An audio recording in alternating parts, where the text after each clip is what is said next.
Good morning, my MGTOW brothers. We had a fine breakfast with Hamster.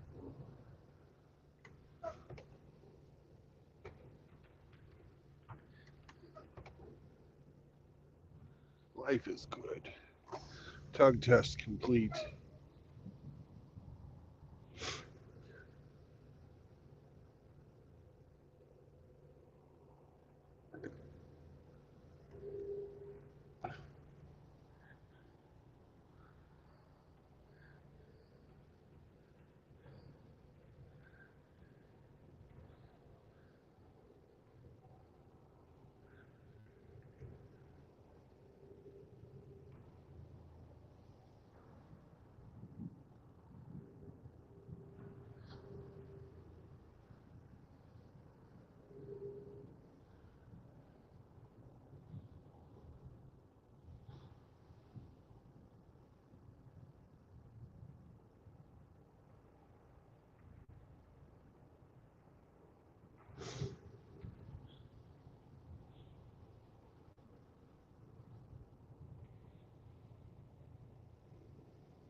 Good morning.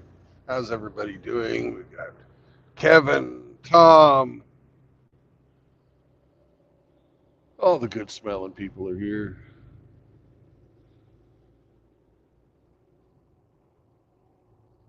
I take it everybody has already heard about Susan succumbing to lung cancer.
Woof, woof.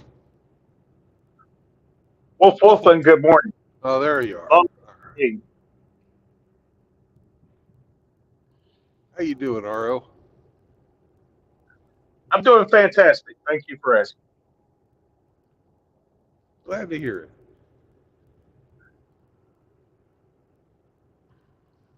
Had a nice breakfast with Hamster. Now we're Oh, rolling. yeah? Yeah. Did Hamster shoot any video? No, but I did. I made Okay. one little short. I'll be looking for it. It's already up. Oh, okay. Didn't get a notification. Damn it. It's just a stupid little joke. I love stupid jokes. Well, this one's pretty dumb.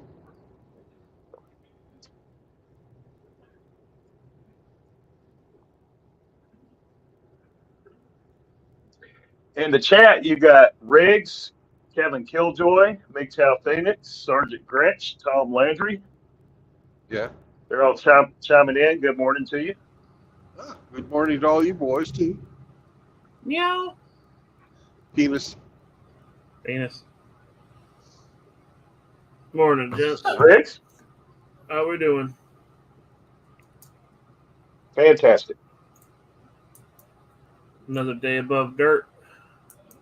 Hell yeah. Yep.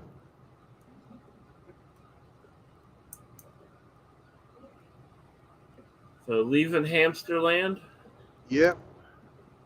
And look, there's a KOA campground at exit 261 on I-44 right near Hamsterland. Uh-oh. Hamster better be careful. I hear them campground commandos love to pork their visitors in the rear. So, say it ain't so. In Oh, fact, no.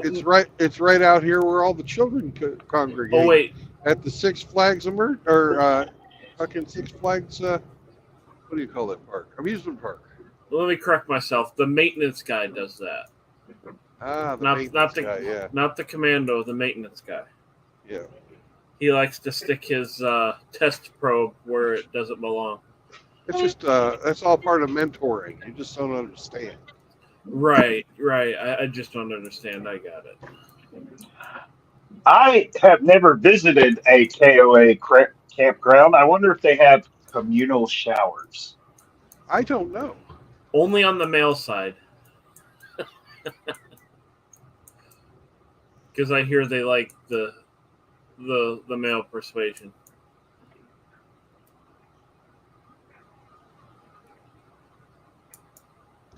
I couldn't tell you, Hemi.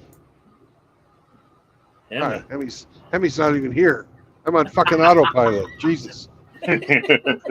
That's all right. I've kind of been in a fog this morning. Oh, I'm in a hamster afterglow. Did he give you the full Monty? Yeah, he did. He's Oh, arrested. baby. Did you tip? No, hamster paid everything. Ooh. Ooh, he was trying to touch your Nono Square. Yeah.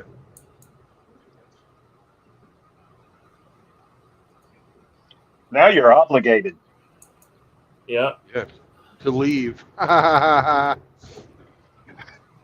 He was trying to wine you and dine you and 69 you. Oh man. Who would have thunk it that True Blood is a foodie? Yeah, you couldn't tell by looking at me that I like to eat.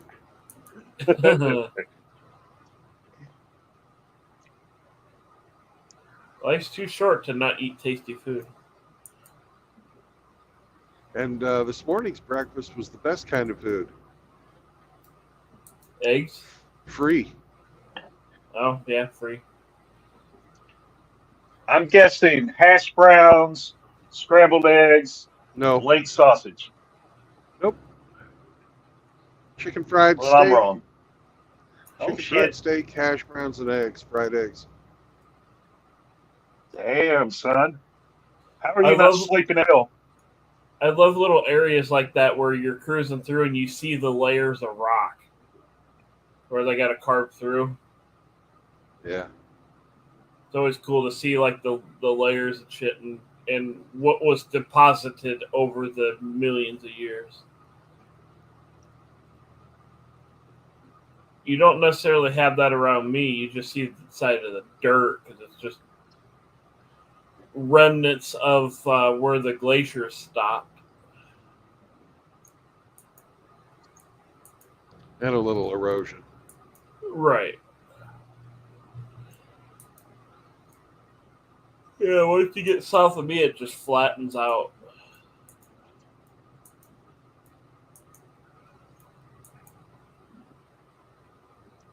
U-Haul.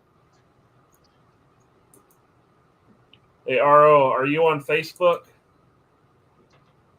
I have a Facebook account, but I rarely visit it. Okay, I'm gonna send you a like either a link or a screenshot to a page that you might get a kick out of. Okay. It says U-Haul wouldn't approve you doing that, and it shows people doing all sorts of fucking overloading and jacked up shit with U-Hauls. Yeah, I'll look at that. But like taking the 26-footer moving truck and then pulling a mobile home with it. Funny shit like that. Oh, nice. I'll definitely get a kick out of that. Or renting a 2500 Chevy Express and then returning it with a 4.8 liter.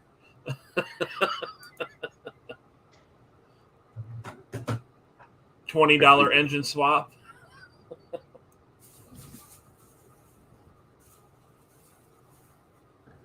What you doing, kitty cat?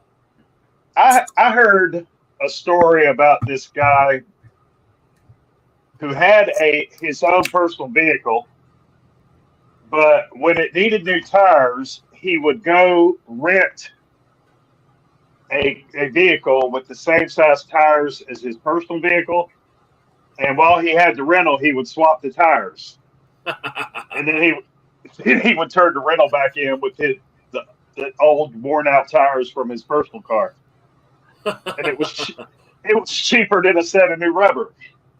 Oh fuck yeah! I think they started catching on to that and then started fucking nailing people for it. But well, they started that back. Hertz used to have some fucking car that they special ordered that had some badass engine in it. The GT350H. Yeah. And people used to fucking swap the engines out of the fucking pedals. Oh, fuck yeah.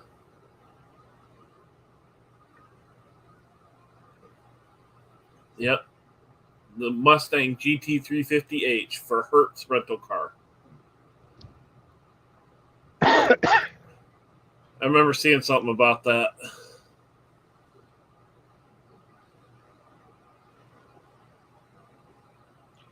Hey, Brandon, I have commentary on yesterday's live stream. Penis? Uh-huh. At the end, it was fucking goofy. Oh, gorge. What are you saying that for?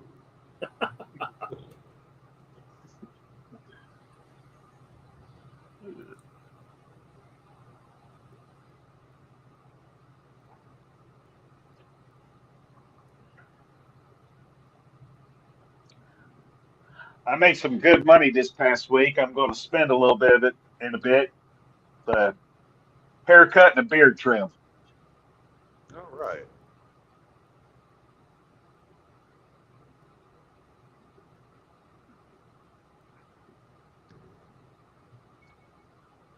You need it, you fucking hippie. Doggy needs grooming. Yep. Can we get expressed? If you that costs extra, but it is on the table.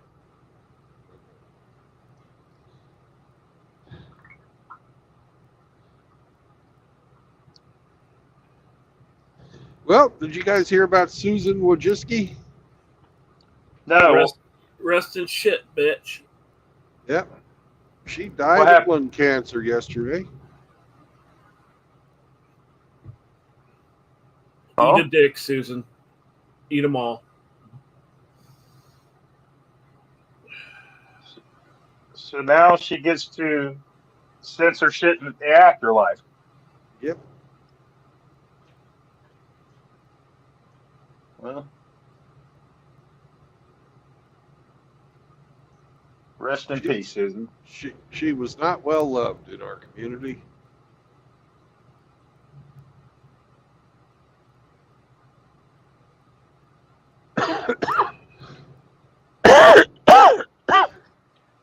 I hope they found someone to adopt her cats. She's got a son. Oh, yeah? Yeah.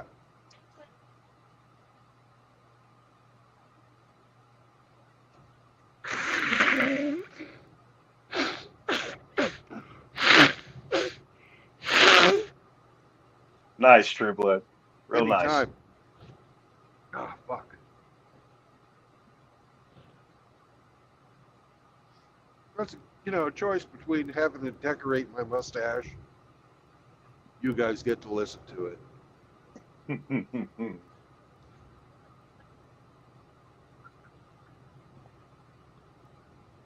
Anus. Well, Susan certainly implemented policies that cost a lot of people I know a lot of money. Yep.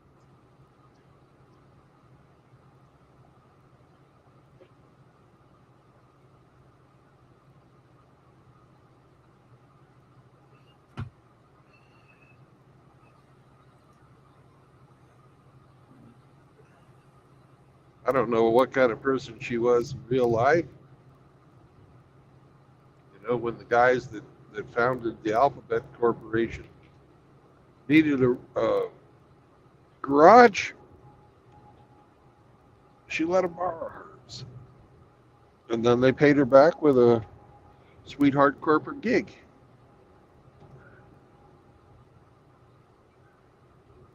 How much fucking control she had over that, or whether she was just following instructions, I don't fucking know.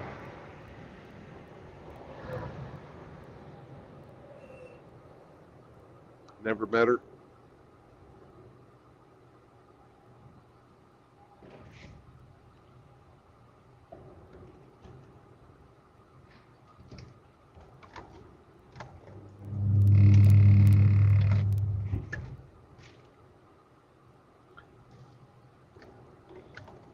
Well, if you ever had the opportunity and occasion to visit her gravesite, what would happen next?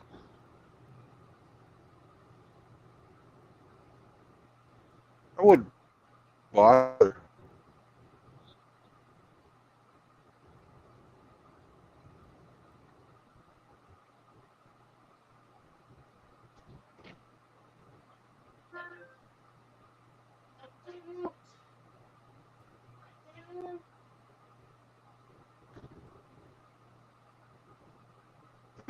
Strongly enough.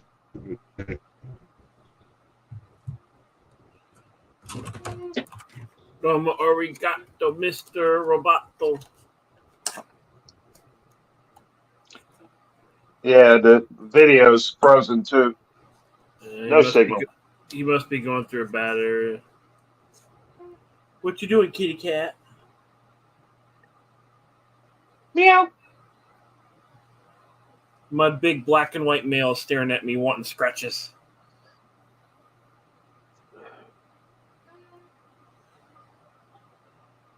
Is he intact or neutered?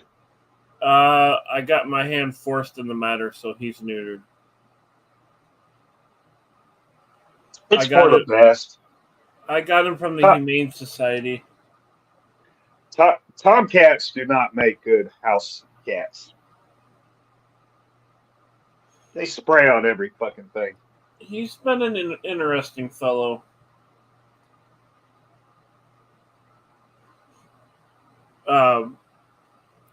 After my last ex-girlfriend was removed from my house.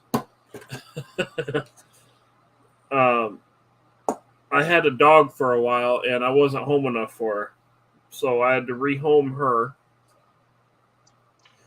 And I told my little sister, I said, because she was 7 at the time, I said, I want to go get a kitty because that's more my speed. You know, because I work a lot. Yeah.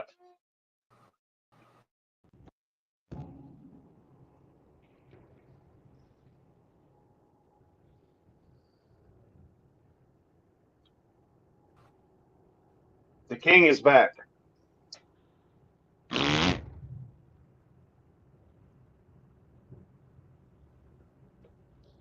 Yeah, that happens driving through the mountains. Mm-hmm.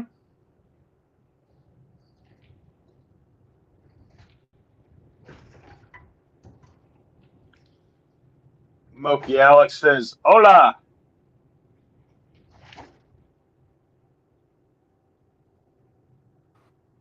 Well, I'm okay.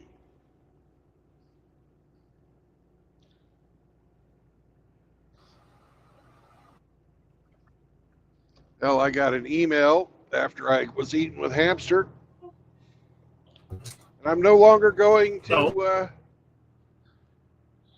Oklahoma City. We're going to drop a job. What? Somebody will take it on, take the load of Lincoln welders on to Oklahoma City without me. Okay. So Boo. hopefully I'll be picking up a loading job. Well, you said you weren't going to be able to stop in OKC long enough. Right.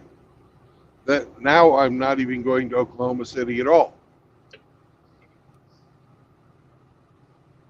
Yeah. I heard you say something on, I think it was yesterday, but I was in the truck, so I didn't catch the whole thing. A longtime dispatcher was fired. Yeah.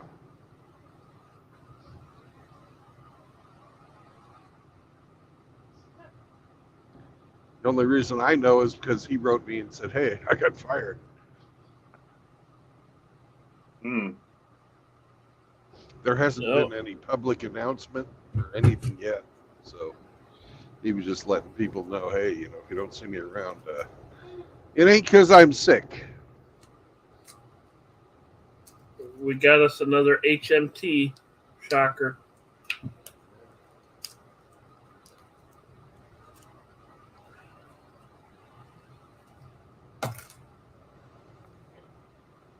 People got to quit fucking around. Well, whatever's going on at the home office, I hope they can keep you on the road and not dick you around with your jobs. Yeah. Famous. Famous.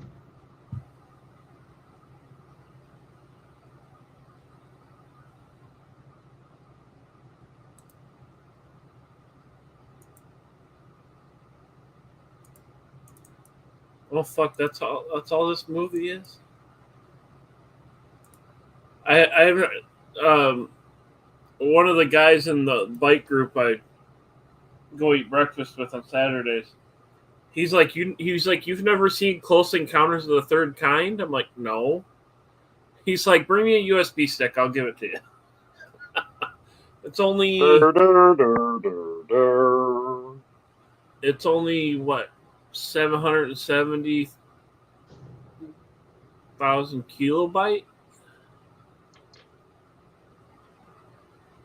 Have you watched it yet? No, I just got home with the USB drive and plugged it in. Well, it's a good movie, dude. Was that Spielberg? I don't know. As far as any media goes, I've been going back and getting full seasons of all the shows that were out in the 90s and early 2000s before all the woke shit crept in. Like I got the full series of Seinfeld. I got the full season of Xena. I got I think I'm trying to get I hate to break it to Stargate. you, Riggs.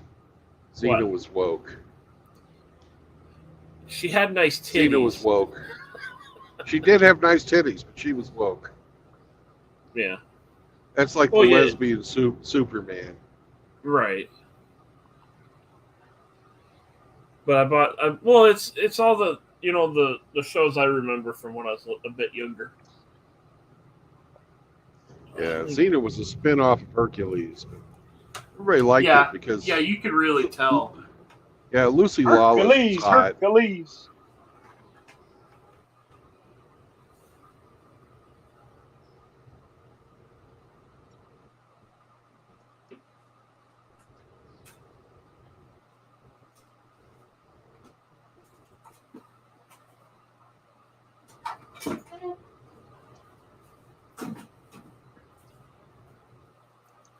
Let's see here.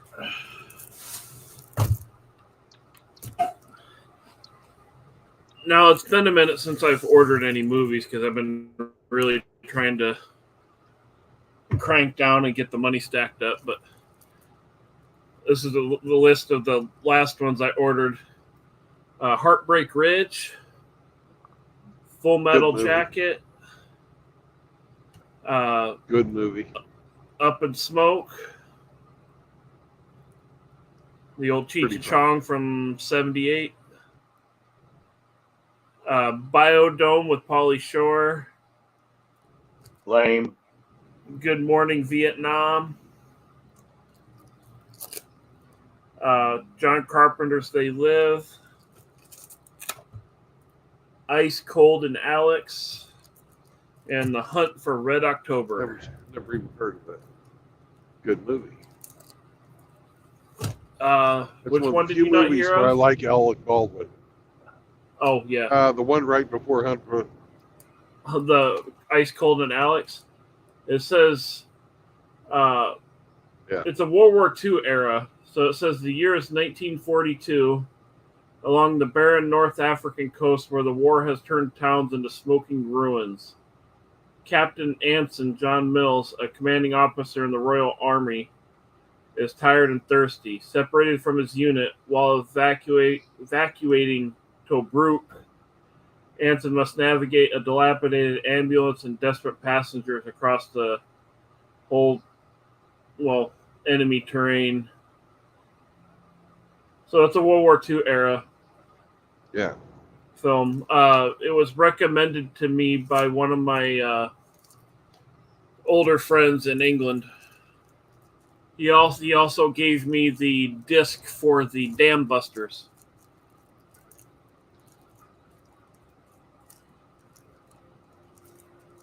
It's region coded for England, but on VLC player, VLC don't give no shit. It would play a movie off a potato if you could do it.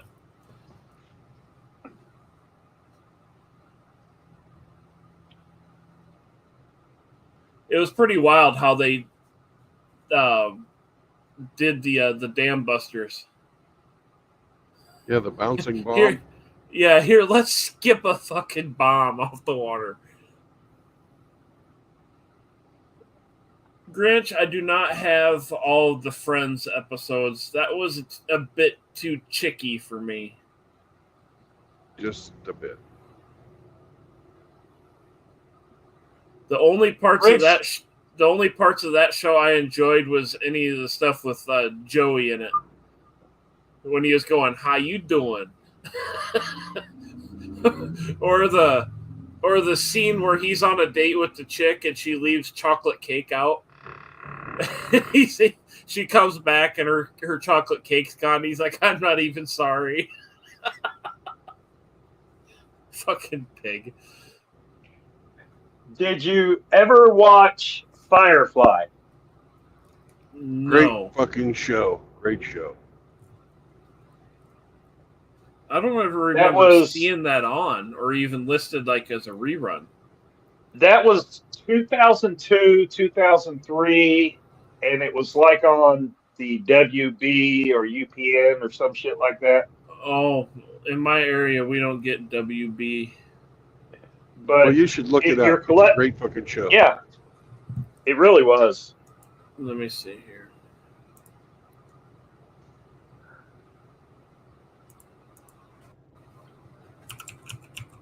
It's categorized as a space western.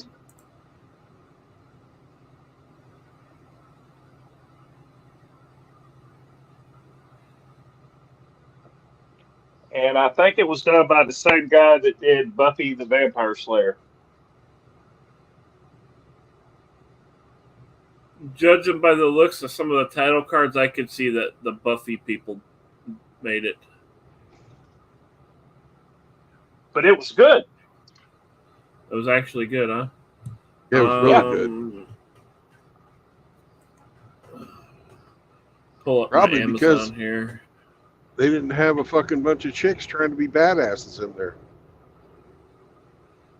Right. Like, chicks have their place. You know, there's always been strong female characters, but it wasn't forced. True Blood, what about Serenity?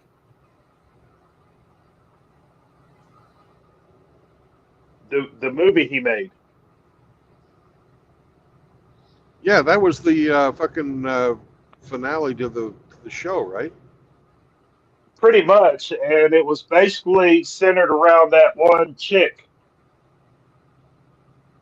with all her emerging abilities and powers and shit. Yeah. There, I got it saved to my shopping list. The whole series is $23. Woo! Proud of that. So I got it saved to my shopping list. Fuck, by the time I get to Hawaii, I won't even need a TV antenna because I'll have so much, physical media stashed. I won't need a fucking antenna or nothing.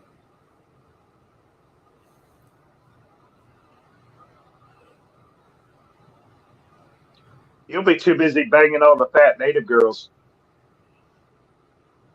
Probably He's gotta not. fucking learn how to. You got to learn how to play the ukulele first.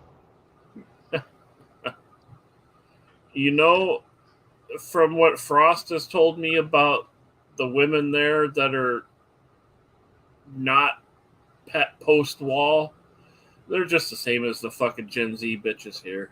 So I plan on leaving them alone.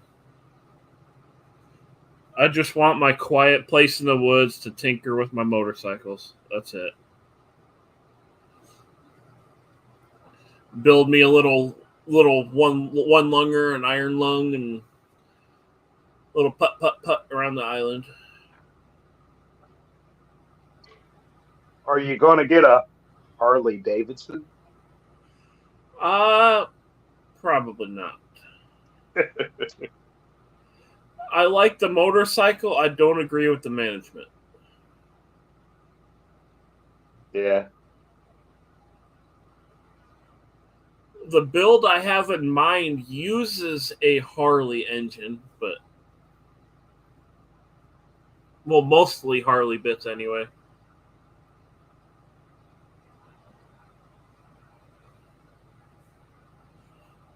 Basically, take a Sportster frame and then put a Buell Blast engine in it.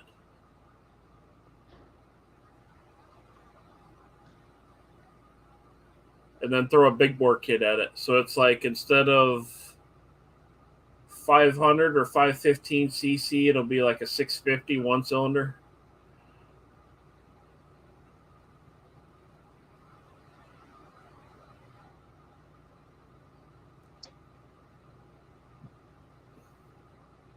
That's what I'd really like to be doing right now is buying motorcycle parts and tinkering. But all that's on hold until I get my land and my shit sorted and established over there.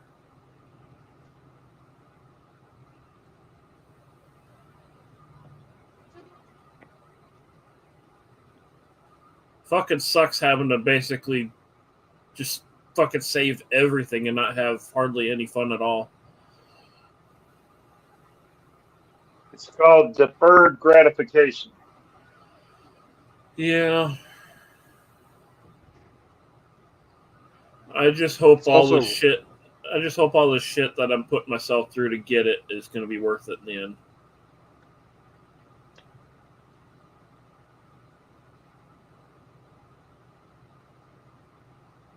Go ahead, Brendan. I was also going to say deferred gratification is also making your cat happy.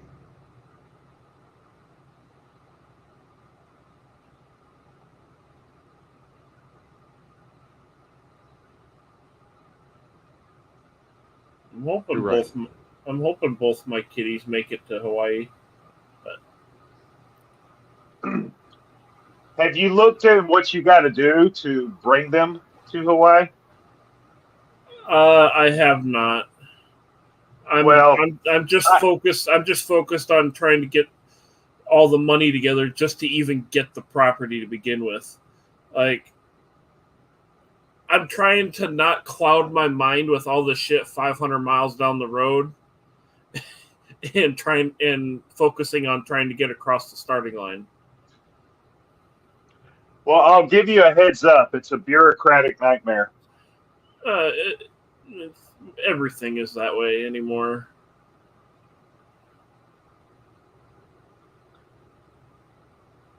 You'll have to find a veterinarian whose practice facilitates the exam and the required documentation to transport your pets from the mainland to Hawaii, because Hawaii has some very strict requirements. Yeah, A and, lot of- some of the rules I understand of why they're strict Yeah. about it.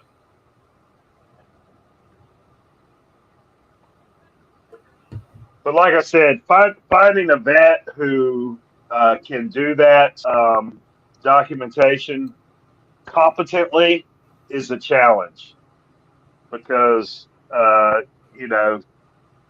the authorities involved are very nitpicky, and if anything's out of place, they'll deny transport for the kitties. And I'd hate for you to run into that nonsense. Yeah. Because getting it resolved at the last minute is next to impossible. So, when you do get to that point and you start vetting veterinarians that can help you with that process, actually get some references to contact. Hey, did this guy help you get your critters to Hawaii? How was your experience? Did you have any issues? My current vet, I've had pretty good luck with any of the things I've needed them for. So next time I have them in for shots and just a general health checkup, I will ask them about that to see if they've done that before or if they even know what I'm talking about. If they haven't done it, they won't know how to do it competently. Right. It's ridiculous. I'm just going to ask them if they've even heard of it to start. If they haven't, then I'm just not going to waste time asking any further questions. Well, the doctors have heard of it, but his staff might not. Right. And that's the kind of shit he or she would delegate to the staff. And if they haven't done it before and they're not familiar with all the requirements, and anyway, good luck. Yeah, I'll definitely ask next time I have them in. Yeah. The one vet that's maybe a couple miles from me has been pretty good. I had to take Bingo in to get. I woke up one morning and he's yowling and screeching, and I could tell something was wrong, like seriously wrong. Like this is not normal. And one of his longer teeth, like the canine teeth, the long pokey ones, yeah, had broken or loosened to the point where he had blood all over the side of his mouth. And I'm like, oh shit. Because I knew that was going to be another hefty bill coming, but I'm like, I gotta take care of my buddy. And she's like, I got him in, and she saw that the other canine tooth was not far behind, and she's like, it's going to be not long, and he's going to have the other one pulled. Do you want us to pull that right now? I'm like, yes, if it's going to be a problem in the not too distant future, yes, go ahead and take care of it. And they did, and they didn't fucking nail me for 2 teeth. They just charged me for the one extraction or whatever. Did it require anesthesia? He was pretty loopy when I got him back. They gave him a local. Probably. I felt bad for my little female cat because she was wandering my apartment looking for him. She couldn't find him. How long did they keep him? A couple days. Oh.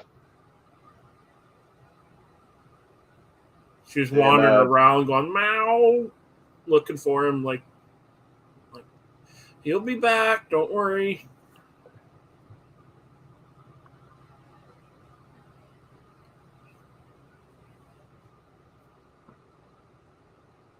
They get so used to having the other one around that when one disappears, they're like, what the fuck's going on?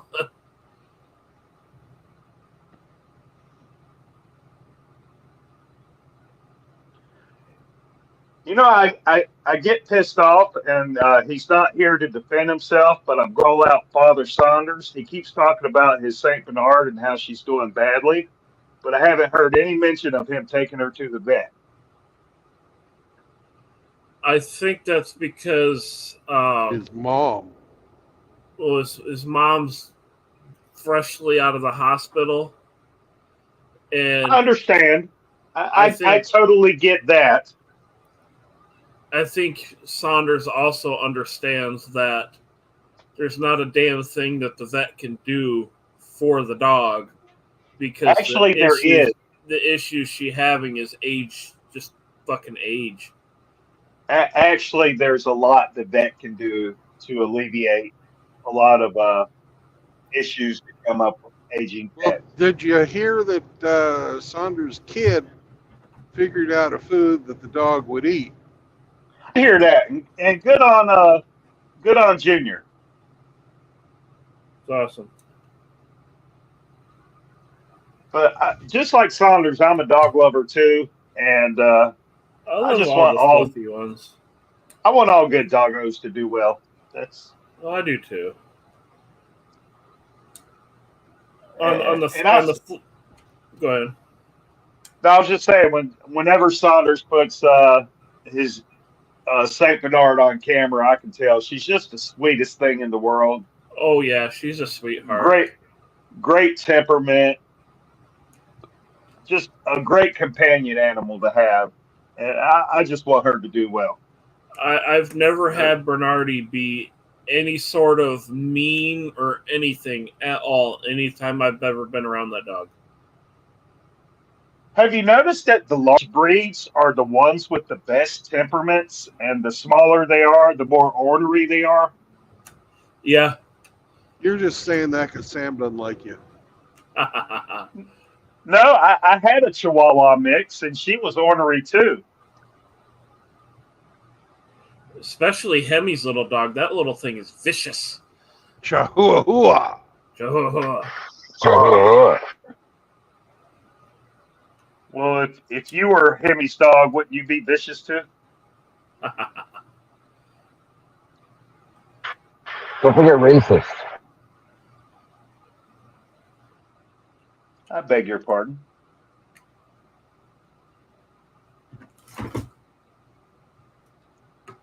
What's up, Duck Whisperer?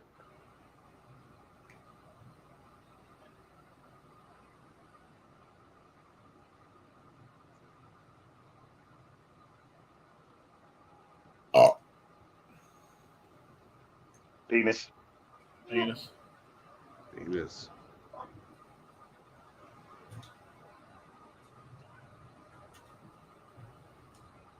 So how goes it, Hemi?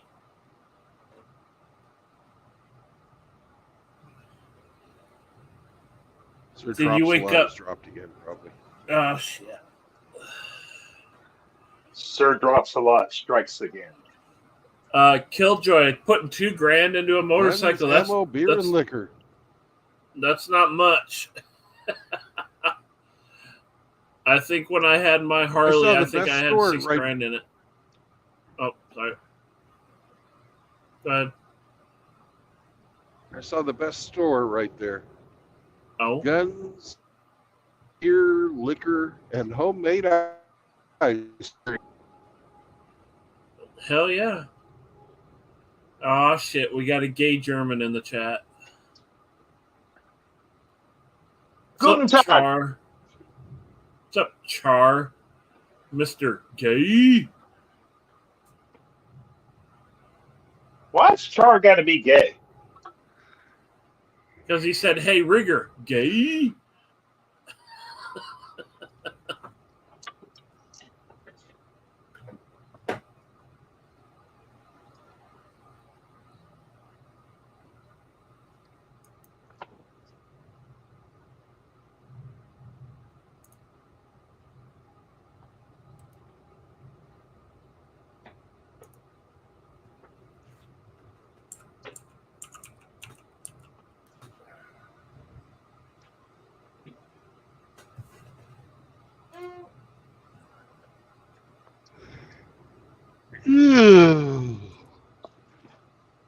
There was a 1967 Chevelle Malibu sitting in the parking lot where Hamster and I had breakfast. 350, and she was ice.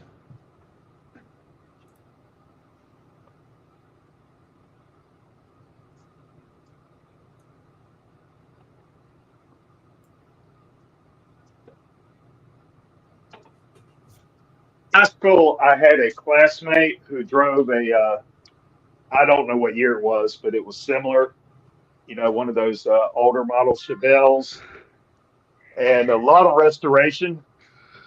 Yeah. And he had gotten to like a stoplight, and in the lane next to him, another old model car, some kind of muscle car, pulled up next to him. And he looked over and he started revving his engine and hitting the brake, you know, just making it lurch a little bit. And the guy that pulled up next to him did the same thing, but his front wheels came off the pavement. Oh, shit. And my buddy with the Chevelle said, I'm sorry, you win.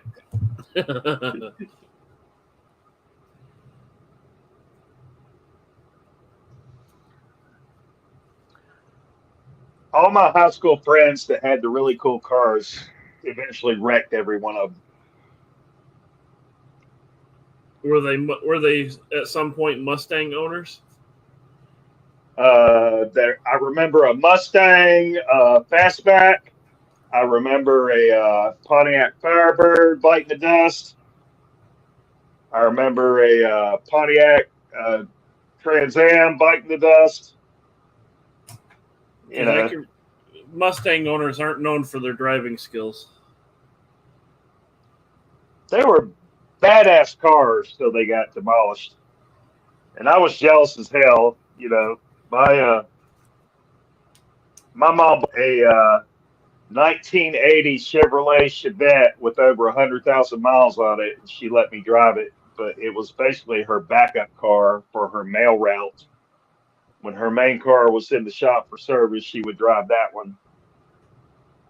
But when she wasn't needing it, she let me tool around in it. Guess how many girls I pulled with that ride? 1 million. 0. Not a one.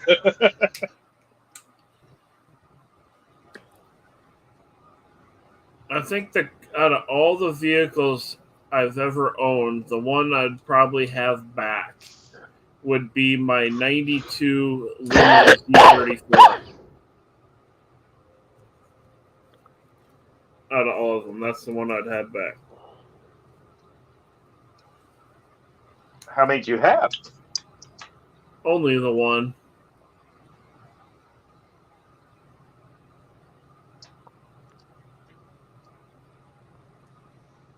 It was a bright red with a gray interior.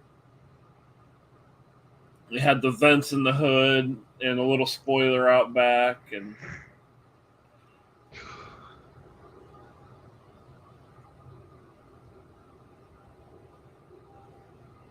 I think the next one I would have kept would have been my Grand Prix GTP.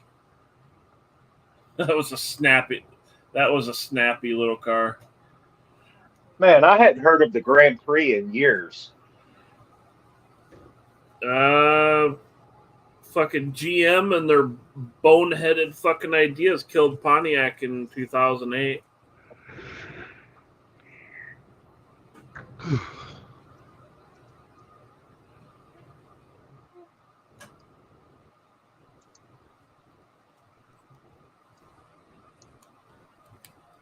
My mother's got one of the last of them. It's a 2004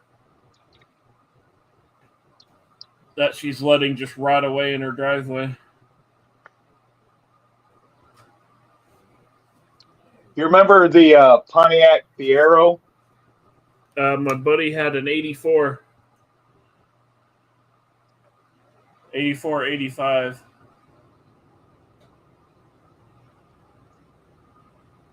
His had the 2.8 liter V6 in it.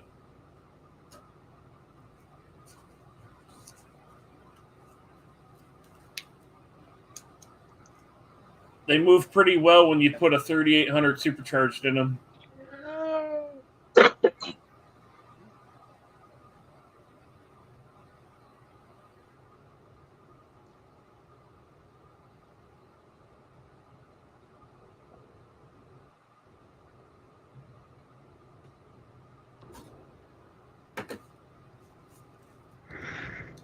It was crazy how they put that car together.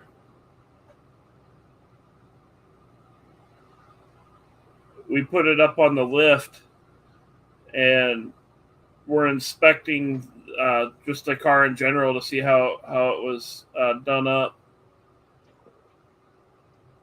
And you could literally tell they took the front end from, like, say, like a Chevy Celebrity and then bolted it up under the rear end. Like it had front end steering knuckles with tie rods, but the end of the tie rod that would normally go into, say, the steering rack was welded to the cross member.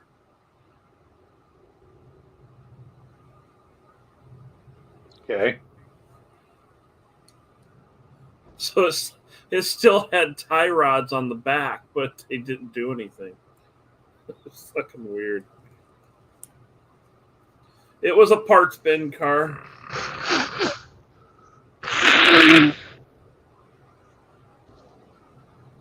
That's for you, RO. Yeah, thank you.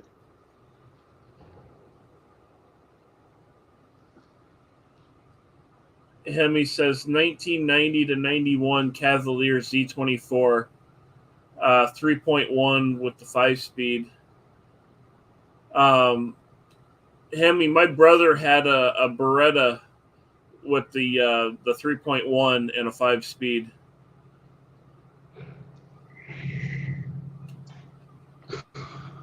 At one point, I was looking at a Corsica with the V6 in it.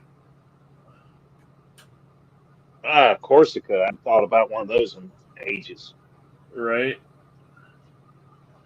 They were kind of turds. I had a Cavalier.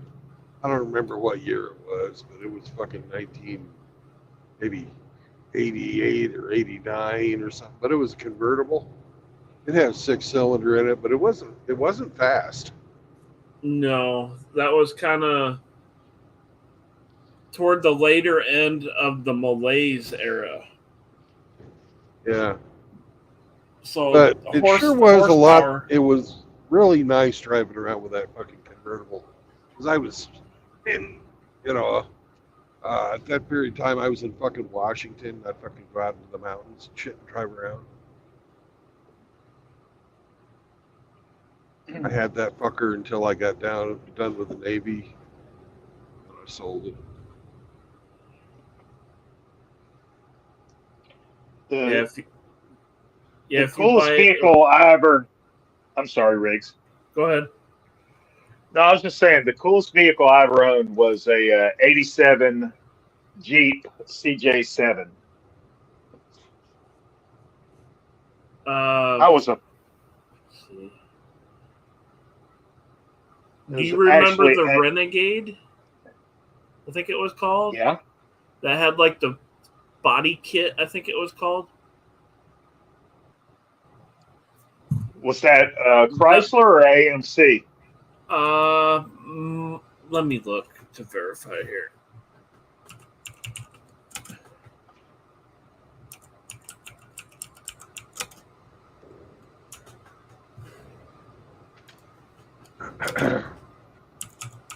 I got rid of my Jeep when I got married because it wasn't practical. I was such a goddamn idiot.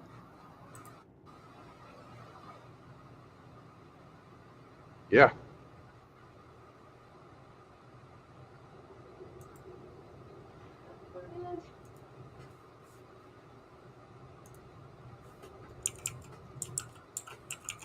But I had fun with Jeep on the beach. I had fun with that Jeep in the snow. Man, that was a fun vehicle.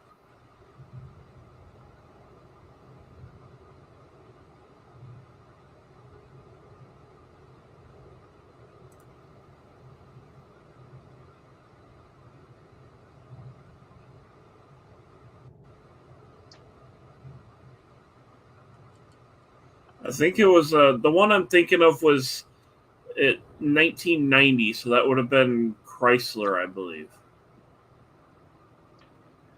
Yeah. Not a fan of But the Chrysler Jeeps.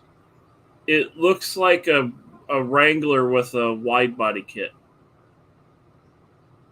Yeah, the Renegade was basically like a sports package, wasn't it? It looks that way, yeah.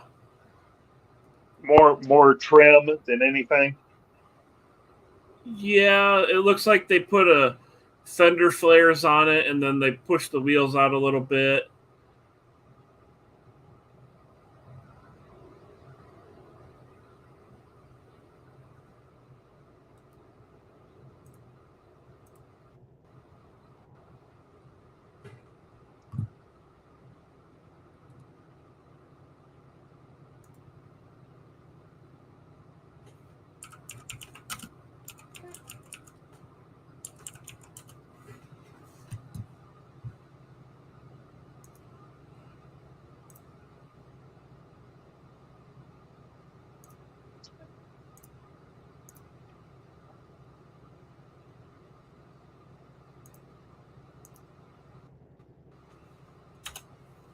I still need to buy a new vehicle.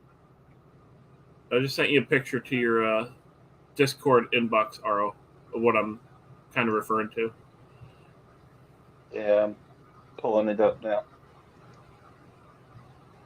Oh yeah. Man, fuck that Jeep. I remember seeing one of those. I'm like, God, that looks fucking strange. Yeah. I don't like it.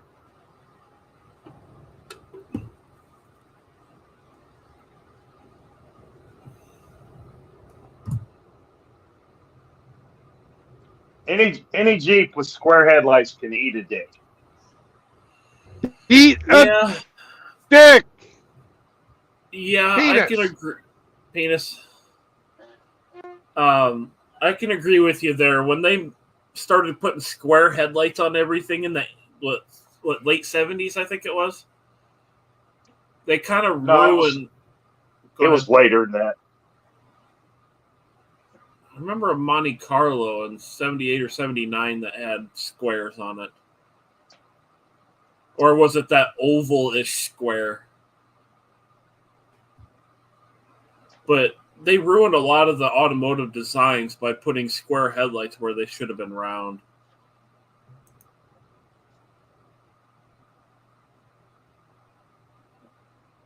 Yeah. And one feature that I wish Jeep still had was where your headlight would flip around and double as a trouble light. I don't recall that. It might have been a military only option, but one On of the the Willys? headlights, possibly. Yeah. It was hinged at the top, and you would move a certain lever, and then the headlight would swing and aim towards the firewall, and it basically would highlight the area where the carb and the distributor and stuff was.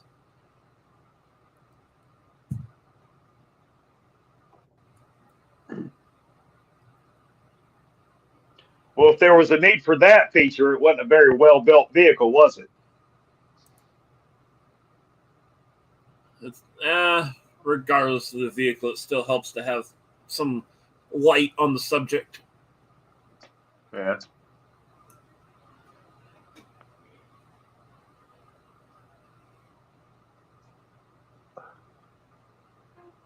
I wouldn't mind me say, what was it? A 97 to 06 Wrangler with the LS swap. I think that would be sweet. I wouldn't mind a Vietnam era Willis. Let's see what that looks like. I forget.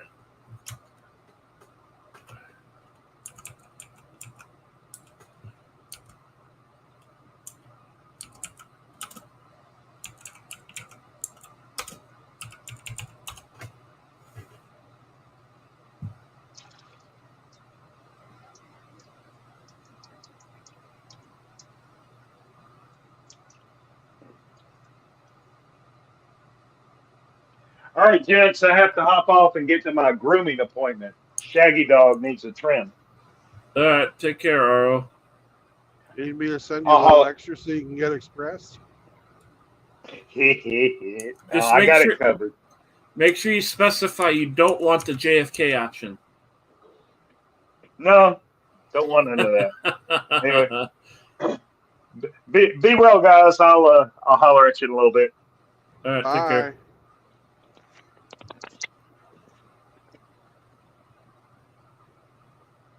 So you find a picture of the Vietnam era Willis? Yeah, that's not a bad looking one. It's what, M38A1, something like that. Something like that. I don't know. But I don't need any of the fucking 50 caliber mount or anything like that. No. But just the fucking Jeep itself with the fucking soft top. I'd put some more comfortable seats in it, but yeah, Yeah. that would be cool. I'd put a roll kit roll bar on it too. But that's about as fucking far as they took that design. And that thing was basically bulletproof, man. Oh, yeah. I would love me a Jeep, but I'm not really keen on messing with the 3.6 liter Chrysler.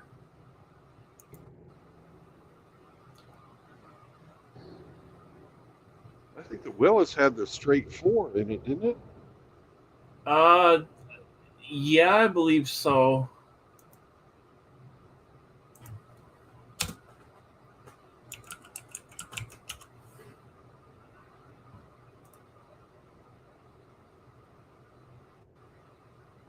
Yeah, it looks like a flathead.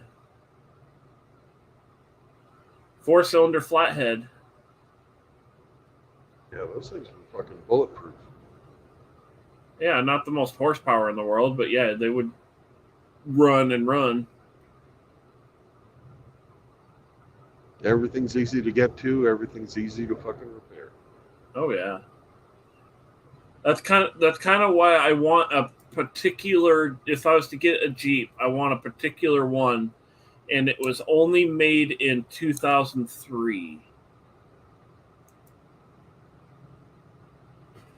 I don't know why, But in 2003, they took the 2.4 liter engine out of the Dodge Stratus, Chrysler Cirrus. I can't remember what other vehicles they put that 2.4 liter engine in. They put it in the SRT4 Neons, the 3 400 horse Dodge Neons. Yeah.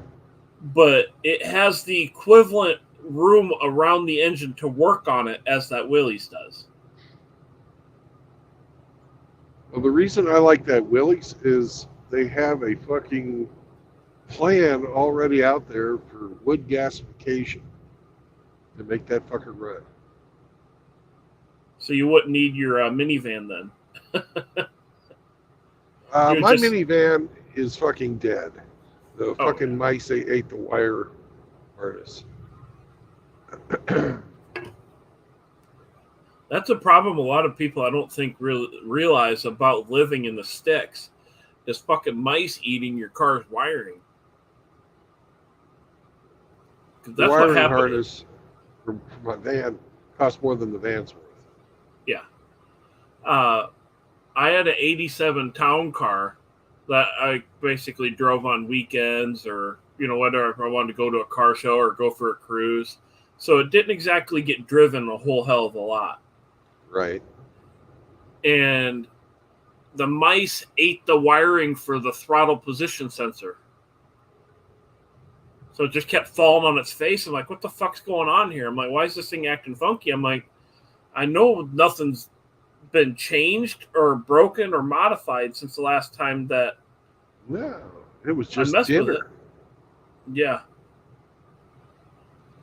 Hemi, yeah, the 90s 350 Chevy trucks had the underhood light. And that light had enough wiring in it to reach all the way back to the left rear wheel well. So if you had to change your tire, that light would reach all the way over there.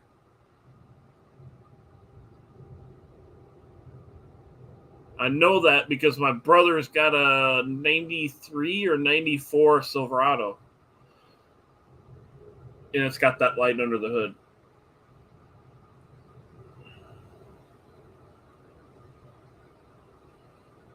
My little brother's got a 67 Le Mans. And Le Mans. Is that the lesser optioned version of a GTO? Yeah. Okay. I know what you're talking about now. Same fucking body, none of the fun stuff. But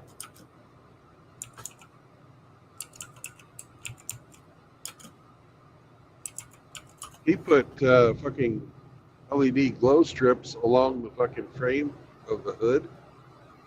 Yeah. Of course, he's got it all fucking fixed up, and he's redoing it again now.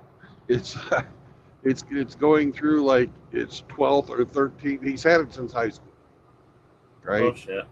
And every fucking 5-6 years, he fucking redoes it.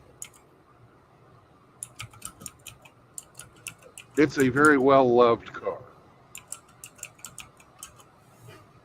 I wish I had dry storage, like a machine shed, to have cars.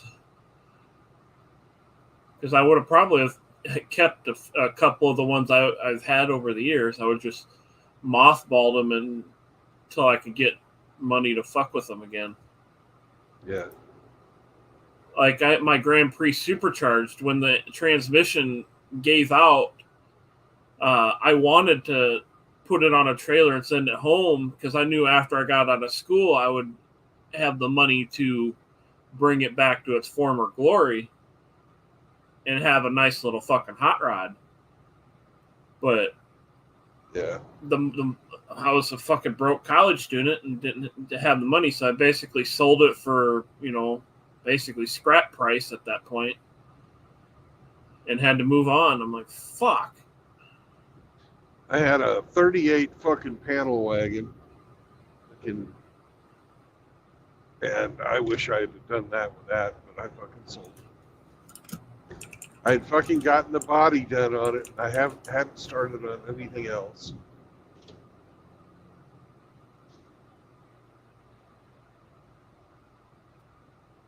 but fucking got divorced. Moved to an apartment, didn't have anywhere for the car. That's where I'm at right now, is an apartment.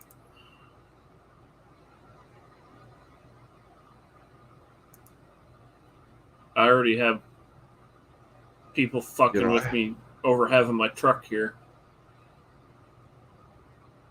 Fucking a nice little fucking Woody. I was making myself a Woody. My plan had been, because it was fucking shot. The frame was fucking garbage.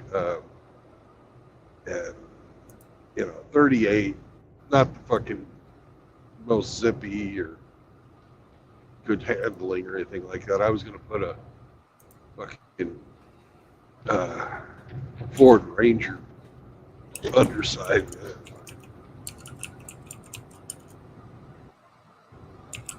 But that never happened.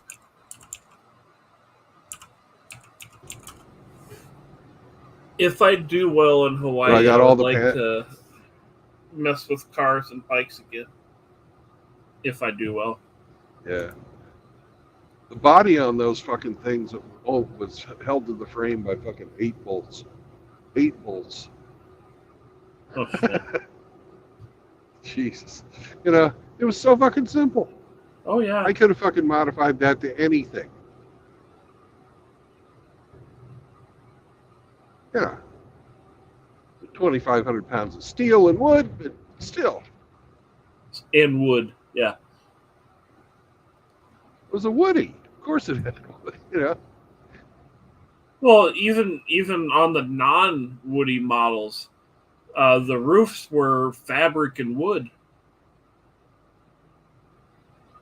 At least on the 30s stuff. 30s and early 40s stuff. Because of the war and all that shit. Well, I didn't have any fucking fabric on mine. It was all wood and steel.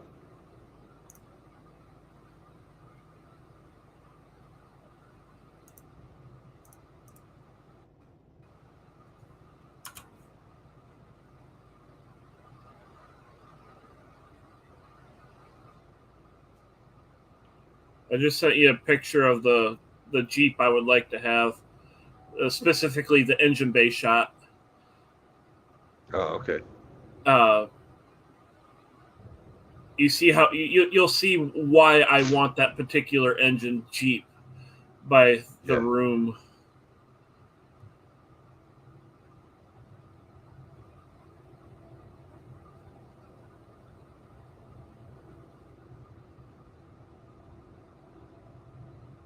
That 4-liter straight 6 is a tank of an engine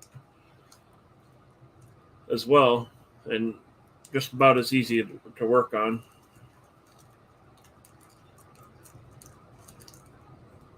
Yeah, you're not wrong, Michelle. He says making a harness is not as hard as you'd think. Neither is repairing them. Yeah, when it came to the wiring harness in my Civic for the air conditioner, because of the hard life that thing's had, I swear it had been in multiple accidents. Because there was a pinched wire right where the center of the radiator support is. So I bypassed all that and made my own harness that ran the compressor and the low pressure switch, and made my own harness for that to make the air conditioner work.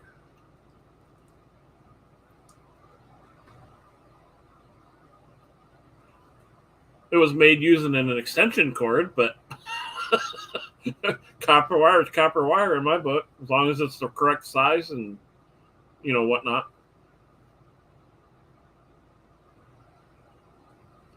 Fucking shit still works.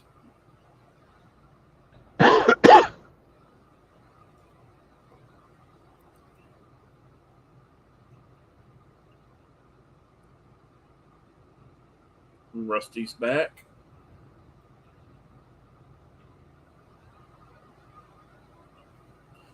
Yeah, it had a wee little crank on it to wind it up. Yeah, it's kind of comical the way they did that. But it fucking works.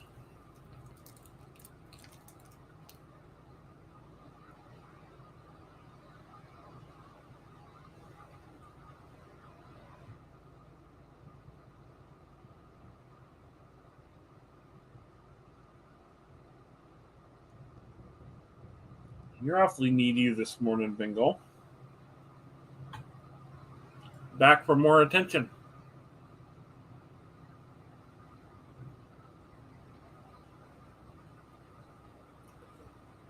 What's Mr. Sam up to? He's sleeping. Sleeping. He's in road mode. Road mode.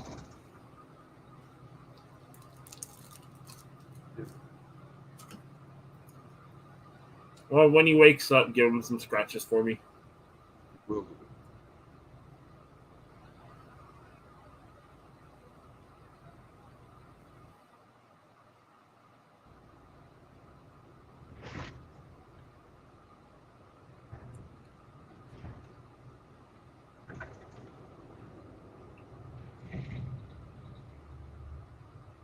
Road turning to shit. It's a construction zone. I'm driving on the shoulder, and it's not fucking designed to have anything big on fuckers it. like me. Yeah.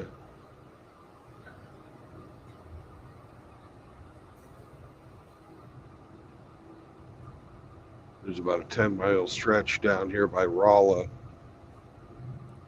where they have the other side separated into, 2 lanes. One of those lanes is over on my side. My side is squeezed all the way over to the right.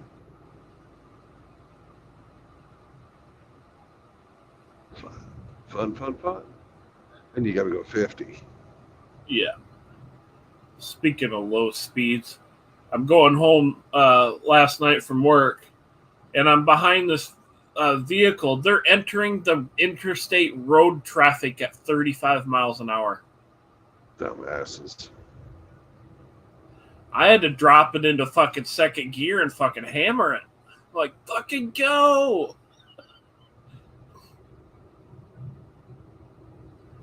Those people are a fucking danger. They are. And then they And look they at get me all sideways. fucking- They look Yeah. at me sideways when I fucking chirp the fucking tires going into the next gear trying to fucking get up to speed. I'm like, you're risking both of our lives here. Like, go. You don't have to enter traffic flow at 80, but at least match speed. That's what the on-ramp is for. You're supposed to match speed and merge. I'm guessing I'm the only one that half-ass paid attention in driver's ed.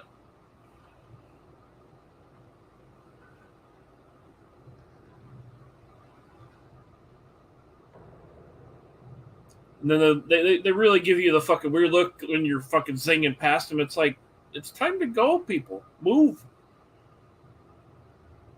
Or when they come on and they see me in their rear view mirror, and they put on the fucking brakes on the on-ramp. Yeah. It's not brakes time, it's go time. Mash the throttle. Let's go. I think that's what happened with the only accident I've ever had, was somebody did that. They slammed on their brakes at the last minute and basically caused a chain reaction car crash.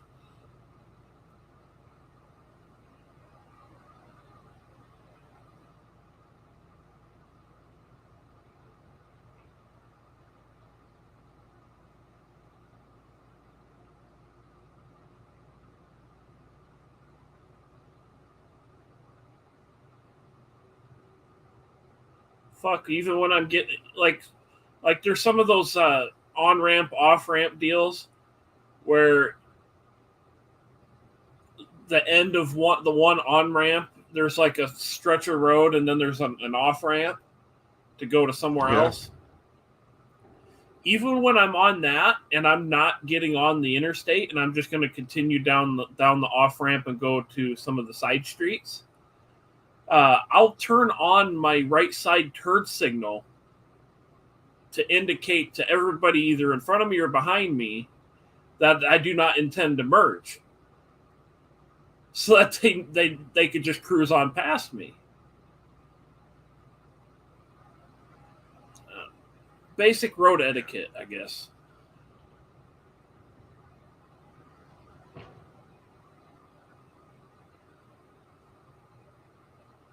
Or like if I come flying up behind somebody in the fast lane, and then they take a second, and then they finally move over, I give them the hazard flash when I get by for letting me through. Yep.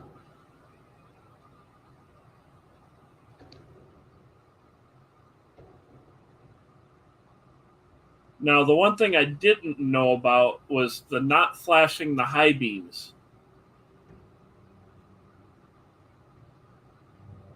Now, Well, think about it. You know, the guy's looking in his rearview mirror. All of a sudden, you fucking blind him. Ah, I can't believe it. well, like there's a certain situation where I did that. Was I was getting on the on ramp and I looked in my left side mirror and I noticed a semi with a signal on that wanted off just as I was getting on. So he got just past me. Just the tail end of his trailer got past me, and I gave a tap of the brights, and then he moved over. Just a kind of a signal like, hey, you're clear. Right. So I thought everybody that was what knows I was what it supposed to do. means. It's everybody knows what it means, and a lot of people do it. It just doesn't mean that it's cool. Well, I didn't turn them on and leave them on. I just give a quick blink, to signal that hey, it's okay. You know, it's not the fucking worst thing that people fucking do. My goal is to, allow them to continue on about their day without having hit the brakes and make their deliveries, and allow me to, not necessarily be right up on them, but let them move by and, kind of weave and however you do and get on down the road. Yeah. But is there another signal that you're supposed to do to let them know you're clear, or just the bright? No, generally, I don't need anybody to tell me where the end of my trailer is because I kind of know. But it's appreciated when people tell you that, just because it means that everybody's comfortable with what's going to happen. Right. Yeah, because if I'm supposed to use my hazards or something when they're clear, then I'll do that. But no. For cards, you don't have to really do anything. At that time when I did that, though, there was a lot of fucking traffic, so it was get in where you fit in, and I thought it would have helped at that time to kind of give them the hey, we're good back here. Go ahead and get on over. Yeah. It's you didn't do anything wrong. He gave me the hazard flash, so I think he appreciated it.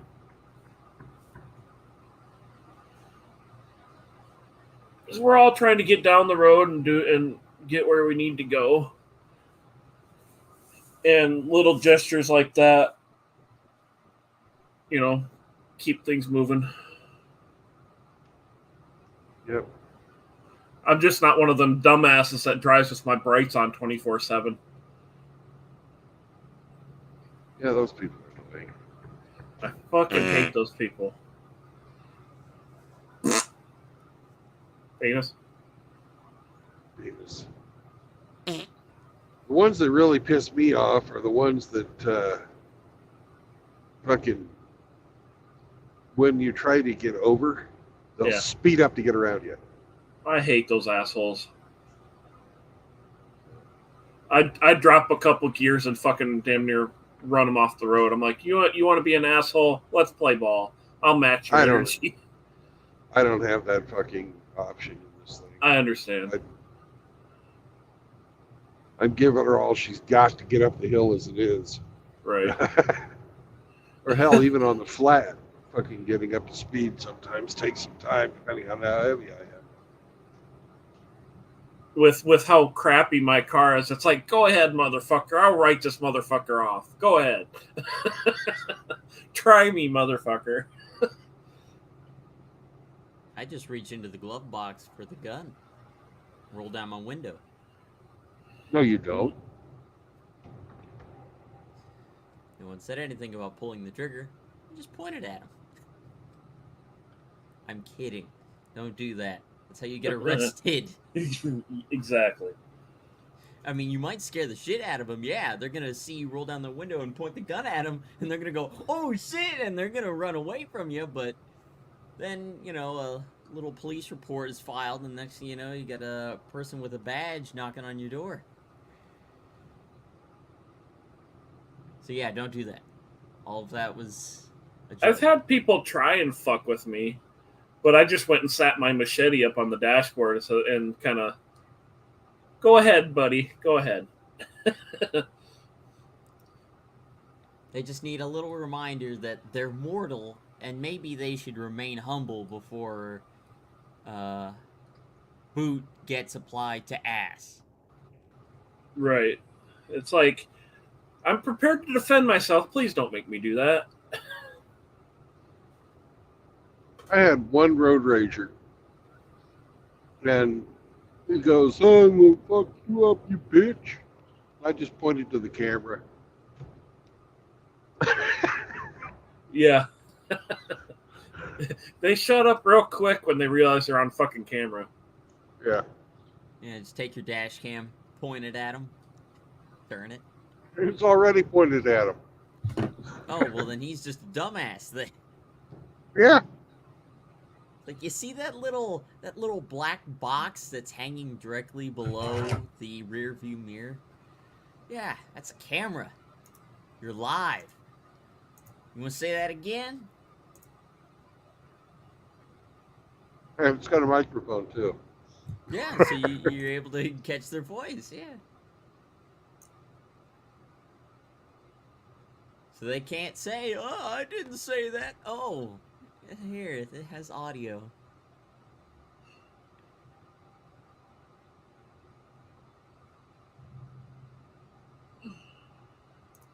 Actually, I need to check to see if mine actually has audio. Damn. I probably should have a fucking dash cam. But knowing the rather melanated crowd around me would probably steal it out of my car. Just knock them out and then sell them on the black market. You make some money back. Just yell, "La migra, la migra!" I'm sure they're Yell probably immigration, some, and they'd probably run. Oh, yeah. Yell immigration. I wonder if you could actually do that. If you could render somebody unconscious, tie them up, and then sell them to like some Chinese organ harvesters. Just figure out where all them Chinese-owned properties are and just kind of drop them off there. Whatever happens from there is not my problem. That's Put a little sign around his neck saying this is a Uyghur. Oh. Yeah, that would definitely seal their fate. Oh, yeah. Wrap a towel around their head and then put that sign around their neck. Yeah, there you go.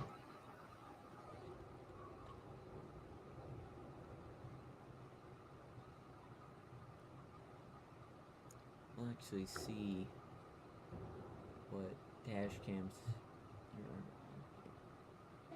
Woof. These are kind of expensive. Yeah, they tend to be the ones that are of decent quality anyway. Well, these ones are. They all have. I looked up ones that have an integrated microphone. And it looks like they also said, "Oh, well, if you want one that has a microphone on it, why don't you get one that has audio and it records in 4K? Oh, okay, so now everything's going to be like upwards of $200. Thanks. It's exactly what I asked for. Whatever. They've got the 360 ones too. Those are pretty cool. I'll see if I can find one like that. There's one that actually kind of molds directly over your rear view mirror. Like it clips right over it. So not only does it give you your rear view still, because it has an integrated mirror, but it also records everything directly up front. Let's see if I can get one that is 360.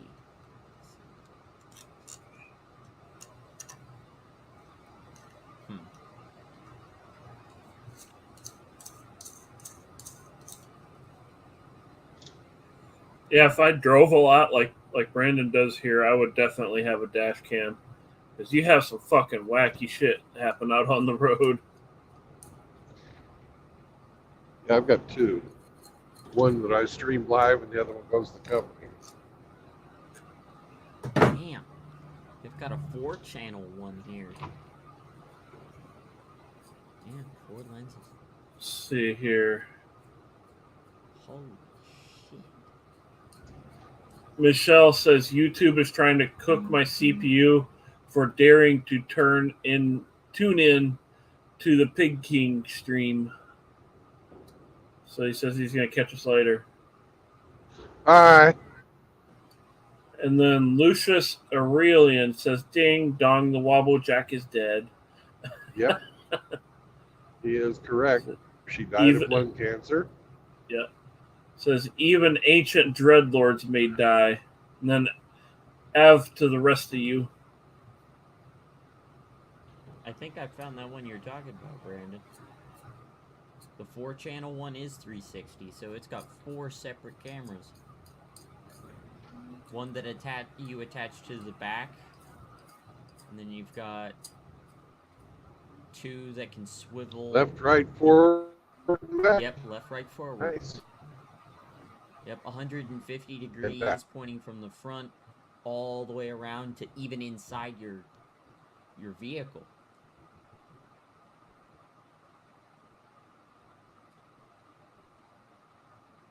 That's interesting. But $360. Woo! Yeah. That hurts If my it saves wallet. you from one lawsuit or one traffic ticket, there's your money. Yeah, I was about to say, that's $360 of investment in protection. Yep. I'll keep tabs on that one. I like that. Hey, they help. They really do help in traffic accidents. So. Unless you're a fucking idiot, then it just proves you're an idiot. Yeah. Alright, now that I got that favorited, I'm going to go back to look for CPU coolers. Did you order them fans? I have not yet. Not yet. So my buddy told me it may not be as good of an idea to get more Lee & Lee stuff, especially if they want you to download their software, because Lee & Lee is a Chinese company. But Okay. I realized that the software is only for direct fan speed control as well as the RGB control. I don't care about the color.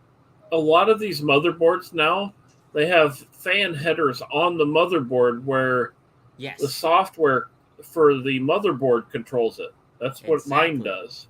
So that's why I'm doing a little bit more digging into Lee & Lee stuff, because I'm looking at the ratio of CFM to the noise produced by the fans. Right. They're pretty good in comparison to Noctuas. Now Noctuas are still the best I can find based on how much air they can move versus how quiet they are. Yeah, they seem to be the Rolls Royce of fans. They are.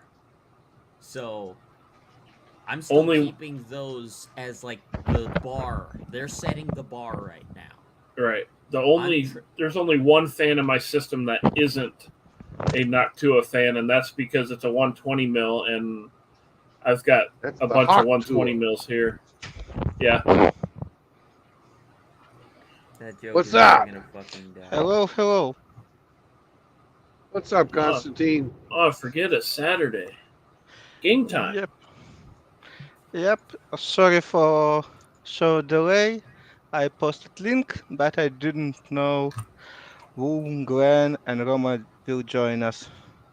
Hope so. Hi there. I just joined. Yeah.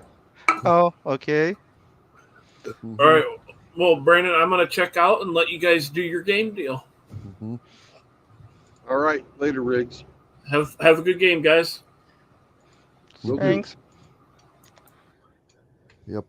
Hey, sorry about dropping last week. I just had a really terrible signal and Yeah, that's what couldn't we maintain- figured. Couldn't maintain connection.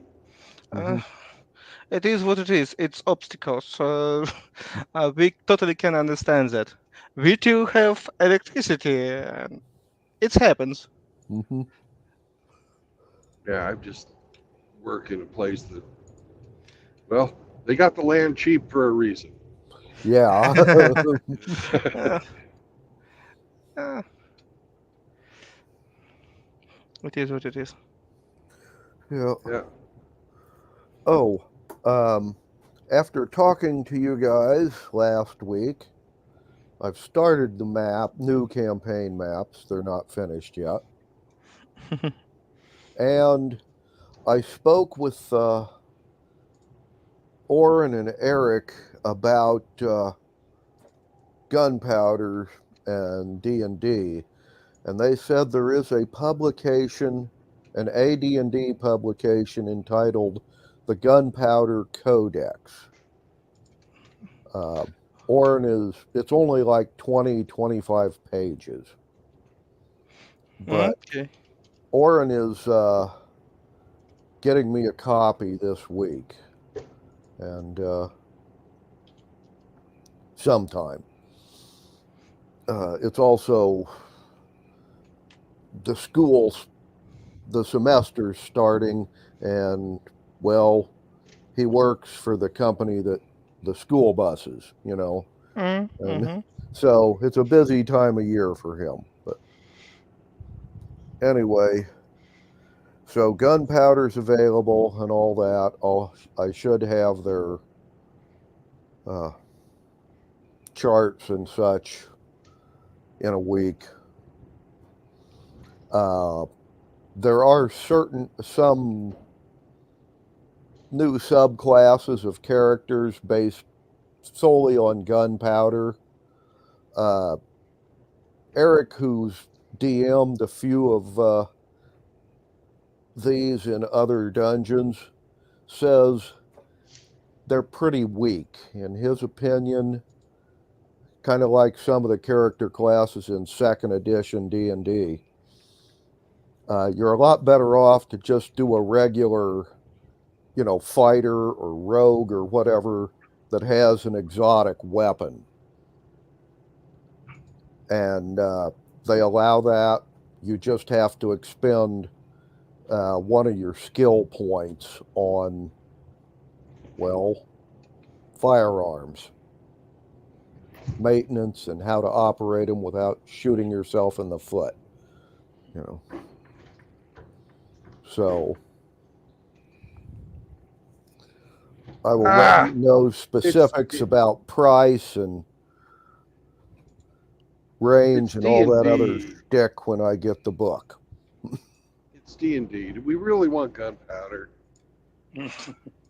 We can live without it, definitely, but Either way, it's up to you guys. Like I said, I will be getting the publication sometime this week. And now, if you do get them, it's going to be like flintlocks, which means it takes a round to load. So you fire it and then spend a round loading it and then shoot it again. So it's basically every other round. Granted, a lot of pirates back in the 17 and 1800s overcame that difficulty by, well, having 4 to 8 pistols on their person. Of course, those are expensive too, so. But it saves on reloading.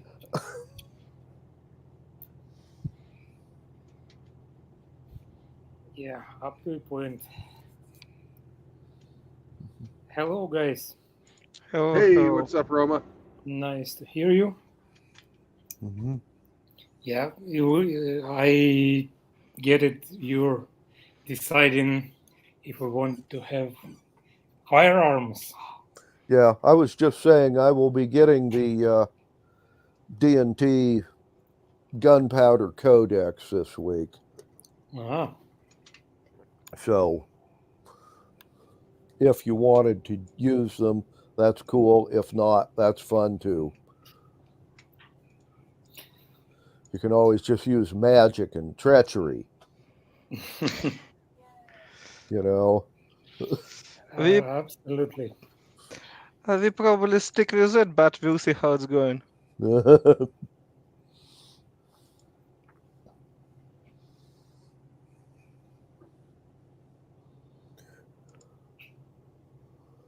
Anyways.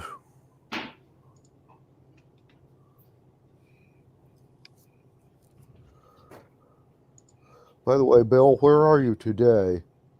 I'm in south central Missouri between Rolla and Fort Leonard Wood. Okay.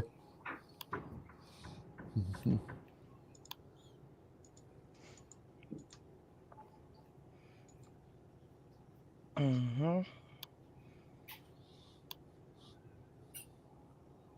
Oh, and the other thing I was going to tell you, if you're doing a pirate campaign, in Xanathar's Guide to Everything, there's a subclass of rogue that's entitled the Swashbuckler.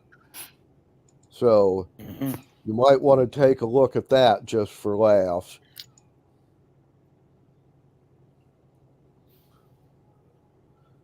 Absolutely. We will Mm-hmm. pay attention what this guy is.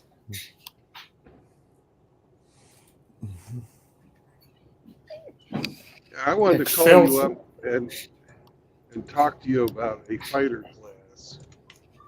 Yeah.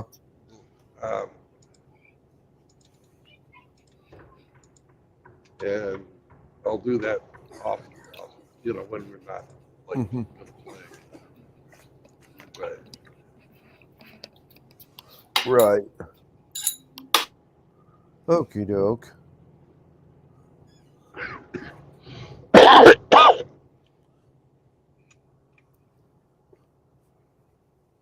because I was gonna play the meat fucking shield this time round. Right. Always use for those. Yeah. Well, Roma played it this last time. Mm-hmm. Constantine wants to be some type of a spell slinger.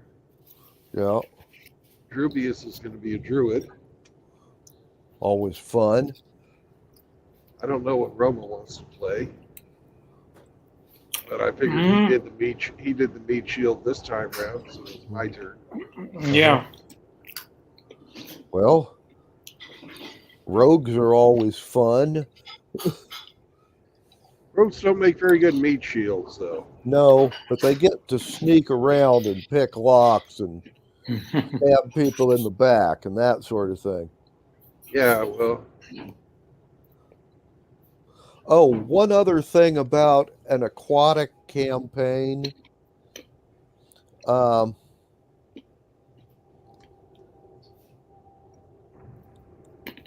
Armor is really not popular unless it's the magic armor that floats. Yep, for obvious reason. And the magic armor that floats and things like rings of protection or cloaks of protection, those things are really, really sought after because they can up your armor class without adding a lot of weight. Mhm. As a result, those type of items usually run double the price they are listed in the Dungeon Master's Guide. Just so you know. Okay. Oh, same for caps of water breathing. So, because there's a lot of people out there that want those. Supply and demand and all that. Yep. I bet you they did it all on purpose. Yep.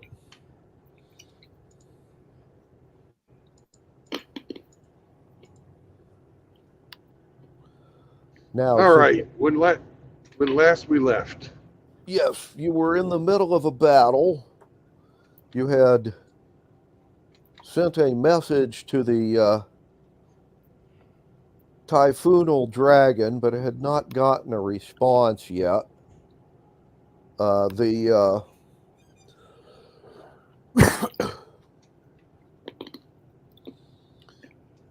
Sultan's fleet is keeping a reserve, so to speak, of ships hovering just outside of shore battery range, and the rest was making landings, but it was happening rather slowly because of all the booby traps and your brass dragons staging a number of ambushes. Also, the fishmen and their sharks have been having a heyday.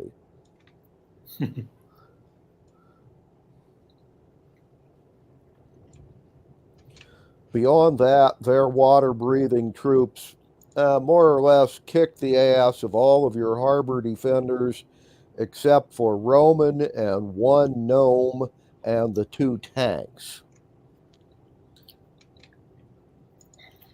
And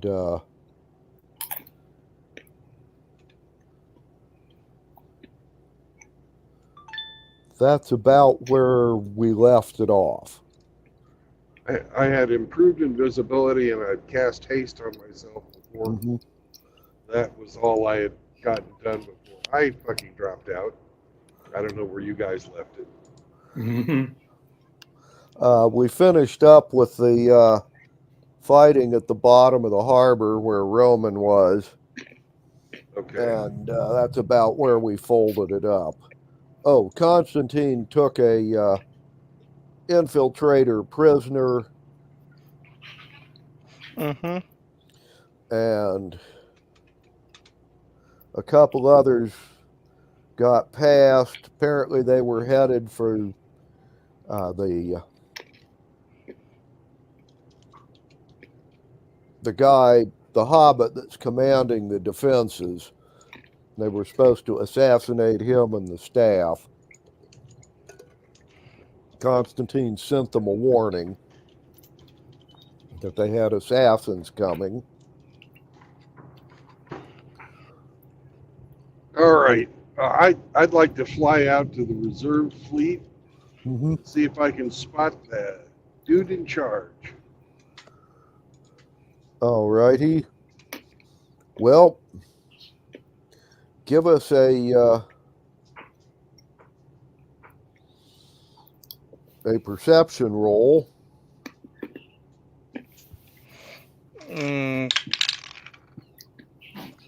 7 plus what? Nothing. 7. Okay. You fly out there. You start looking around. There's like 5 ships full of people that are covered with peacock feathers and gems. Any one of these guys could be the one in charge. All right. I'd like to do an investigation to see which one has all the signal flags. Roll him an investigation check. 16, Plus 7. 23. Okay.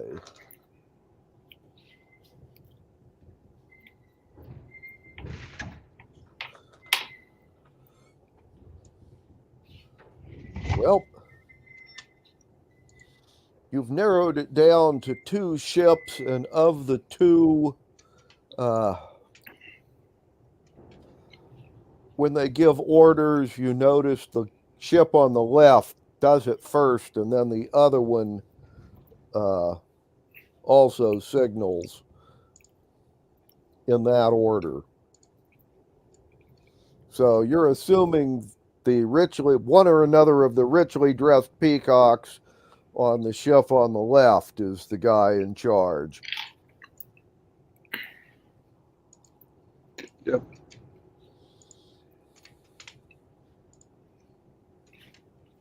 All right. I'm going to do another investigation check to see which one of these peacocks looks the least military.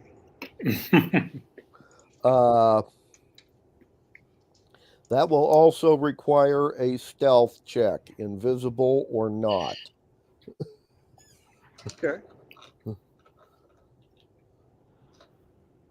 Do I make it an advantage or something because I am invisible? No. Okay. You think they can't see invisible here? All right. Constantine, roll me 2 20-siders. 2. 16 and 19. Okay.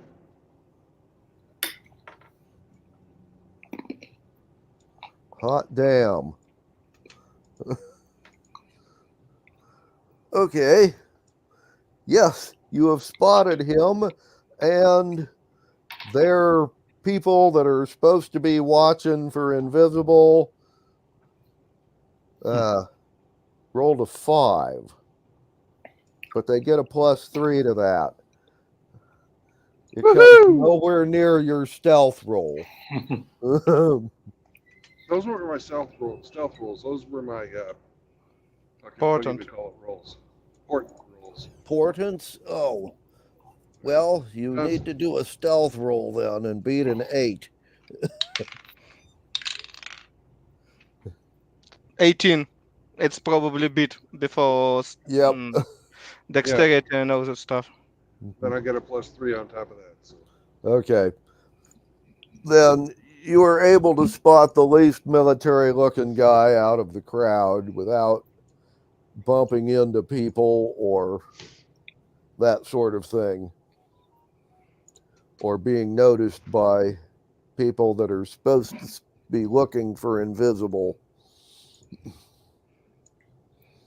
Okay, so you've spotted him.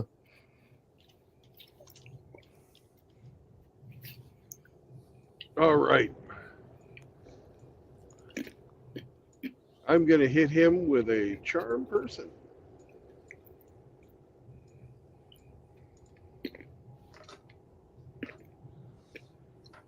He needs to roll a 17 or better. Mm-hmm.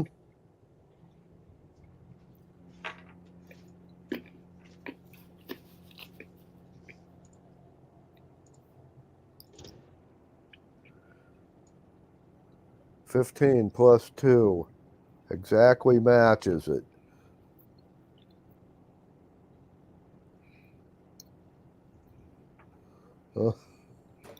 So he is not charmed.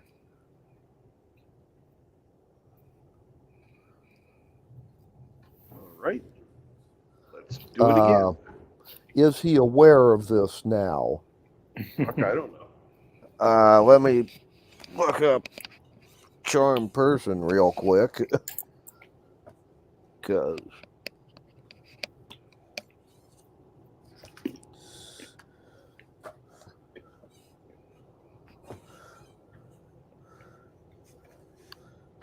I don't have any of this stuff memorized anymore.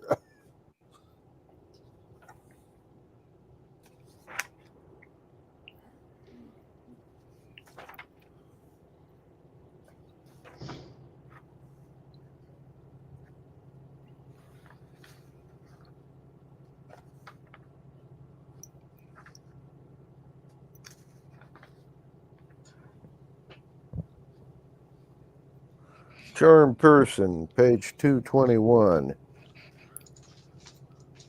Does a wisdom save. If he fails, he's charmed.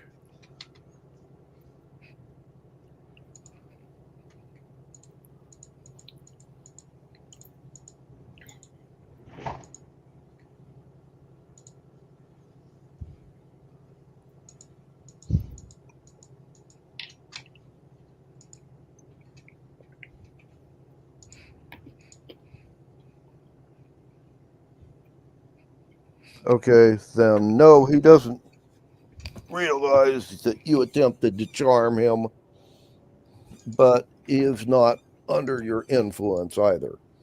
All right. Do I need to make another stealth check? 9, Plus 3 is 12. 12. Yeah.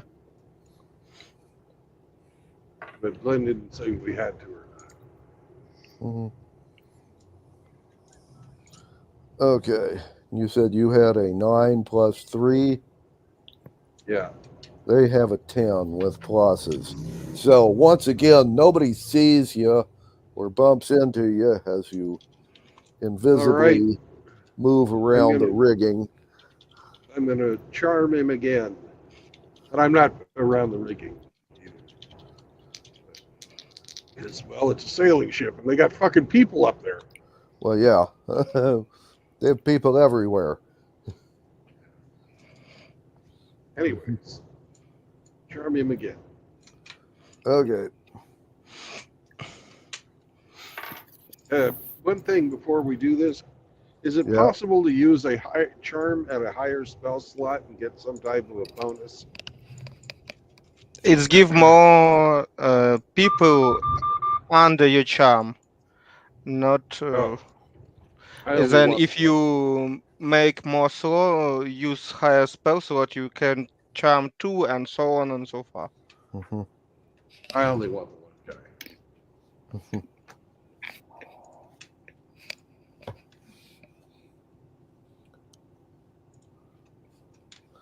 Okay. Well, rolling saving throw for the guy.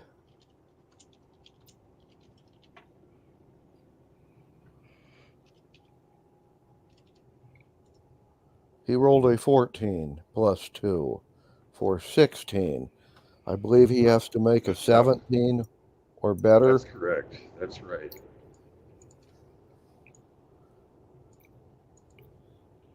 And come, let's go. Let's go. Come on.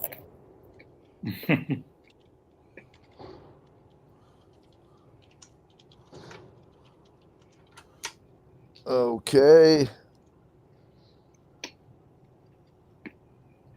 We're going to fly away on my magic carpet.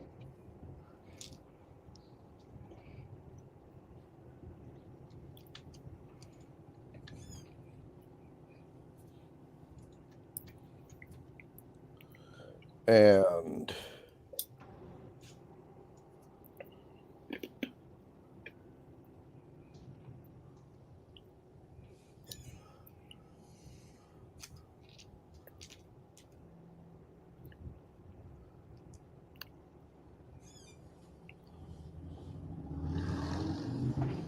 well,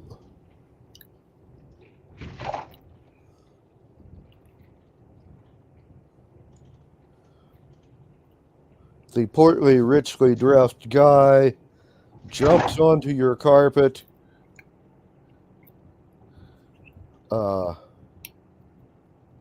However, one of his bodyguards has rolled a natural 20 on his acrobatics, and he has jumped on as well.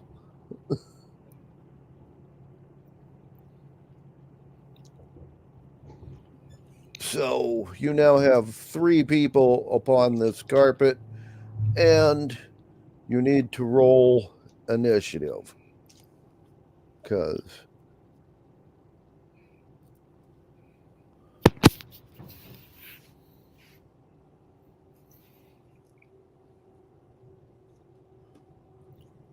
Bad guy has with plenty pluses, a 20 on his initiative.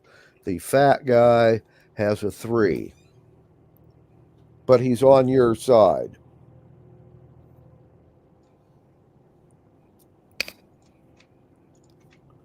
So, initiative for Bill. 13 plus 3, 16. Okay.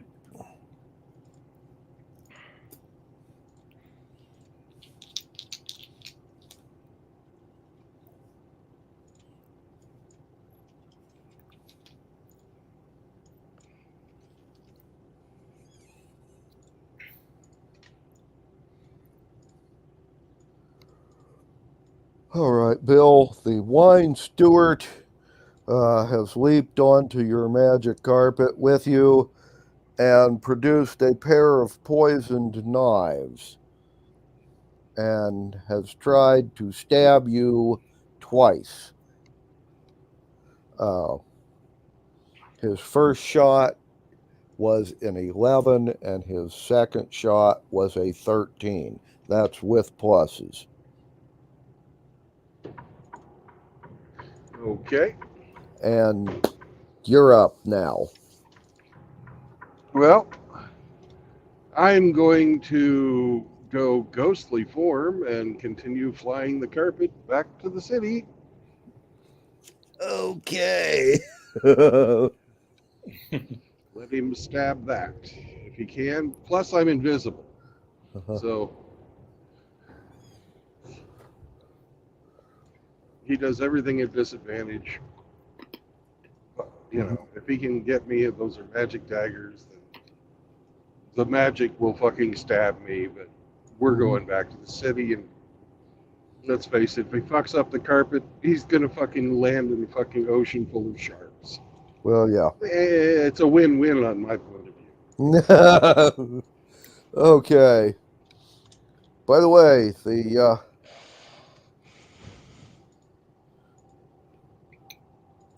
Sultan's heir has ordered the bodyguard to cease and desist this action for his action of the round. Okay.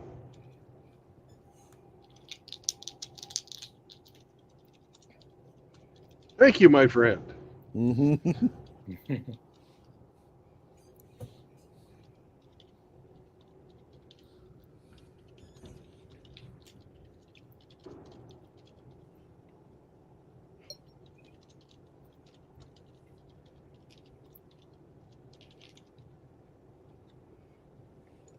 Okay.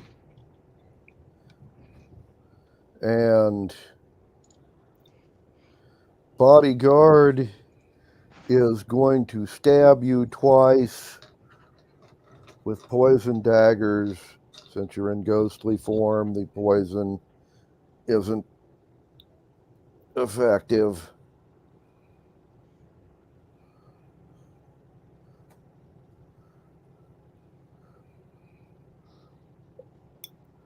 And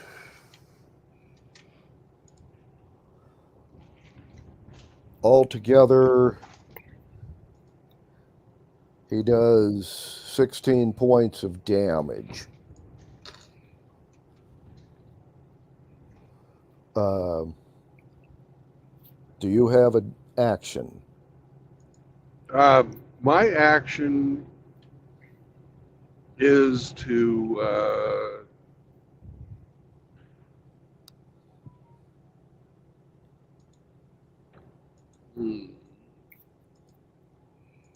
can't do anything nasty because I got the fucking guy I'm trying to kidnap on there. Magic missile to the bodyguard. Okie dokie. And you draw only damage. You're right. Yep. D4 once. 3. Multiply its on number of missiles plus 1, like I remember. For each missile.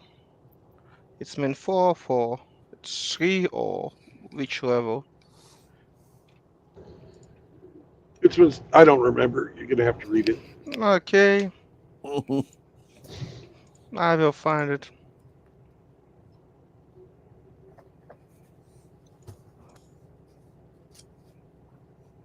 But we shouldn't have too long of a flight. No.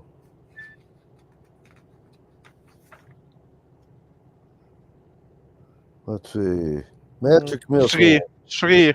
It's mean 12 points of damage. Okay.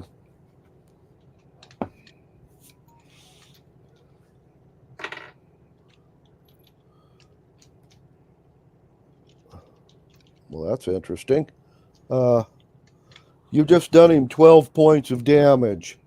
And then the Sultan's heir does a grappling attack. With pluses, it's actually a 19. And he just threw his bodyguard off the carpet. Guy failed his save miserably. Your Eminence, I stand in awe.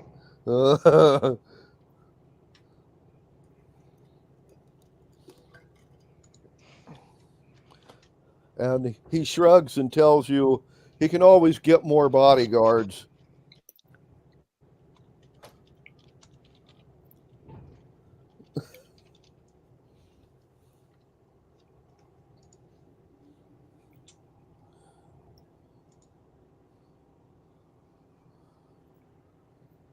All right. Anyway, And that guy goes into the water bleeding. Ah, there's a bunch of sharks. yep. Now, there are a couple of magic users that have taken off from the ship that are following you, but you have a 2-round head start. Yeah, well, we're not fucking around either. We're going. Anyway, so you will make it to the city before they catch up with you. I'm assuming you're heading for headquarters. Oh, you betcha. Mm-hmm.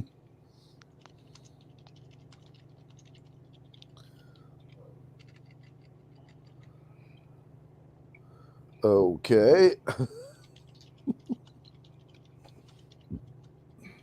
Since this guy's charmed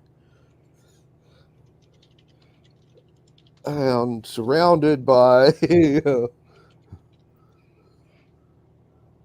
guards, once you get there, the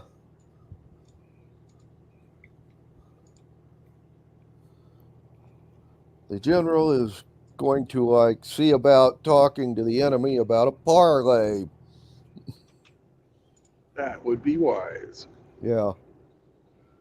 Now, let's see.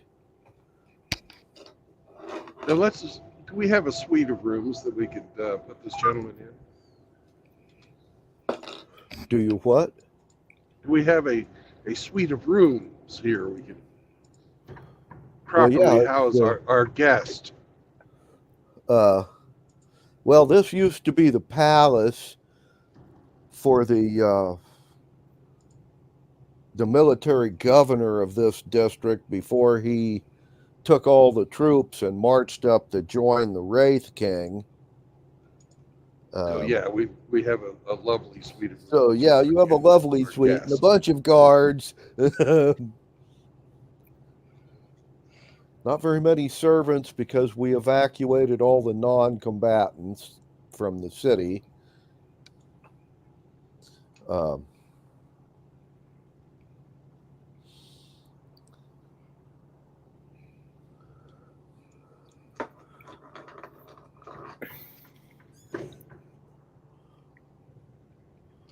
And it will take a few, but they've gotten word to the fish people and sent messengers out to the command ships of the fleet. And they know we have him. Yes, they know you have him. Anyway, after about half hour, 45 minutes, the fighting will desist and they'll start talking. Now, one of the things I rolled for last week that you guys don't know about.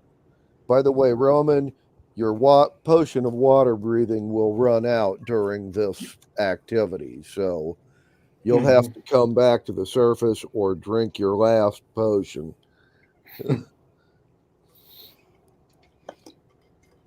But one of the things I rolled for was to see if the Typhoonal Dragon would show up or not.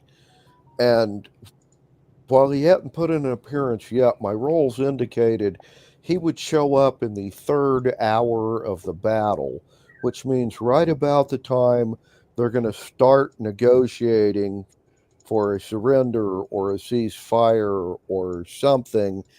A hurricane is going to make landfall on this site.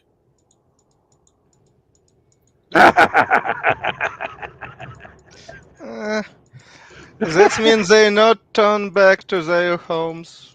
And Unfortunately. the dragon will come looking for you guys specifically. Okay, why not? Why not?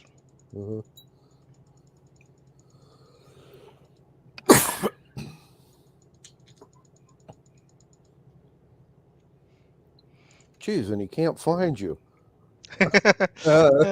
Okay, so he's going to be flying around in a search pattern in the middle of a hurricane. Yeah, Looking. but he does that. Uh-huh.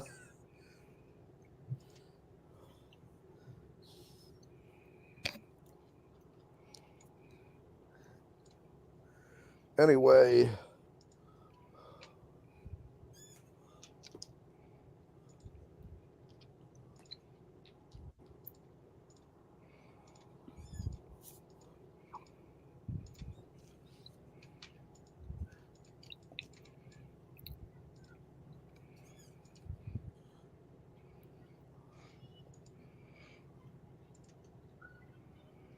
Okay, well then, unless you guys want to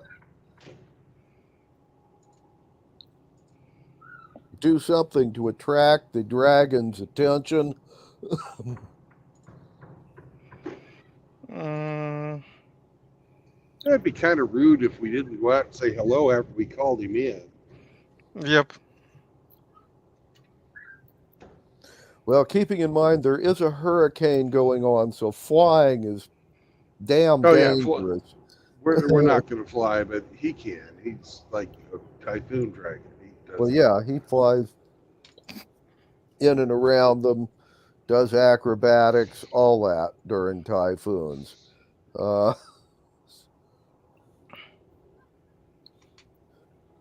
He shoots lightning out of his ass just for fun. Yep. Yeah. As always. Okay.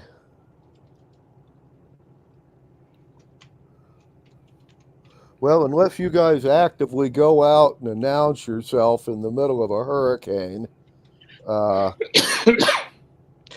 We little bit wait till fleet will end, because hurricane, what they probably do, it's finish that fleet totally.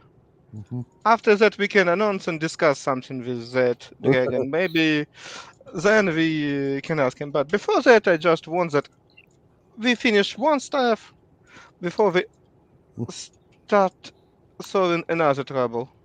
Very logical. well, yeah, agreed. rolls indicate that they sent a ship full of admirals and diplomats, escorted by 2 more warships in to negotiate. The rest of their reserve saw the hurricane coming and made a run for deep water. Best 90% solution. of them actually made it. All of the ships that were grounded got pounded into kindling by the hurricane. So That's like When 2/3 it's of their that fleet big and their option. troops Oh, are stranded here. deep water in hurricane. Wow. It's a lot safer than being on the shore. No, that's why ship tried to find a harbor.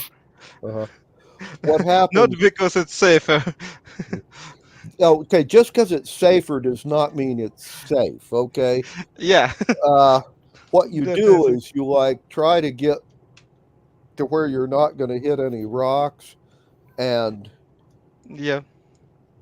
run with the wind, spiraling outward until you get away from the hurricane. If you Hey, do it Glenn. right, you live through Glenn, it. Yeah. I'd like to let you know that they didn't know hurricanes were spiral Yeah. until after they had satellites. hmm Yeah. Just wanted to point that out. They didn't know about the spiraling part. No, but some of them did it by accident. Mainly, they just ran in front of the wind and hoped they didn't hit anything. Yeah. But if you went, like I say, out in an outward spiral, you got away from it eventually. But their reserve tried to make a getaway, and the 2/3 of their fleet that was grounded, it's just, like I say, fucked up. And all of their troops are now, well, 2/3 of their troops are, well, marooned here With no supplies. with no supplies. Yeah.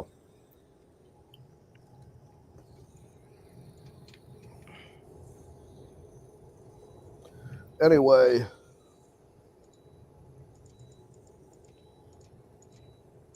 the dragon will finally find you guys about sunset if left to his own devices. The typhoon would have shown up about 2 in the afternoon, so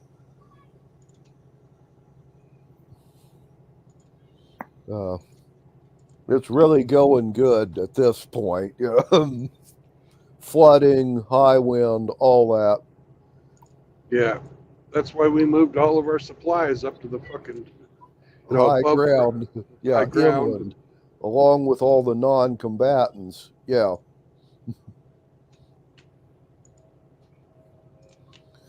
Anyway, the dragon finally finds you. Says, been looking everywhere for you. Where you been? We was Ah, busy. Sorry. we got stuck in a tesseract, and now it's 10,000 years later. Oh, yeah. He avoids those kind of places. They're dangerous. You live and you learn. Yeah. How you been? Oh, not bad, all things considered. Hang in the deep water until it's hurricane season, blow 3 or 4 of them in there, and then, you have time for your hobbies. Oh, cool. It's a nice job. Hey, we really appreciate you coming by today. Yeah. Saved our Well, bacon. he would have been here sooner, but he had to kind of take a roundabout path. You guys might not know this, but the celestial bureaucracy is looking for you guys. They actually came and talked to me right after you did the original favor, about once a year for every couple of centuries. They've kind of quit lately, but they're still looking. Those guys don't ever give up. The bureaucrats. Well, yeah. They pretty stubborn, like I see. Now, for the bad news, since he's in good with the Celestial Emperor and all that. Once he gets back to China, he's going to have to tell them that he's seen you. And Otherwise, he'll get in trouble. when he Oh. planned to turn back in China? Well, that might be a while. Yeah, that's what we're talking. After all, he's been doing the job, routine as it is, for thousands of years. He might blow up a couple of storms in these foreign oceans just for kicks Yeah. before he goes back. 80, 50 years will be fine for us. After we don't 10,000 years. Yeah, we don't In want just you a to get in second. trouble. Yeah, sure. What are they actually looking for us for? Apparently,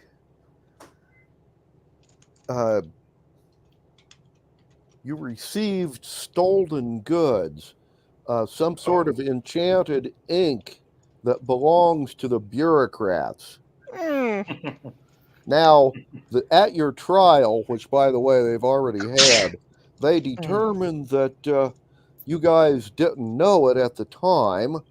There were Yeah. several ghosts that spoke very eloquently on your behalf. Chinese ghosts, by the way. But so they decided they just want the ink back, and you have to pay court costs plus 10,000 years worth of interest. sorry, we're not in their jurisdiction, unfortunately, for them.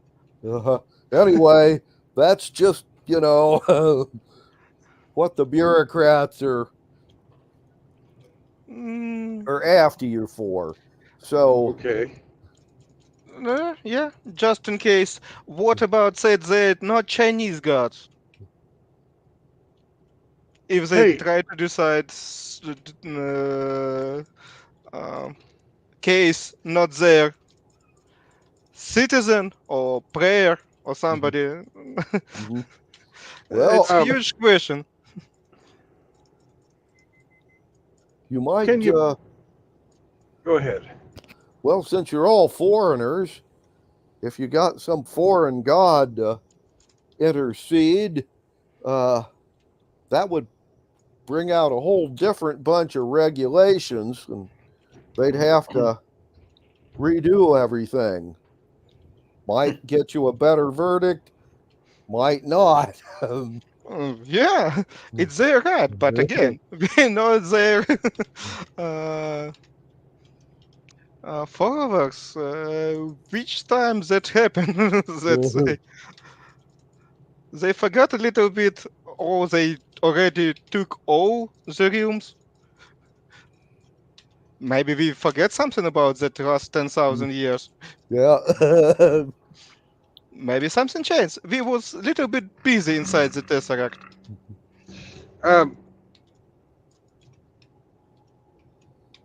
We might be able to cop some type of a plea deal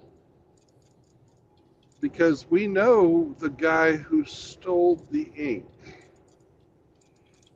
Oh, he heard the dragon heard they already caught him twice. Yeah. Okay. Oh, I'm pretty sure they're probably looking to catch him again. He's that kind of guy. Probably.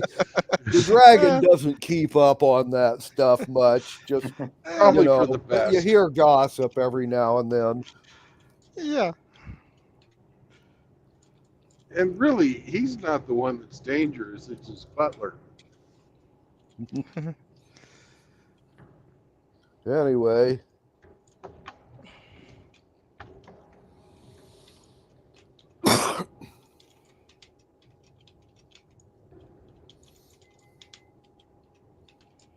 All right. Thanks for the heads up. Yeah. He wanted to tell you how that stuff turned out after the last time you guys met. You know those possessing spirits that you were after Yeah. Mhm. were Mhm. for him. Well, you were successful in locking one of them up, but one of them got away, made it back to the mainland. Um, Possessed a couple different people over the years, uh, and finally ended up uh, being emperor. Mm. Oh, he was a terrible emperor. Bankrupted the place, caused all kinds of civil war and strife, spent all his money on this really giant, elaborate tomb, you know, which once they got fed up with it, they stuffed him in there while he was still alive and locked him in. And without realizing it, they trapped the possessing spirit in there. He's still there Oh. now. Nobody's raided the tomb since then. Nobody's found it since then. Yeah. Eh. Of course, there were several civil wars and a couple of like barbarian invasions as a result of this, but that was okay. It didn't bother the dragon much. Eh. Always nice to hear that dying of millions and starvation and all destruction not bother you much. Yeah. Well, It's happened. I there's understand. still hurricanes, whether there's a war going on or not, so Yeah. he has But- like, job security. yeah. Hey, And can, people. I know this is a big thing to ask, but can we introduce you to a new friend of ours? What was that, Bill? Can we introduce you to a new friend of ours? He's young, Uh-huh. but we think he's got a lot of potential, but he's, well, young. Uh-huh. Right. So you're going to introduce him to the brass dragon? Yeah. Mm-hmm. Okay.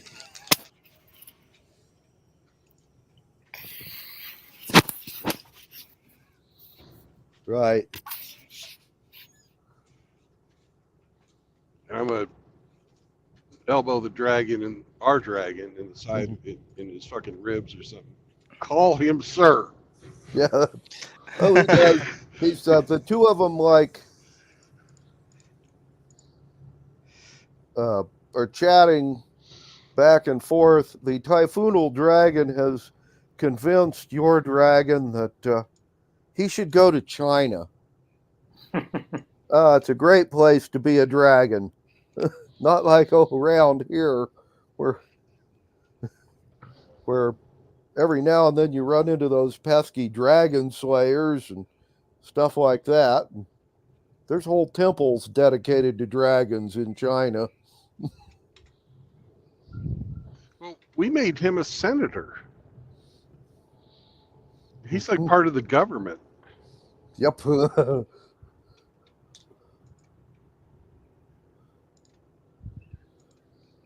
Yeah. Well, he agreed to help her till the end of the war, but then he might take a really extended vacation in China. Oh, good. That'll give me time to teach you Chinese. It's a great place.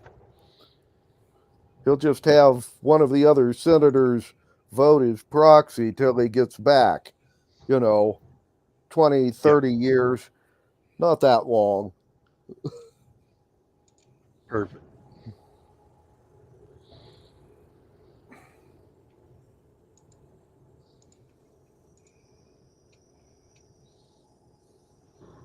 Okay.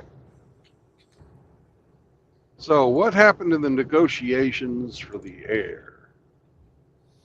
Uh,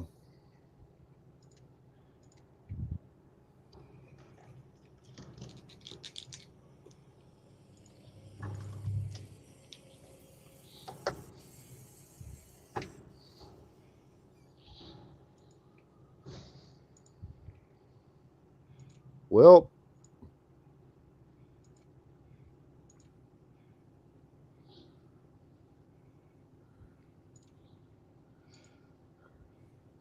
they chatted with the high-ranking people.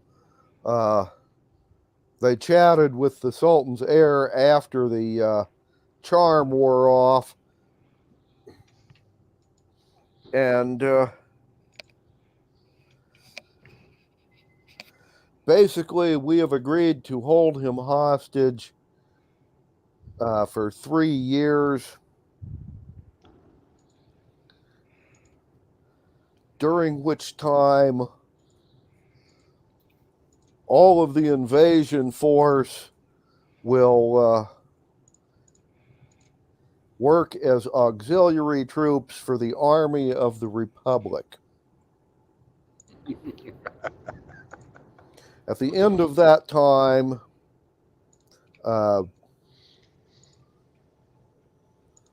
we will then ship the heir home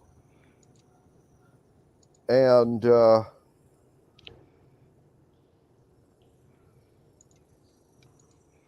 give his army the option of either going home or signing on as regulars with the Republic, in which case we then offer them the same deal we give everybody else. Share of the loot, 20 acres of farmland, and a slave once they're out of the army. You know, the standard Republic deal. However, during the 3 years' time before then, they basically work for us, and we keep the heir and most of the other rich people that we're negotiating as hostages, and we send couriers back to the Sultan, letting him know that's the deal that was cooked up between them. If he doesn't like it, he can always send 40 or 50 shiploads of gold and jewels or something like that. But otherwise, he's stuck with this deal. But he does get his heir back eventually.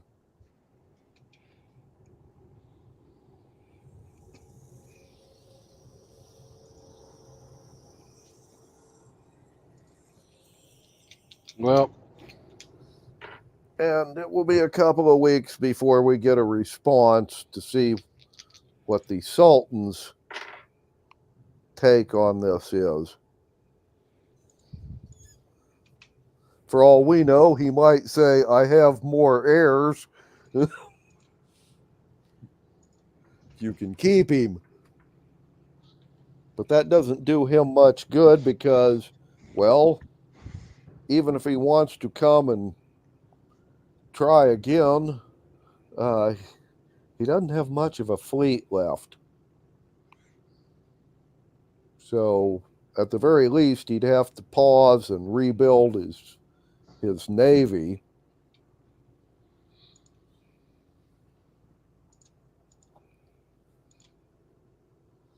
The gist of it is the Republic just got 9,500 trained infantry, some of them regular infantry, some of them foot archers, and another 500 trained cavalry soldiers. Although they didn't have any horses with them, they were planning on acquiring them locally. Those are all 6th level Cavalier class fighters. nice. Uh-huh.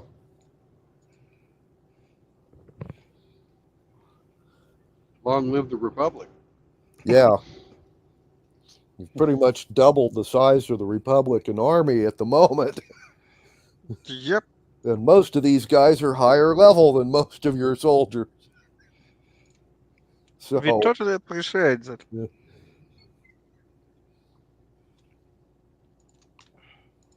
By the way, the Typhoonal Dragon's going to stay here overnight and most of the next day before he leaves, at which time the Typhoon will then move back out to sea. Okay. So it's a stormy night, and Yep.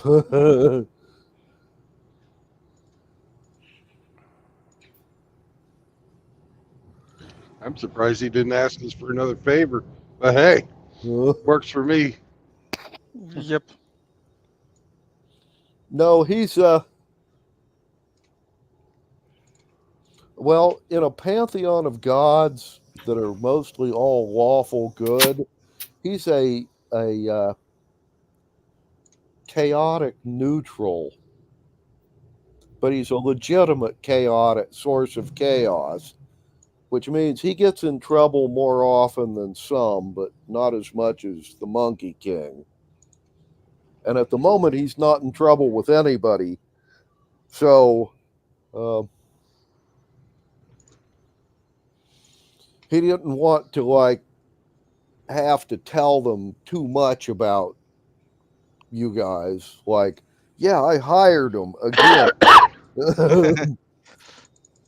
He'll just take a little vacation. He's not going to be able to stretch it 20 years, but maybe a year or two, and then he'll have to go back and report that he saw you, but that was over a year ago, and you were way to the west in a flooded city.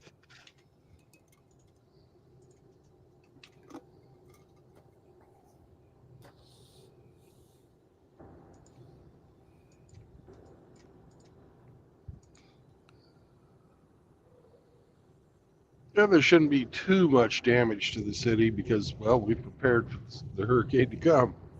Well, yeah. Mm-hmm. There'll be some roofs that need to be fixed and Yeah. shutters that blew off and that type of things, trees down. But overall, it should be all right. Harbor's kind of trashed by the storm. The city proper, not so bad, minor, like you said. Most of the stuff that was built outside the walls, slums and such, all that's like washed away. Urban renewal, right there. Urban renewal, yeah. Mm-hmm.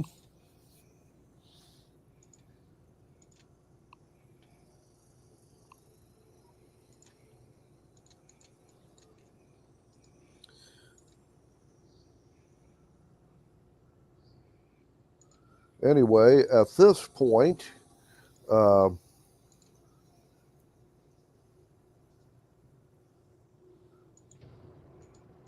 the fighting is over, but there's a bunch of rebuilding to do, and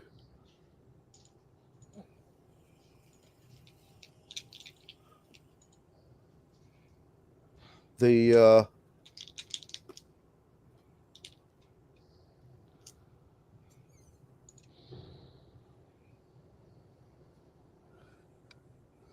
Wraith King is occupied fighting the governor overlord of the Northlands.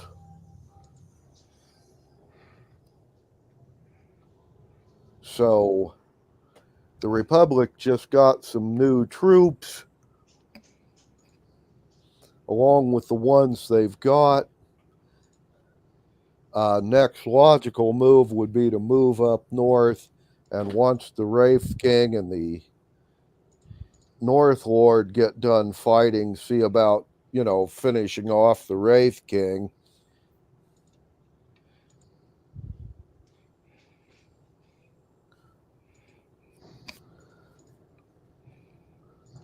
However, since we are going to be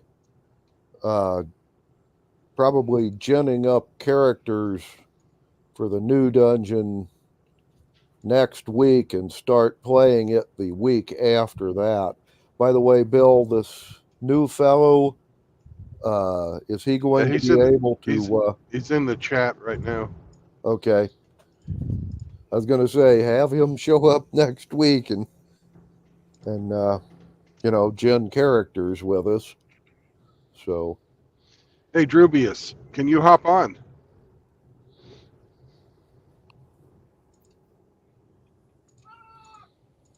I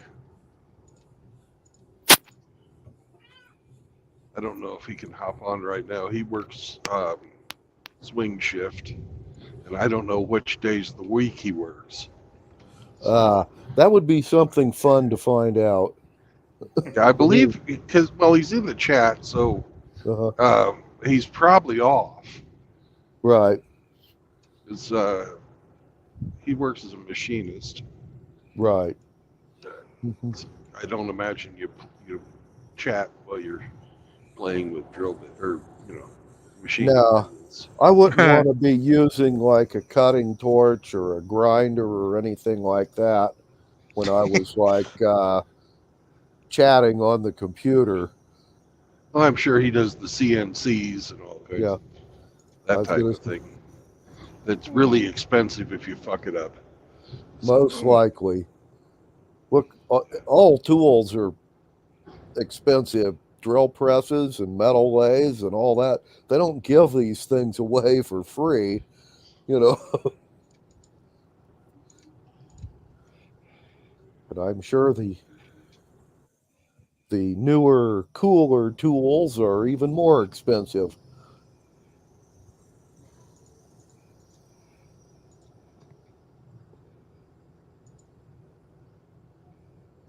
Well, at least I see that he's chatted, like he's 3 chats back. Yeah. Something about spells. I don't know. I can't read while I'm driving. Yeah, that's fine. Just, He can be just between words because CNC is such machines that you can just load it and look on it. But again, it depends on situation. Depends on how many machines they get you running too. Yeah. There's a lot of those, they just load them up and then walk away. Yes. That's why you usually have 4 CNC machine and 1 operator. If you can afford. Yeah.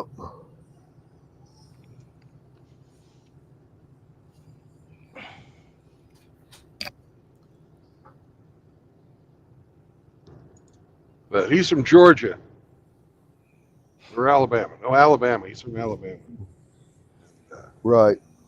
Sounds like it too. So somewhere south of here. Yeah. Yeah, I met him one time for we had dinner or breakfast. Yeah, no, it was dinner.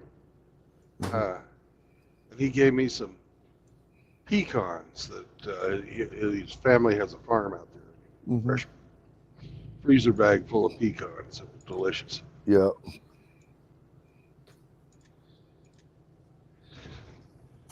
Oh well, it doesn't look like he's going to hop on. Okay.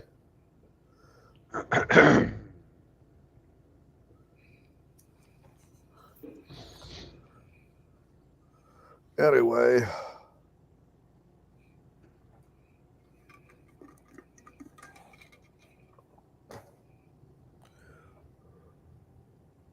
Oh, there's somebody trying to get in. Who is that? Hello. Hello. Hey, Drubius. Hey, how y'all doing? Doing all right. Have you heard what our tentative schedule is? I caught bits and pieces of it. Please fill me in, sir. Well, we're wanting to gen up new characters next week, and then the following week we would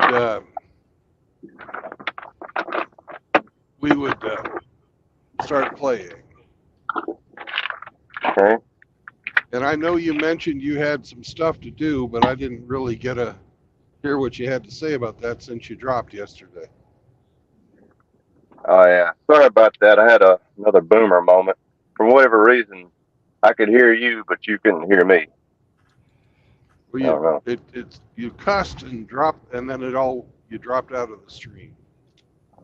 Oh, yeah. It's that Alabama internet I got here. Yeah. But anyway, let's see. Next week, I'm gonna be on vacation. Potentially be on vacation. It may be rescheduled, going down to Florida. But the weather's having a bit of issue with that right now. Let me see. Oh, by the way, name's Drew. By the way, Hi, I'm haven't met. Jim.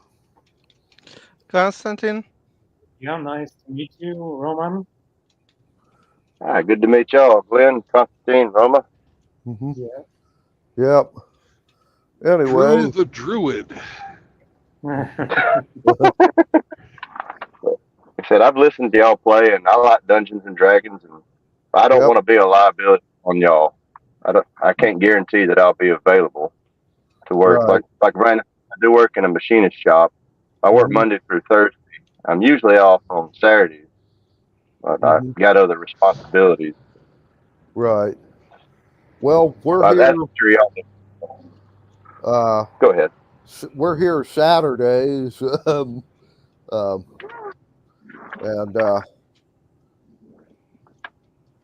well, from like 11:30 to about 3 or so, and 3:30 in the afternoon. So Mhm. that works. And they're talking about a pirate campaign, which does have one redeeming quality. You can drop people in and out real easy. Since everybody's pirates, you have kind of a transient lifestyle anyway. Mm. There's Don't like always And then the young worst, pirates, and there's always old pirates that get caught and hung. So, and you can Yeah. always throw character out of the boat. yeah. Make them off the plank. Yeah, Yeah. if you really piss off the other pirates, they can like have you walk the plank. Then you Yeah. get to gin up a new character. Yeah. Always an Oh, option. I like this. Well, Excellent. on the other hand, if you're a professional pirate, you don't have to work set hours for a living.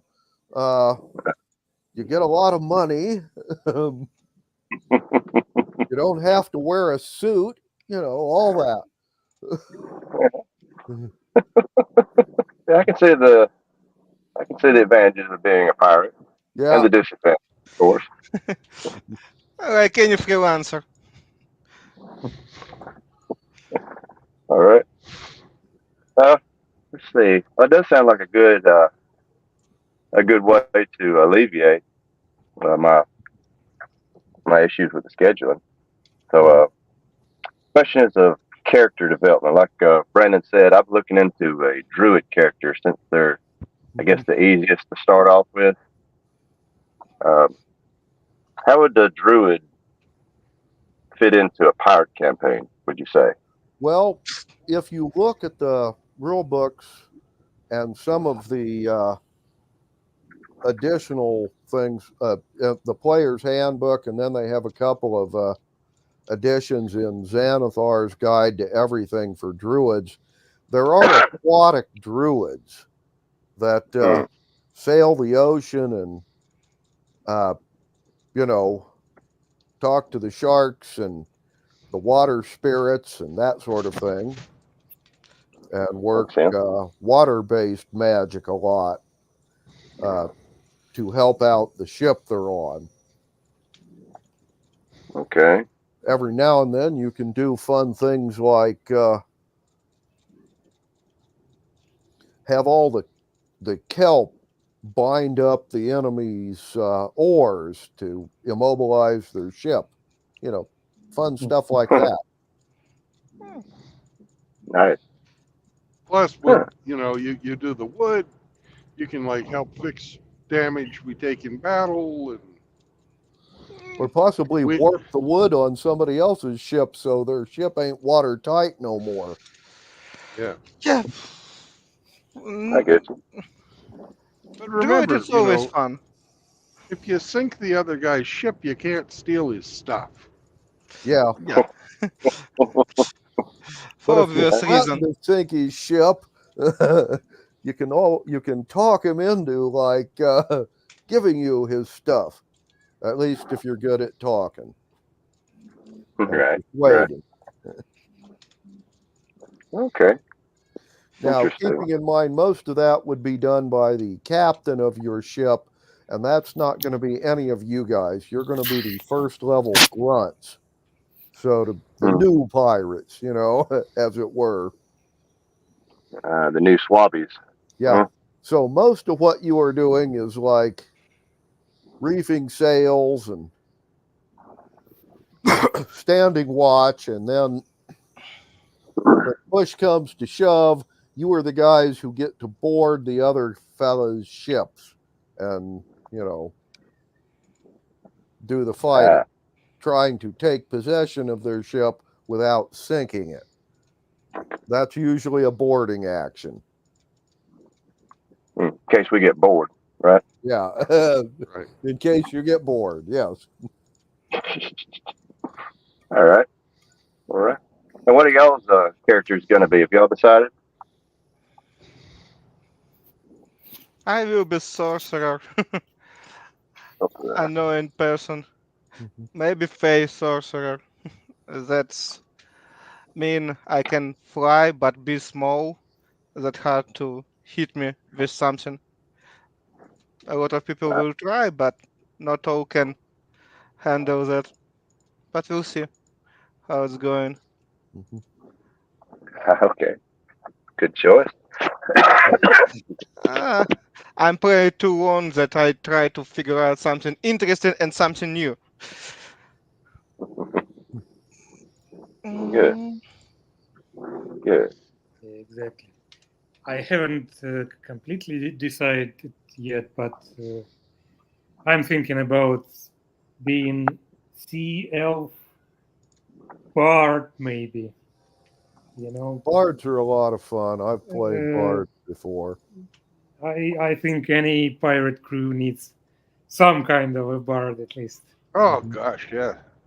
And you gotta get it. You gotta get an accordion. Well, an accordion. That's too high level for the start, but maybe we'll start from a couple of spoons. There's a musical instrument. Farewell and adieu to fair Spanish ladies. Yeah. What should we do with the drunken sailor? I was going to talk to Glenn about this offline, but since we have a lot of extra time today, and I got you right here, I was thinking about doing a variation on fighter that specializes in that's basically a midshipman.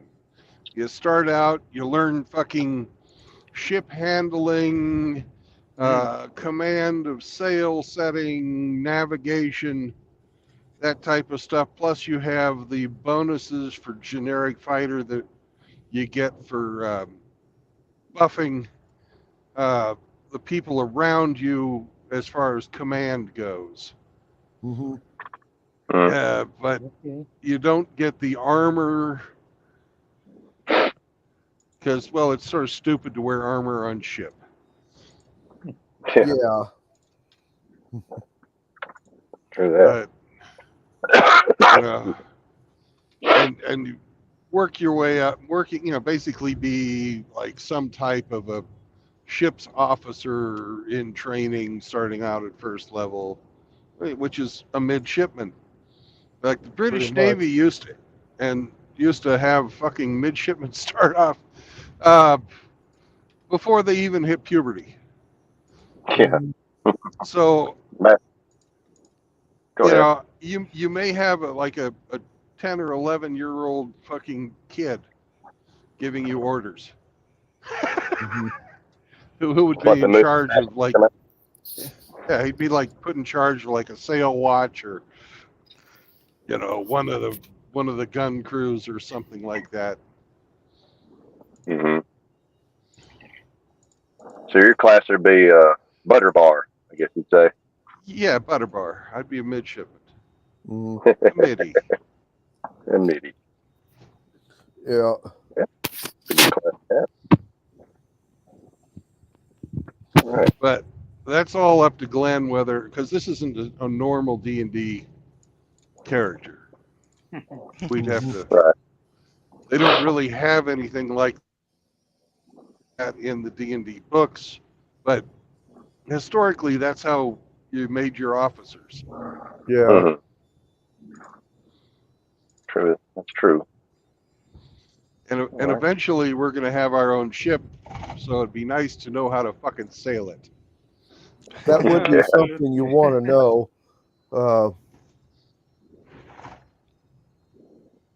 Yes, sir. Well, I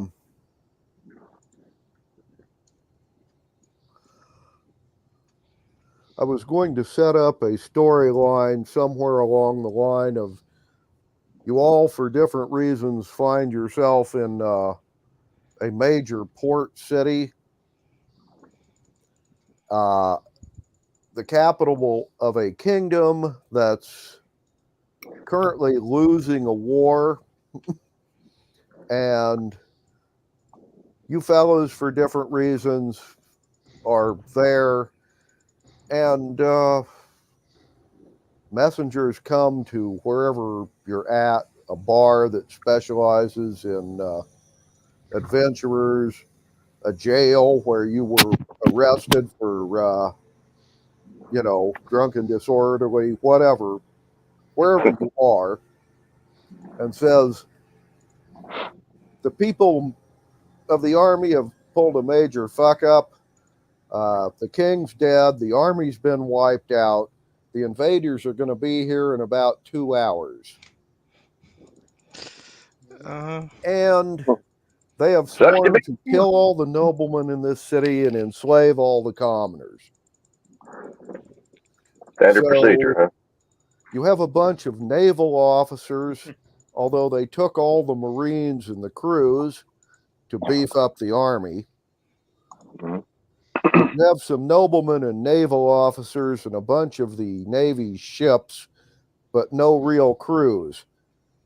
And they basically have decided they're part of a navy for a kingdom that doesn't exist anymore.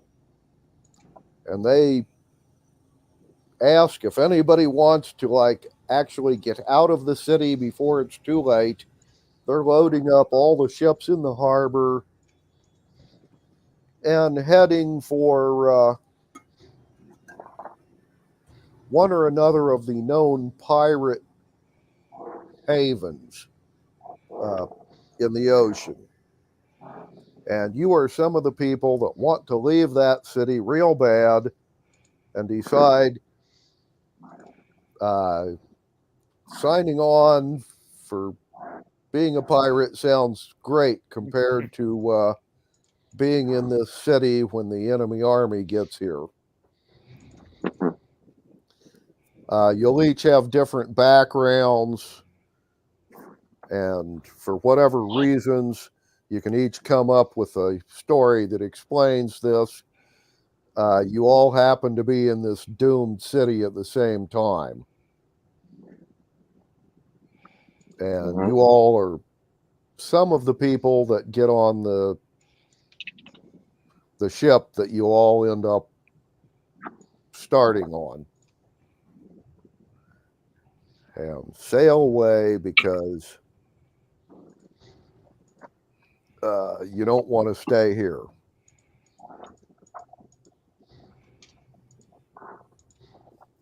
Understandable. And you Better. and the other members of this fleet, some will stay together, some will go off on their own. And you'll see about, well, making some money and finding a place to spend it. Yar! Yar.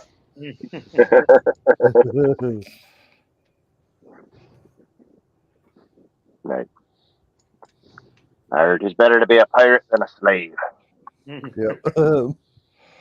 Mhm. Excellent, excellent. Arr, I'll see if I can- Druvius.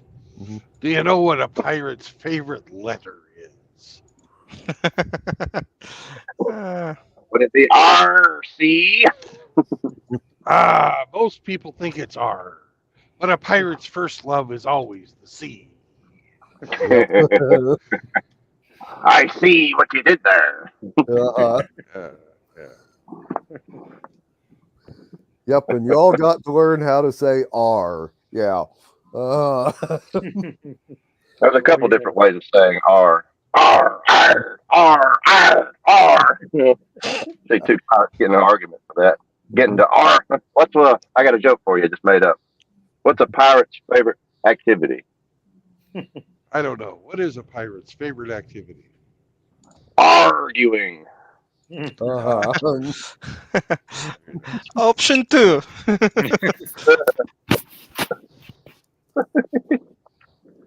Oh, shit. All right, well, I'll see if I can figure a compelling storyline to add myself into this pirate campaign. There's a lot of options, yeah. There are a lot of options. So, what are you going to be, Brandon? You say already? Well, there's Yeah. always the invaders conquered your town and took you as a slave. You've escaped and stayed ahead of them till you got here. And you don't want to be here when they get here because they don't like escaped slaves much. True. Can't have your slave escaping. Yep. What kind of tyrant master would you be if you had your slave escaping like that? Mm-hmm. Yeah. Well, a lot of, historically speaking, a lot of pirates were escaped slaves. Right. They figured they were already wanted. They might as well get some money out of the deal. Yeah. Mm-hmm. I've read that a couple pirates were upstanding men, pastors even, where they Several of chose. them. The one that they called Black Bart was before he became a pirate. Mm-hmm. And even while he was pirating, he was a famous amongst pirates for being a teetotaler. Even when he became a pirate, he didn't take up drinking. But wise. You need to have all your senses about you if you're going to be a pirate. Yeah. Got to look after yourself against the authorities, but also against your own men. One of them may be vying for your position. There is that. Well, get him drunk and just cut his throat in the middle of the night, or slip something into his wine. Yeah. And there you go.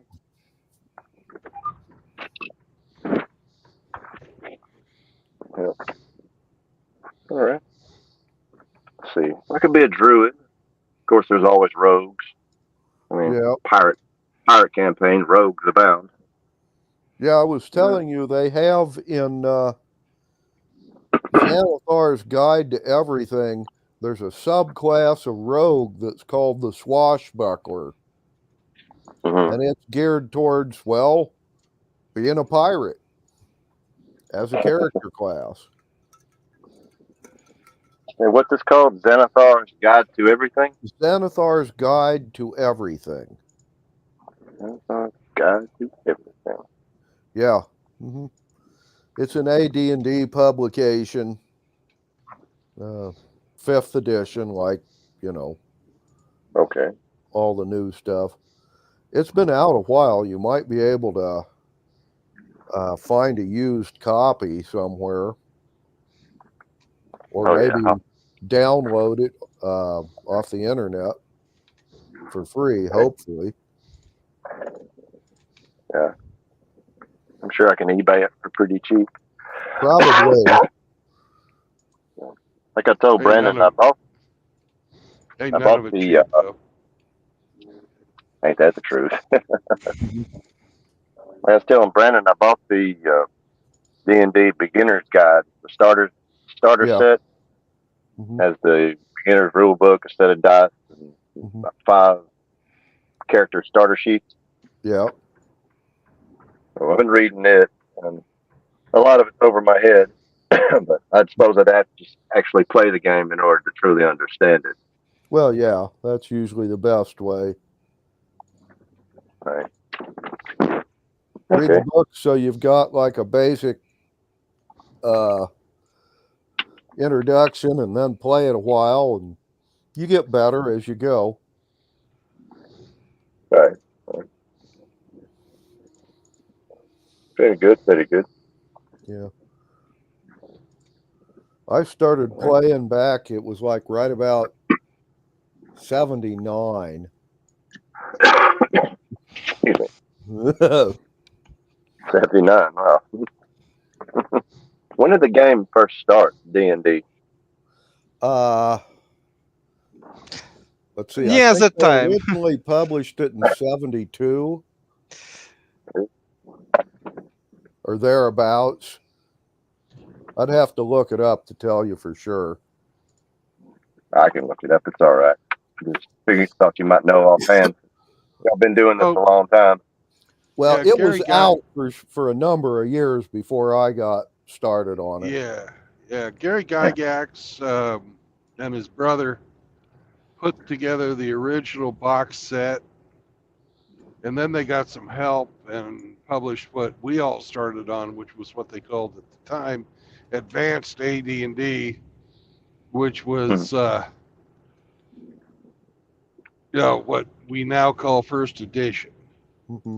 But when they first started playing, all they had was dungeons. They didn't have like any world between the dungeons, and that's what the AD&D came up with, was like trying to make worlds like Tolkien you could go around in, Yeah. instead of just doing dungeon and then roll up new characters and do another dungeon, or you know, that kind of stuff. I see. Expanding the D&D universe. Yeah. Yeah. Basically. Understandable. And now we hardly run any dungeons anymore. Now you're running the high seas. Yep. Yeah. I'm not... Interesting. Yeah, we play what's known as campaign-based style. Okay. How long do your campaigns usually last? Depends. Half of year. Yeah. Depends on how many ships you have to plunder, and dragons you have to kill and such. Yeah. Yeah. Something like that. Usually when you get up to higher levels, it starts being a little bit hard for the DM. So we go back and start up new characters. Yeah. It's all Now I've all had, up to you. over the years, I had a couple of campaigns that lasted like 4 or 5 years, but I've had some that lasted like 2 months, and then half my players got new jobs and moved to other states, and you know, that sort of thing. So it kind of varies. I see. I get that. All right. But okay. All right, I'll do some research upon my character. Hmm. I'll figure out a fitting story to come in to jump into the campaign. Okay. I've started some maps for the world you'll be playing on, the Mhm. oceans you'll be sailing on and the coastlines you'll be raiding and that sort of thing. But I haven't finished them yet. Hopefully, I'll have them done next week or the week after before you have start playing. I will have, because it's just easier for me, I will send it to Bill's smartphone and let him send it to the rest of you. That'll work. Sure. That'll work. And there'll be a world map and then a couple of continent maps of the continents that you know about and the islands that, and a few dangerous spots will be noted where there's like shallows and reefs or giant whirlpools that, suck your ship down to the bottom of the ocean, things like that. That would certainly suck. Yeah. Yeah. Mm-hmm. All right. All right. Seems like there's a lot of work goes into being a dungeon master. Yeah, although there's a couple of things that make it a lot easier for you. I've got a copy of what is entitled the World Builder's Guide, the AD&D World Builder's Guide. So it has a lot of the information I need about population levels, cities, which ones are like, what do they do there? Is there magic available in this city? Is there any money? If you're on the Ivory Coast, there's bound to be a lot of ivory trade. There's money there. Things like that. That's it. But yeah, the DM kind of has to keep track of the whole planet, or at least parts of it. Because there's things that will happen that impact the characters that they don't know about until later. Like some king gets tired of having all his shipping raided and he starts hiring mercenaries to go hunt pirates.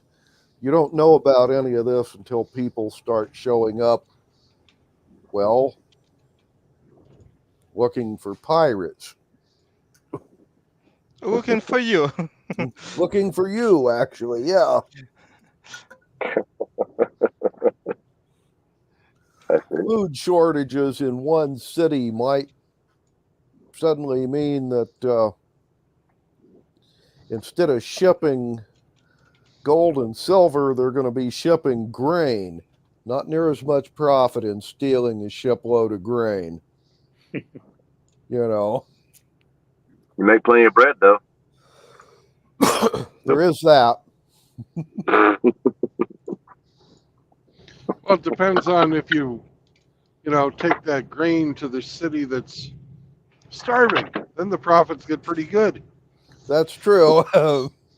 Yeah, you make bread to make bread. Know what I mean? Yeah. If you go back to the city that sent it in the first place, they're going to arrest you for trying to sell it. Right.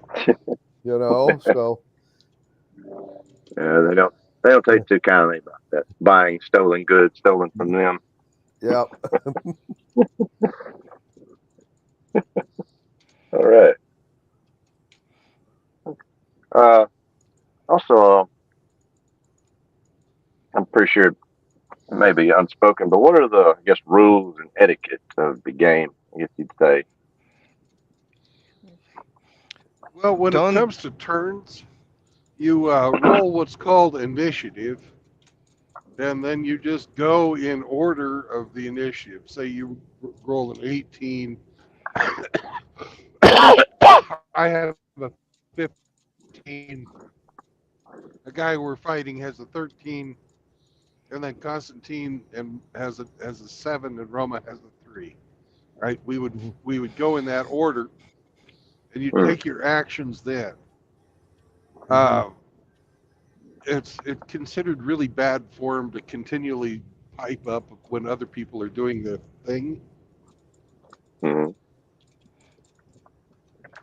unless you see Okay. somebody who's struggling to figure out what to do. Then you kind of maybe give them a hint. Mhm. But other than that, you keep your mouth shut. Well, other than that, there's really no etiquette. You'll get As an always. alignment. You'll get an General etiquette. alignment. You play your alignment. Mhm. Yeah. We're going to be pirates, so I doubt any of us are going to be lawful good. Probably not. Of So, course. Probably very few paladins in a pirate crew also. yeah. Maybe. Oathbreaker as option always nice. Yeah. But again, Although clerics of thieving gods are real popular as pirates. Because Yeah. when you're out there stealing, they can bless you and make, sure that you like do a good job. Oh, okay. Mhm. I'll be a rabbi. Yeah. Right. All right. All right. As far as that makes sense. Don't to interrupt each other. Um, Mhm. as you know, I like to heckle a lot and make jokes, but if it's going to Oh. interfere with anything like that, I'll That's keep it at a minimum. that's always allowed. Yeah. Heckling is allowed. Making jokes is what we do. Hell, some days that's most of what we do. yeah, depends But on situation. since we're here to, well, entertain ourselves and each other, a good laugh is a great way to start.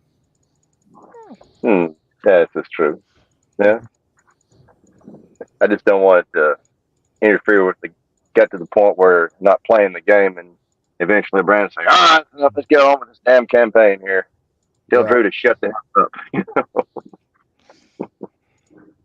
So I just want y'all to be aware of that. I don't want to interrupt or cause disruptions in this game. Mhm. So, Oh, one I know other how. thing. One other thing is during a battle, don't argue with the DM. Mhm. Okay. You can No ask for argument. clarification, or you can point out a rule, but don't argue. If he says it, then that's the way it's going to be. Mhm. I see. Okay. You're like the ref or the umpire, pretty much. Yeah. Yeah. Something like that. It'll be like a It's tennis On the player. other hand, I try to be a fairly easygoing, DM Yeah. compared to some. You sound very easygoing, Glenn. You do. Well, I'm retired. I don't have to get up early in the morning. So my life doesn't have near as much stress as it used to. Nice. Yeah. Okay. Excuse me. Anyway, other than that, I really don't have much for today. I'm sorry, guys. Yeah, it's Not a- okay. Not I a big figured deal. you'd finish the battle and then we'd shoot the breeze about the new campaign, which is about what we did. Yeah. But and like I said, I'm working on the maps and the other background information for you guys. But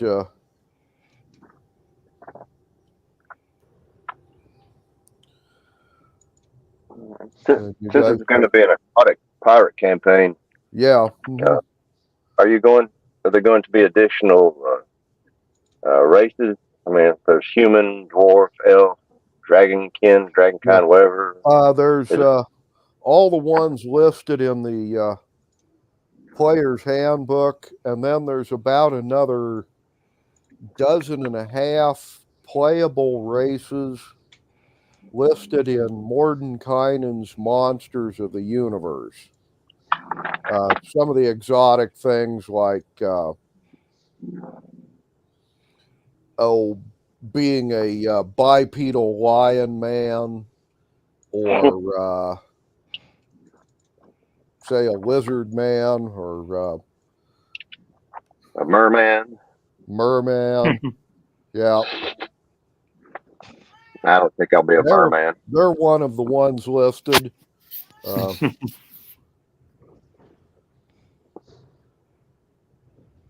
ahead. I'm sorry. Anyway, but there's about another dozen races listed there. If you want to play like an Aracroa, one of the bird people, you could do that, you know. Although why one of them would be on a pirate ship, I have no idea. You'd have to explain that one. They got hired to man the crow's nest. Yeah, right. I'll live Also, up there. any of the lion men or cat people, given the way cats feel about water, having one of them on a ship would be kind of interesting too. You ain't lying. Oh God.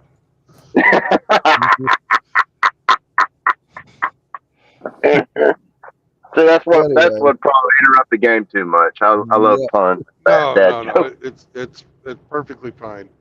Yep. Okay. Okay. All right. And it's I don't think I'll be a merman though. There's too many negative connotations in that. Yeah. Hello, stranger. Mm-hmm. Please. Well, like I say, there's other races to choose from. One of the ones they've listed in Mordenkainen's is centaurs. I remember years ago having to gin my own specs because Bill wanted to play a centaur character and they didn't have it in first generation. Yeah. You know. Everything changed. Right. Seems like it's an adaptable and expanding game. Yeah, they have it now. But Chet was a lot of fun to play. He was one of my favorite characters. Well, yeah. You say Chat was one of your favorite characters? That was the centaur character he played. Oh. Yeah. So. Bet it would be fun. Yeah. Half horse, half human. Yep. And there's other things, like say in the campaign I'm running on Tuesday nights, Oren's playing a Goliath, one of the giant folk. So here's this 9-foot guy along with a bunch of let's see, they got a half elf and a couple of hobbits and this giant. Those guys wandering around together, you know. Somebody riding him. Yeah. Because it's a good option. No, they mainly put him in front as the big meat shield for the party. He's playing a giant barbarian, so, you know, they have him go and wail on him while everybody else throws spells or shoots arrows at him from a distance. It'd be fitting for a pirate campaign. Yeah. Wail upon. Mm-hmm. Never mind. All right. Well, I got a lot of reading to do. Apparently, yeah. The Centaur Guide to Everything. Mordenkainen, Monsters of the Universe, or no, Monsters of the Multiverse. That's what it's entitled. But Monsters of the Multiverse. Yeah. Anyway, they have a section on playable races, and then another 50 or 60 new monsters that I, as the DM, will probably be throwing at you guys. at some point or another. All right. As Sounds you like wish. fun. Yep. Well, you know, if you read a lot of mythology, Cyclops are big and stupid, but they usually have a lot of treasure. So, you know, if you want to fight one of those. Yeah. Right. But,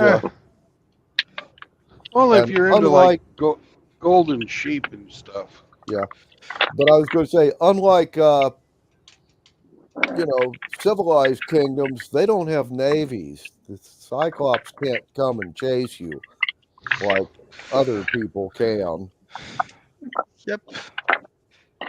Right. But they do eat you. Yes, they do eat people, though. So, so if they do catch you, your life expectancy ain't very long. If anybody catch pirate, his pirate life expectancy drop very dramatically. Yes, that's true. Right. Long living pirate sounds like oxymoron. Uh-huh. Yeah, when you become a pirate, your life expectancy drops Yeah. dramatically. There were, historically Already. speaking, one or two pirates that did live very long lives, but not very many. Yeah. Exceptions support the rule. But yeah, most of them didn't live that long. Can you play as a Somali? As option 2. Yeah. I'm the captain now. Yep. I know. I'm going to hell. Okay, well, that's about all I've got for this week. I don't have anything fun to say or any of that. I'll keep Thank you for working good on game. stuff and Yeah. Oh, you said. And if you could give some consideration to modifying the fighter class for I will learning. look at that stuff and Yeah. we can talk Yeah. about that one. But yeah. What day would you like me to call you? Oh hell, this is. I'll call you Tuesday if you like. No, Tuesdays I've got stuff going on, but No, I'm sorry. Yeah. So, what day would you like to call you? So, well, call you Tuesday or Wednesday if you like. You know. Okay. Yeah. Bad humor, I know. Yeah. Anyway, probably later on in the week, like Wednesday or Thursday, I'm open most of the week or most of the day. All right. So, them would be good days to call me. Okay. And besides, that gives me a couple of days to read up on fighter options and see what we got. One other thing about midshipmen that historically they did when the British Navy was boarding pirate ships or other ships like Dutch or Spaniards, they would send squads of sailors led by a midshipman. Yeah, I understand that. That way, in case the squad leader got killed, it wasn't a real officer they were losing. It was just a newbie. Well, that's how you seasoned your troops. Well, yeah. You know, the lucky ones live, and they get to become a higher level officer, and the unlucky ones get a burial at sea. You got to remember that these kids were also the sons of nobility who had been getting sword training since the time they could walk. That's true. However, since you're pirates, it's possible that you haven't had that training unless you were part of the Navy that when the kingdom went away and they said, well, you're hell on wheels with a sword and you know how to read and you were going to learn navigation later, but you're on your own, kid. Here's a book and a sextant. Figure it out. Yeah. And you can show up. One of the things when you show up at one of these pirate ships, they're going to ask you, do you have any skills that will be useful to the ship? Do you know how to navigate? Can you work magic? These sort of things are stuff they're interested in. Can you be a good cabin boy? Yeah. If, on the other hand, like I say, you really don't have much in the way of skills other than you're a good fighter. And I know basic sail handling. Yeah. And how to tie knots. Mm-hmm. That's also good to know. Yeah. Seeing how most sail-driven ships had several miles of rope. Yeah. The ability to tie knots was essential. Essential. Essential. Oh, God.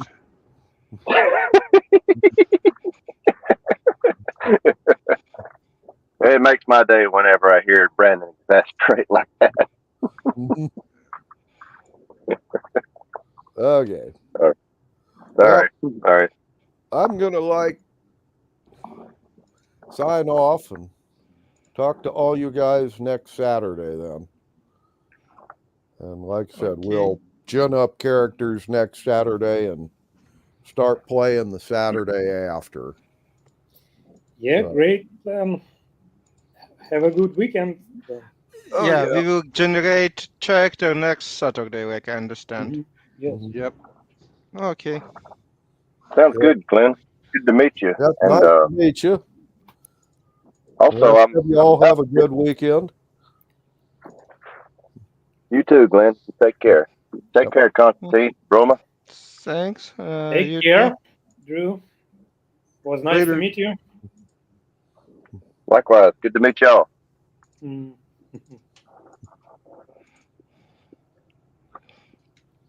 All right. Well, thanks for a good game, guys. Yeah. Okay. I Likewise. took my inspiration for kidnapping that guy from the Oracle that we met out on the road who said we captured the air. And I just figured, oh, what the fuck? That's what I'll do. Yeah. In any case, a new character always be fun. We'll see how it's going. Yeah. And new players too. We'll see what he will do. Yep. Okay. We'll see. Have a nice ride, Bill. Talk to you when I can. Bye bye. All right. Bye. Hey, I'm stopping Bye-bye. in up here to get fuel in about 20 minutes, and I'll buy your lottery ticket then. We'll see how it's going.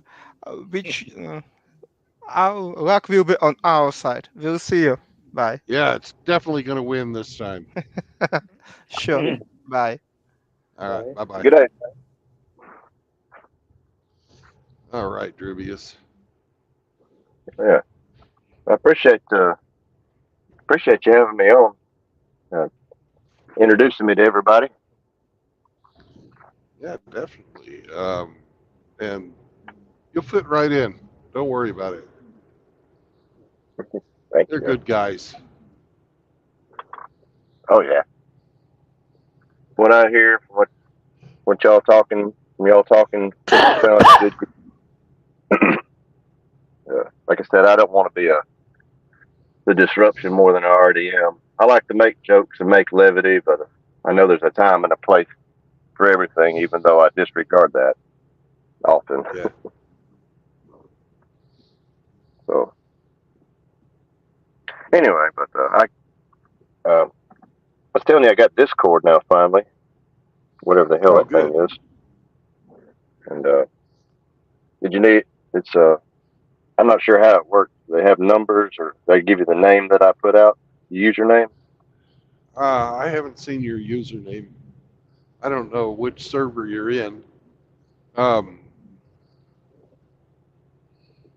I don't know how to use the thing. So. I've read. So it said something about servers. I didn't dabble into it. I didn't go into it any further. yeah. Another thing I'll have to research. Well, D-Man 50 and SCE run a server called the MGTOW server.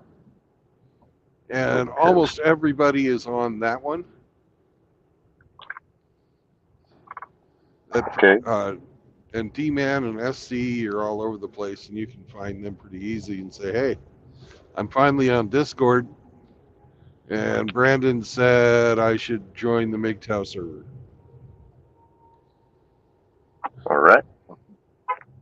You can look them up by those names. D-Man 50, SCE. Yeah. Right. RO is on there. Vero's on there. I've seen him around. Okay. If any of those guys could, like, if you tell them what your name is, they can probably find you right now and give you an invite. Okay. But D-Man and SCE, you're kind of like in charge of that one. All right. Along with a guy named Reality Duality. So. Right. I put my name in the chat earlier. I'll say it. Drewish333.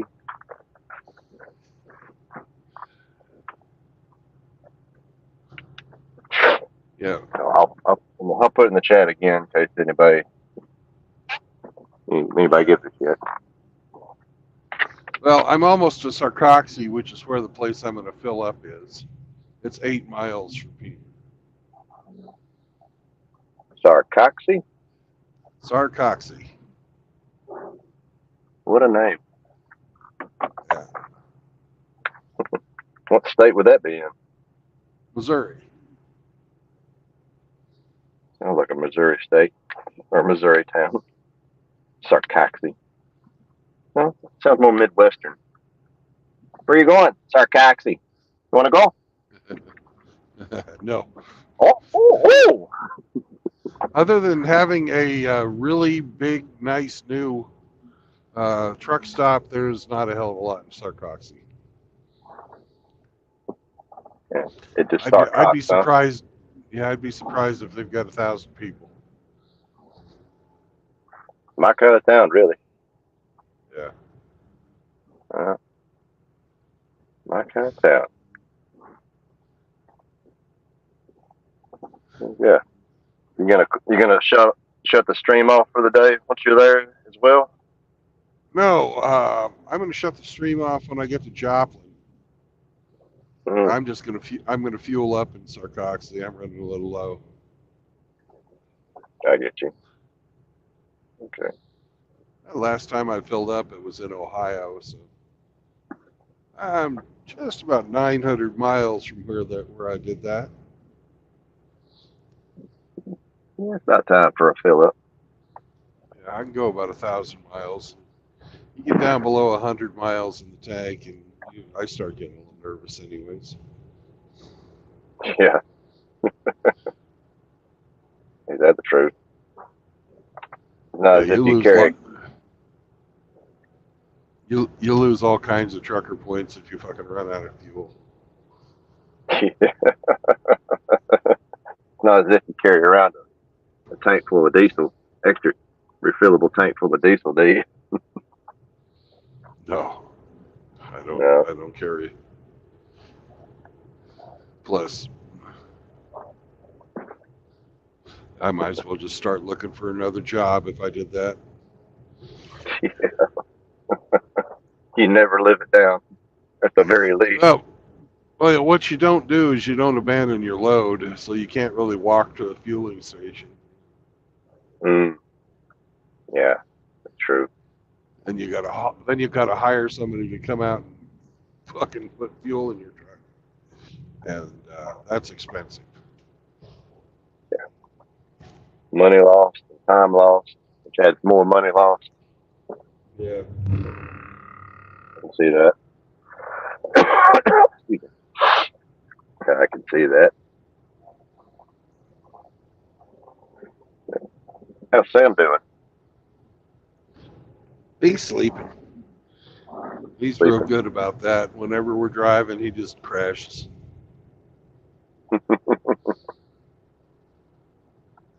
He goes into Okay, road mode. Road mode, Mhm. ROAD mode. Heck yeah.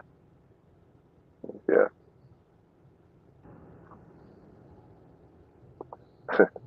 ORO saying I joined the D&D cult, now I'm going to hell. Well, that's actually a possibility in D&D. So Yeah. Oh well. a lot of campaigns, like especially if you're playing, a paladin or a cleric or something, you'll have to go and fight demons and stuff. I can see that. Yeah. Woof woof. There he is. Woof, woof. Hey, Drubius, How you doing, Oro? I'm trying to find you on Discord. I searched for Druish 333 and Drubius 333, and I'm Nothing not doing? finding you. No? Okay, Can you type it in the no. chat exactly as it appears in Discord?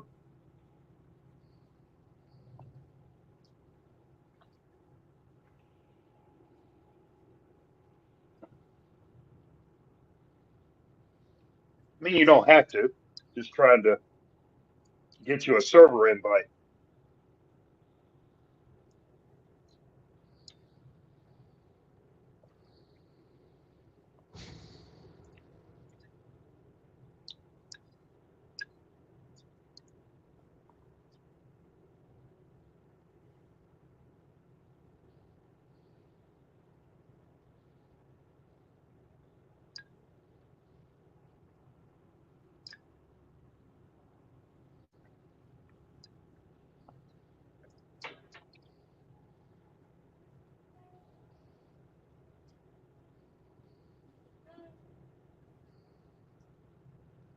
Oh my.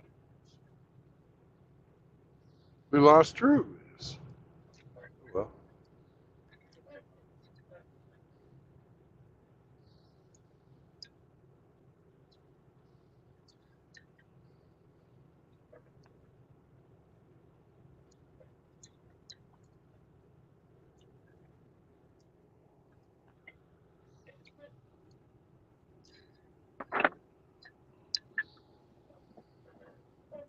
Okay, here we Well, go. Here we go. all right, welcome back. Sorry about that. Boomer moment again. I'm trying to put it in the chat for you. Okay.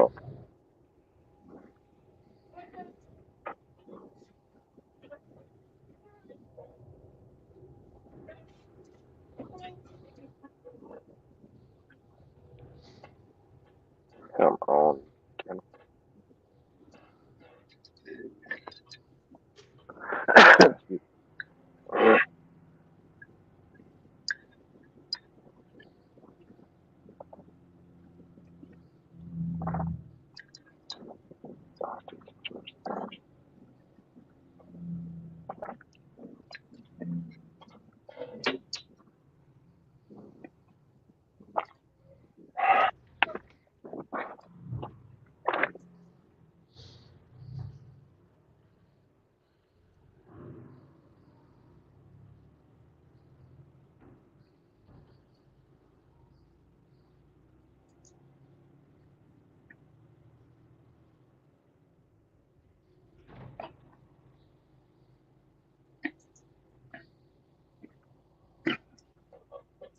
Hey, True Blood, Yo, I scored a win today. you did. Yeah, Did you get, what'd you get? one of my coworkers scheduled to work today flaked out, and Yeah? my boss called me and said when the guys that are out on route right now, when they get back, they'll need a third person to open the branch and get them checked in. So I'm the right kind of key he needs. When they text me that they're heading back to the branch, I'll meet them there, and I'll spend probably 40, 50 minutes there, and I'll get paid 4 hours for my trouble. Awesome. Yeah. Okay. All right. Let me try to. You got it now? Yeah, I see it in the chat. I'm looking for it in Discord right now. Give me a second. All right, very good. Sorry for the trouble. I had to go back and forth between YouTube and put it in the chat. For some reason, StreamYard won't let me use the chat, the comments, whatever. Ugh.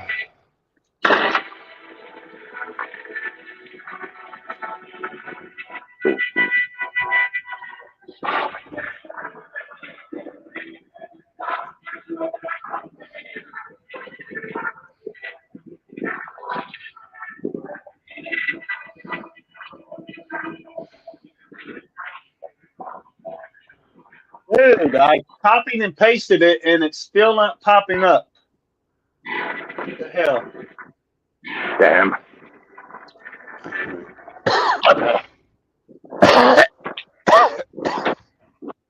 Okay. Well, let me give it a try. I'm stopped now. And it's got that 844-635 on there too? Yes, sir. Well, that's the number that it has under the username. All right. I know it's odd.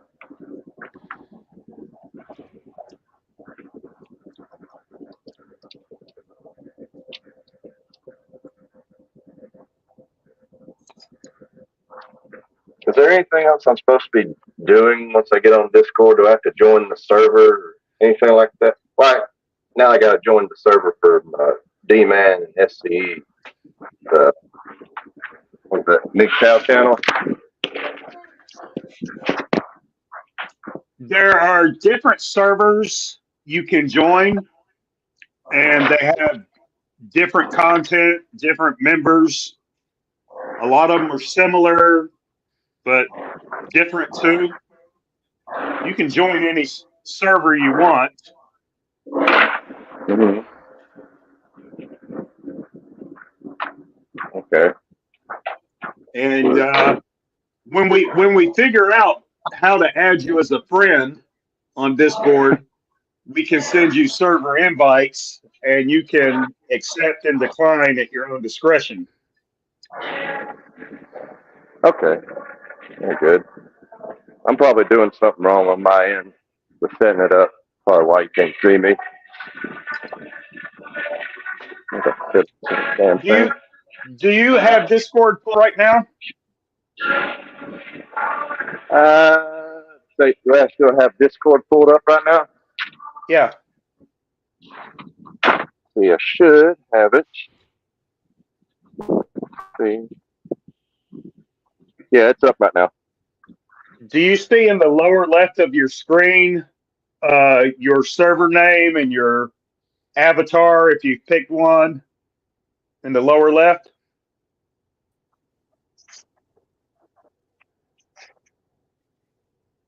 It's tricky to find people on Discord, but it's easier if you're within a common server.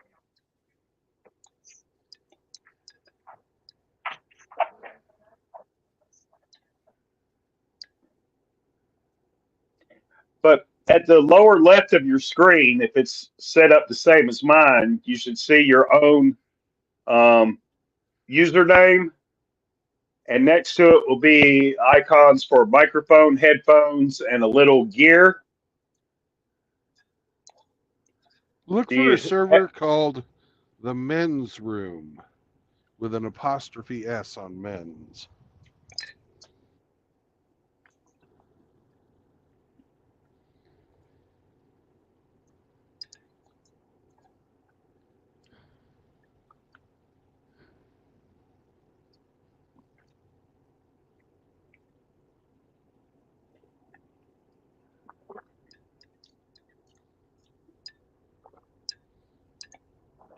Any luck finding it?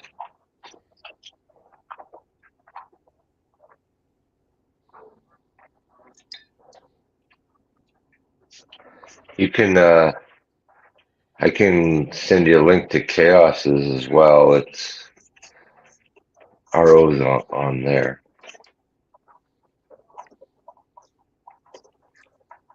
We should be able to find Rubius 333. You should be. It just doesn't seem to work that way.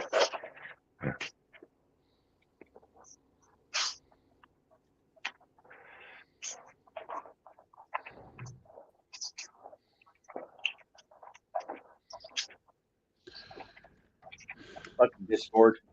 Did he join Men's Room yet? Have you seen him as a new member? No.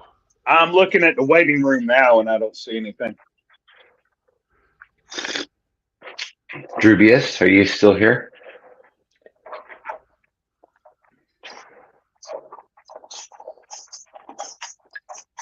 Oh, yeah, he's here.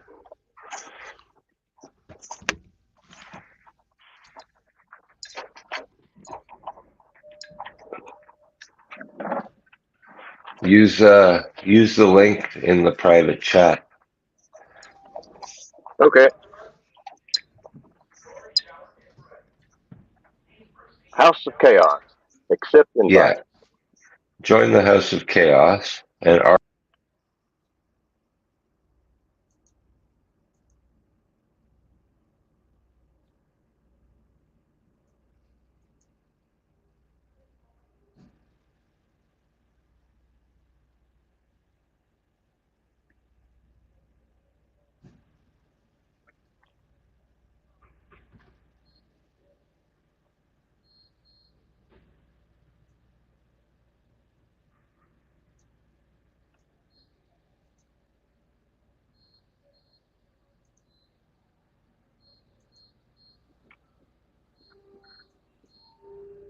All right, I accepted that invite. Can y'all hear me?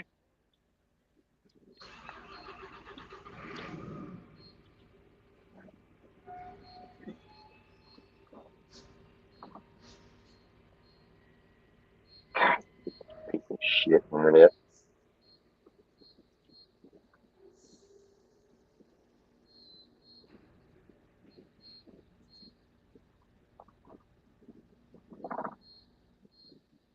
All right, I joined that one. Okay. Go Can y'all hear me? to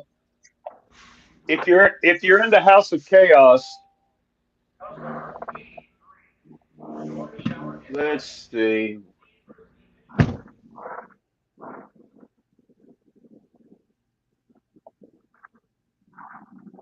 You see on the left side of the screen, one of the channels is General Chat Means GIFs. Say again? Do you see in the House of Chaos? You should have that pulled up on your screen. On the left side of your screen is a list of the different channels. And one of them is labeled General Chat Means ... GIFs.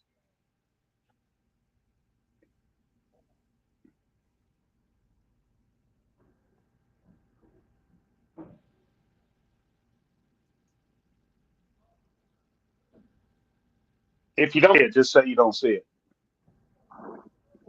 No, I see it. I see it. I see it. Can you hear me? I can hear you. Okay, Join- I'm sorry. I keep switching back and forth between my Discord app, and for some reason it shuts off my microphone. But I do see the memes. Yeah, What you're click on talking it. about. Click on it and just post something in that channel. Okay, I'll click on it and post something. Yeah. One moment, please. Uh-huh.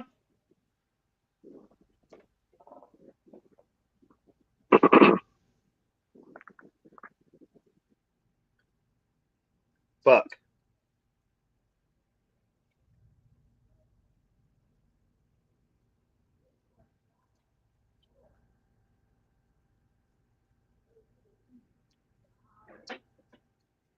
Okay, I see you typing.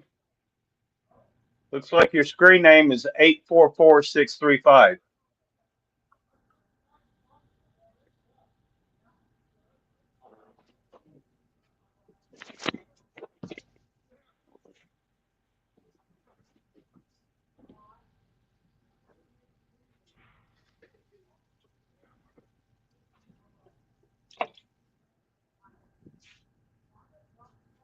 Yeah, your screen name is 84465. There's no Druvius or anything. You can change that though.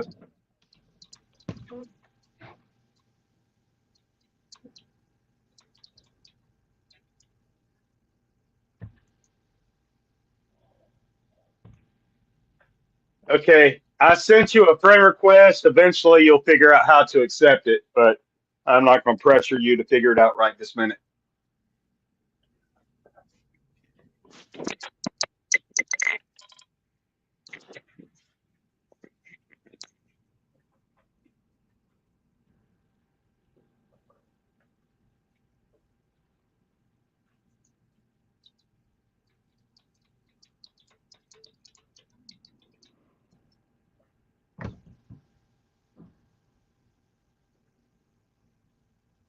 Oh, he accepted. Good job.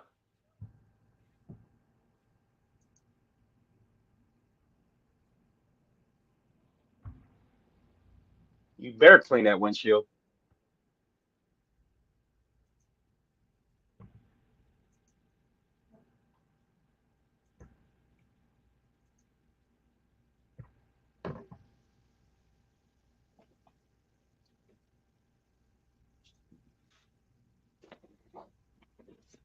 Saturday in the park.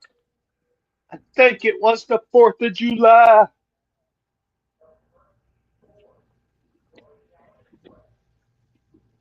Fuck.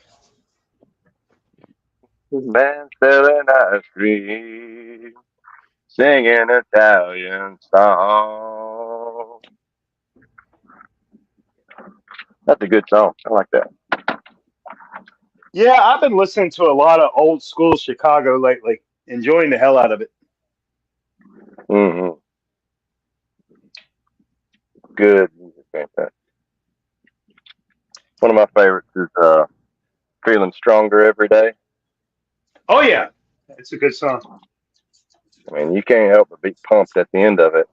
Starts off slow and somber, but by the end, you're just ready to go. You're feeling stronger every day. Yeah. Feeling stronger every day. Feeling stronger every day. That's a good song. I'm sorry, what Yeah, did you say? it's a good song, but when you sing it, you sound like a dying cat. I'm just caterwauling. I'm sorry, I couldn't sound as good as Terry Cass. I couldn't sound near as good as Terry Cass. I like that song. Does anybody really know what time it is, or however that goes? Oh yeah, I love the horn section in that song. Love it. Yes, sir. The horns make that song. They really do.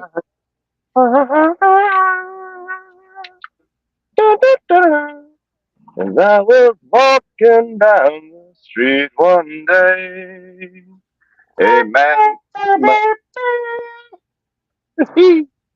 A man came up to me and asked me what the time was on my watch. And I said,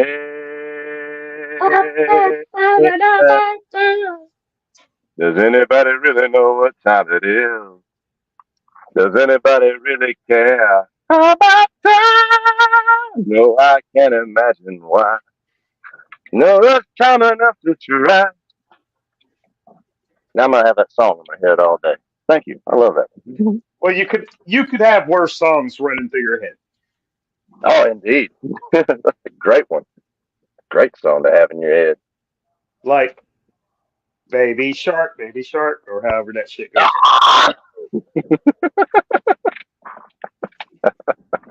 There's that, yes. Luckily, I've never heard that song all the way through, so it's not Well, gonna that's the stick. thing. There's no ending. Mm.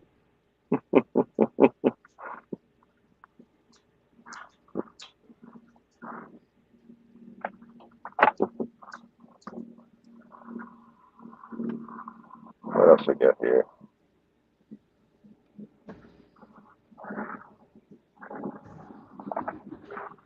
I'm trying to think of the name of that song now. I was walking down the street. Does anybody know what time it is, or something to that effect? Yeah. That's the name of the song. Oh yeah. Another, was it 12 to 9 or 2-4? So you found each other on Discord now? Yeah. Yeah, his Discord handle is just the numbers. Yeah, it's just 844. numbers. Yeah. Yeah. I noticed that when he came in. But he can change his screen name. But you guys have linked up now? It's much easier when you're in a common server. Yeah, we're All right, sweet. Chaos the server. Yeah.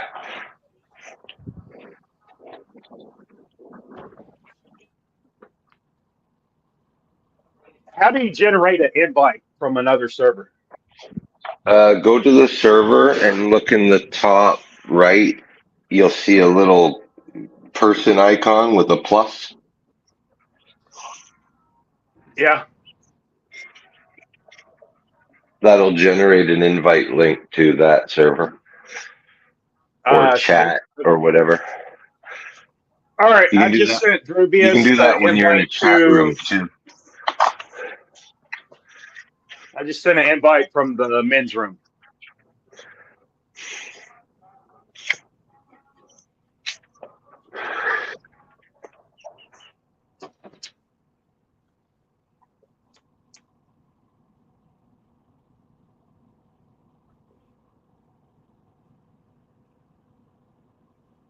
All right.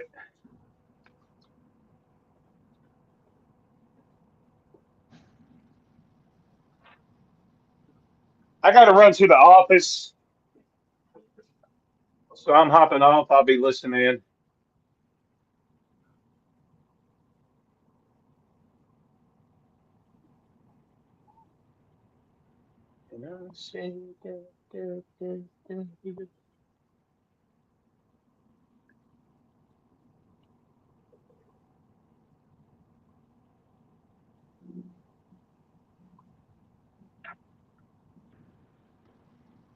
Okay. All right, I got that What, invite. I accepted it. Did RO run off? He said they had to step off for a minute, go to the office. Oh. I just gave him a new name and everything. You did? Yeah. Let me see. You got a new name too. I do? Yeah. I can't see it on here. Oops. There you go. Can you see that? Ah, you changed it back. Shit. I haven't changed anything. I haven't changed anything. I'm looking Well, at the StreamYard it- service. I It can't. must not have fucking saved. Oh, there it is.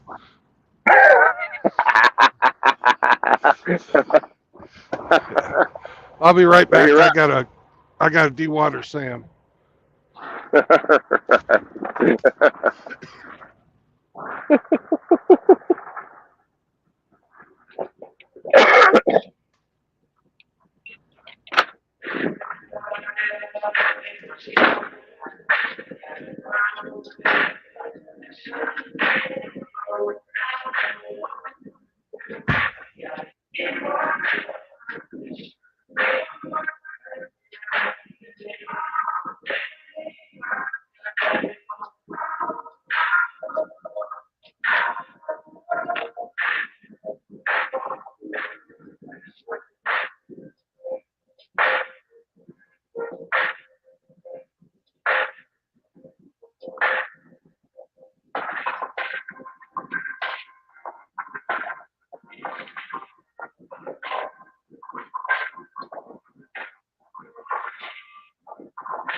Not Outlaw's cousin. That's hilarious.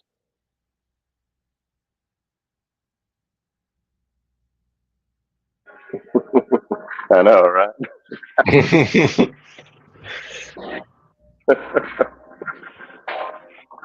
He said he gave you a new name too. I think. Well, that is your new name. Not Outlaw's cousin. I think he gave you one as well. I still have the one from yesterday. I'm the duck molester. Ah. Duck molester. What the duck's up with that? That must be RO one he gave a new name to. Just as he did. Hey. Oh. Hey, doggy. Hey, doggy. Oh.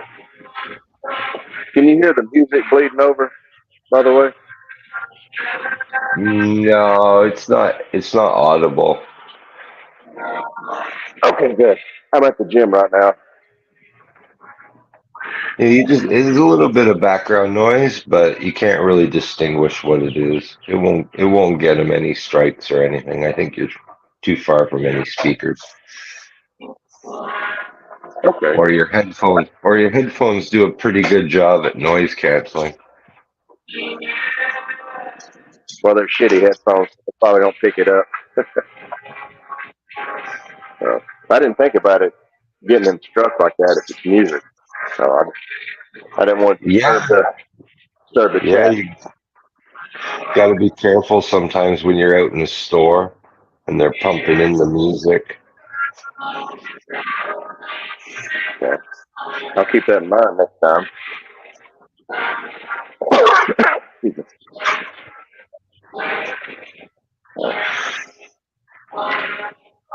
Where'd Brandon go? He said he went to water the dog. Oh.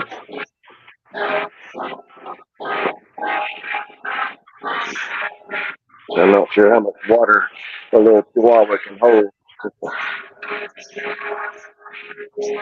I remember your dogs that night you showed them. They're running around in the dark. That was hilarious. That was a fun night. That one's like all about the belly rubs. Holy shit. That's one of her most favorite. That's one of her most favorite things in the world. Belly rub. Mm-hmm. Oh, it's obvious. You're living her best life. Ain't that the truth? She's come to expect it. We floored her. They're not, sadly, they're not at home right now. They're out visiting. Oh yeah, Yeah. they're on tour. They're being rented out to another family. Adopt a dog. I had to go pick them up the other day. So down the road, some folks they live off a patch of pine trees. Drive off there, and they didn't come. The folks didn't even bother to come out of the house. They just expect us when they pull up. The dogs come out, throw them in the Ranger, side by side, and drive home. More standard procedure now. Right. So they're good dogs. We try to feed them and keep them, try to make sure that they know they're loved and fed around. Still, they want to roam. So, but they're good dogs. They're my good bitches.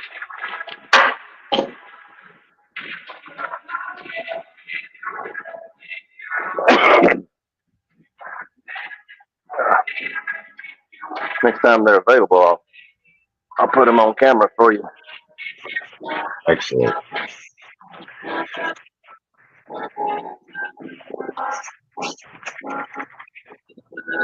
Oh, shit. You cooking anything today? There's gonna be a burger night tonight. Something simple. Can't argue with that. Yeah, I was busy today, so I didn't prepare anything. So I'm just gonna kind of mail it in. Hey, and mail in cheeseburger sounds great right now.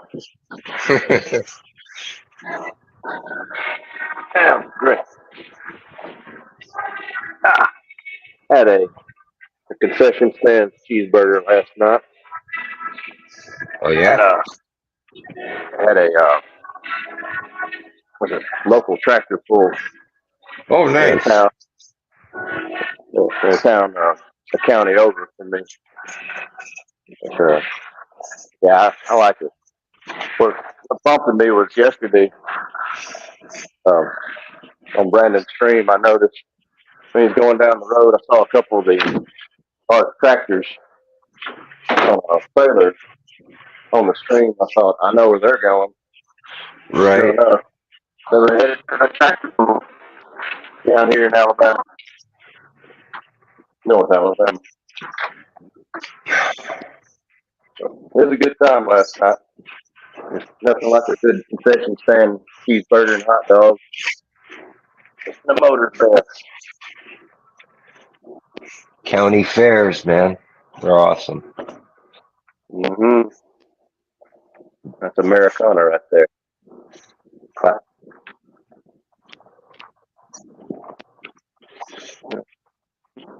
I know Dak would have got a kick out of it.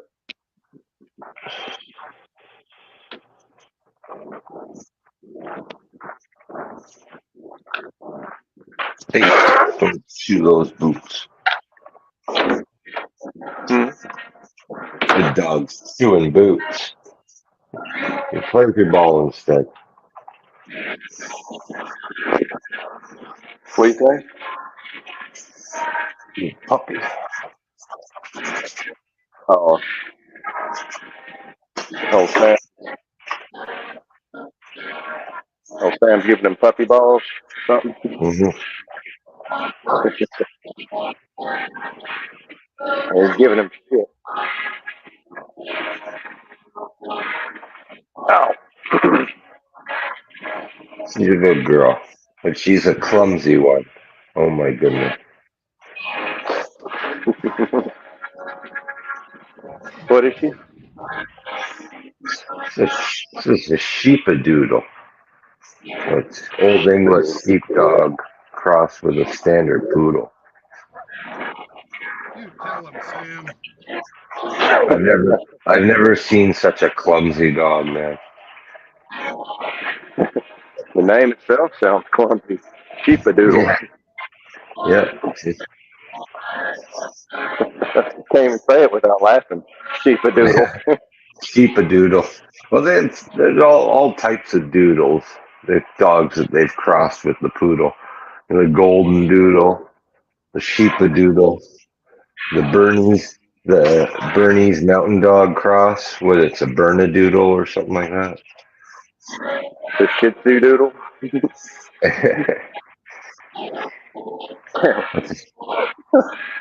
they're just kind of funny. It's like she's got no spatial awareness of how big her legs are and stuff.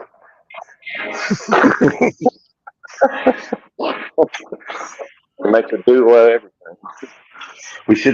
We should have called her Grace.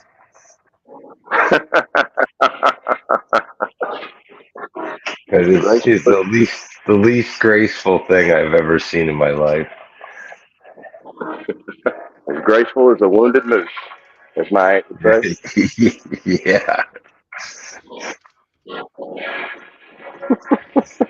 Or as my mama would say, whenever she see me stumble around, say, "What? First day with your new feet?" Mm-hmm. First day in your new feet. Yep. All right. Oh, Brandon's back. Let's get the fuck out of here. Sam must have had a hell of a lot of water. Sam had water. I needed iced tea. Okay. One had the TT and the other one wanted tea. Yep.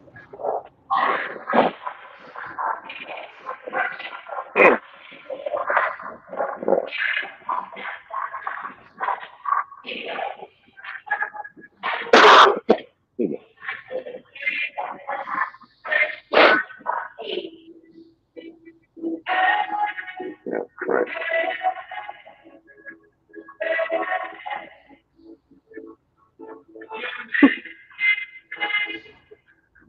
And you're right, Brandon. I'm not Outlaw's cousin. I figured that'd keep your rectum safe. I appreciate that. Anytime, brother. You just cover my ass. Literally, sometimes.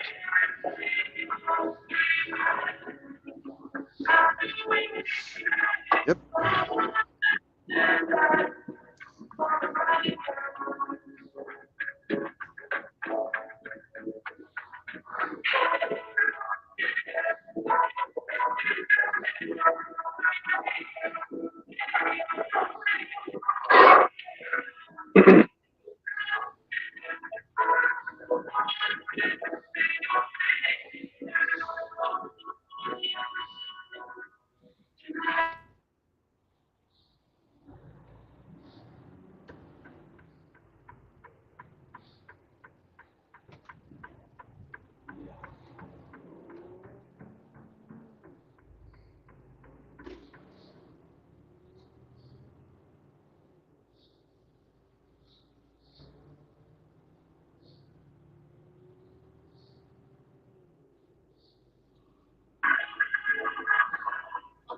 So you say you're headed to Joplin? Yep. We're heading to Joplin. Pick up or drop off? Drop off. Hopefully Right. to pick up too. Certainly be convenient. Yeah. I'm about an hour out. Maybe not even that far. All right. You already played the game? We got a assume? soundtrack today. Yep. Oh, y'all can hear that music. Yes, Where's we that can. coming from? Ah, okay. You That's can hear coming it. from Drubius. Yeah, I'm in the gym right now. Yeah, I don't want to see. I don't want to listen to your soul sister. I don't either, really. I'll mute my mic. No, man. All right. Well, we might actually get a copyright strike for that. So, Really? Yeah, I understand. Originally, it wasn't coming through clear enough. So. Yeah, it's the gym music. It's not mine personally, but No, I thought that was coming from you. I thought maybe you were out grocery shopping or something. nah, YouTube is just funny about that kind of shit, though. I don't do anything to get your channel stuck. I don't mind getting struck for freedom of speech stuff, but stupid shit like that, yeah. So who was D&D champion today? Well, everyone's a winner. We all got participation trophies and a Nerf fucking suit.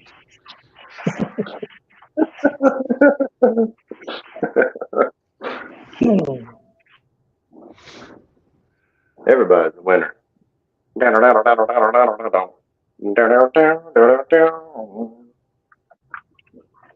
That's a good song too. Not about winning, it's about having fun. Bullshit, son. It's about winning. Yeah, I know. If you ain't first, you're last. I didn't have a coach tell me this because we didn't play sports like that, thank God.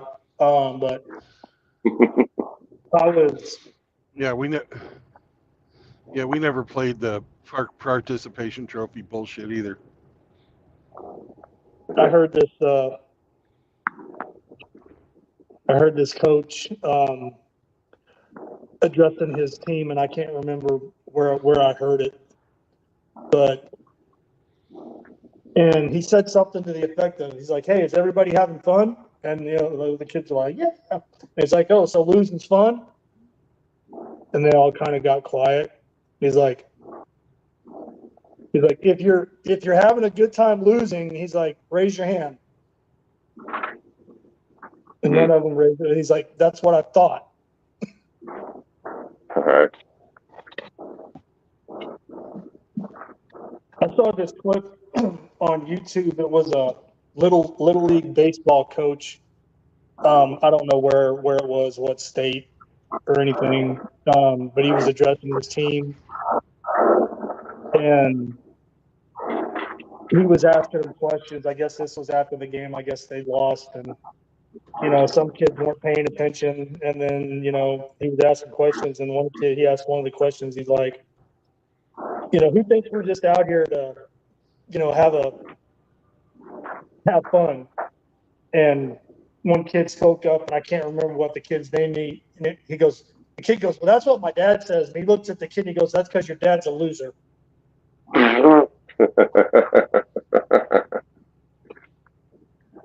And he said it with a straight face too.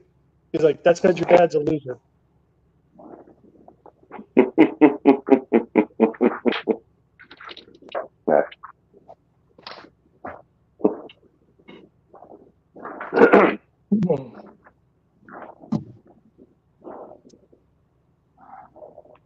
Well, you win some, you lose some. But I mean, if you can't be, you gotta learn how to deal with both. If you play sports,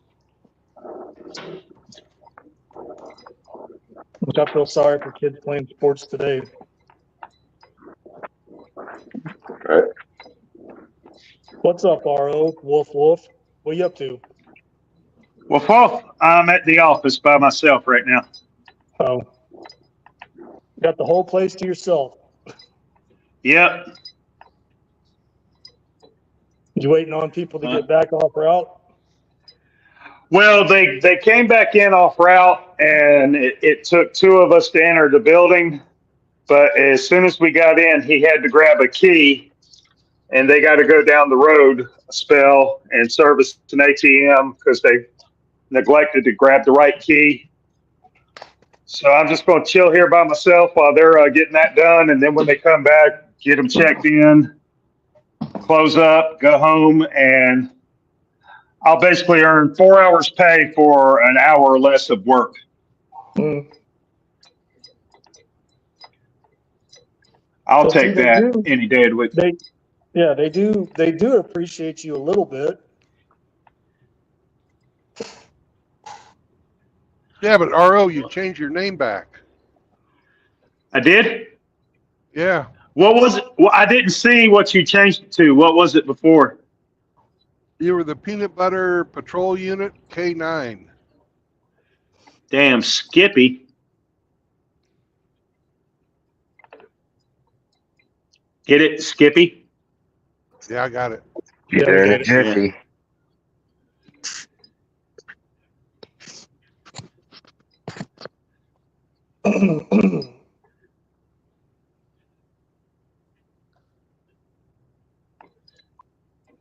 So one of them lady boys wound up winning a gold medal in boxing.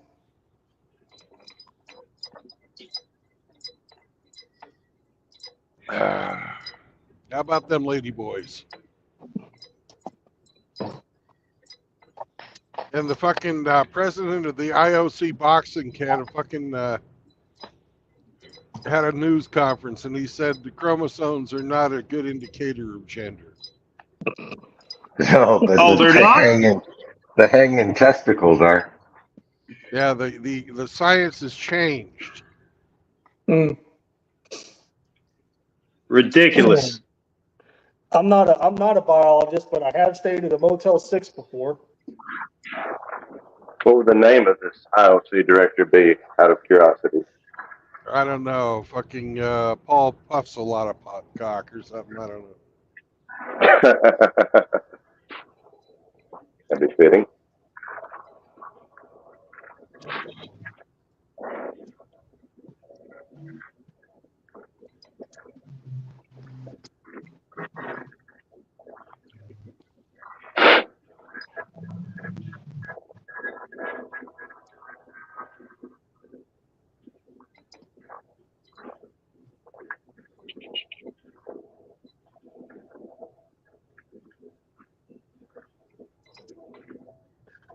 So Drubius, are you in one of those gyms where you have to do everything in your power to try to avoid contact with women?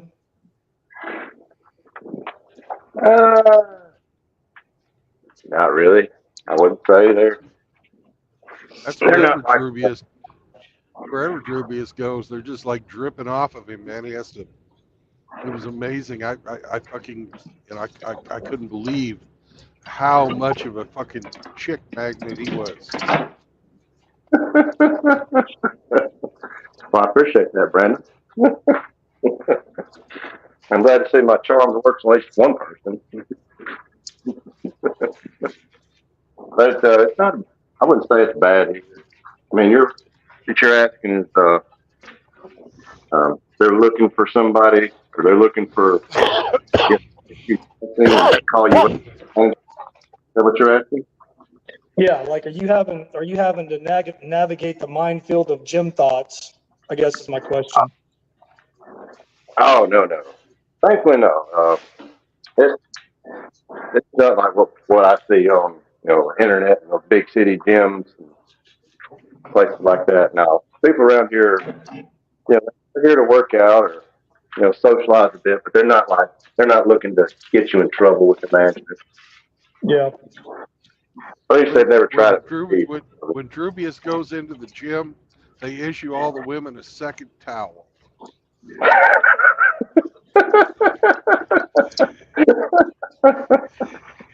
I noticed the smell when I walk in.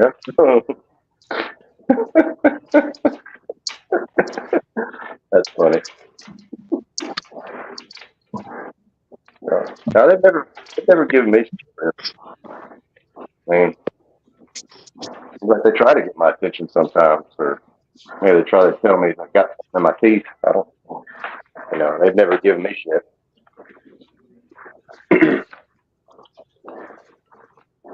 Of course, they do like to advertise themselves. You know what I mean? Yep. No, man, I haven't stepped foot in the gym since, well, a gym that you got to pay to be a member of. I haven't set foot in one of those gyms since 2019. I can understand that. I'm something of a gym rat, I admit it. Yeah, I used to be. When I was in the service. I was going. Come on. Sorry, go ahead. Accelerate. No, I was a gym rat, and then number two decided she didn't want to play house no more, so you know, so I was kind of dealing with that, and then COVID, and then I found an old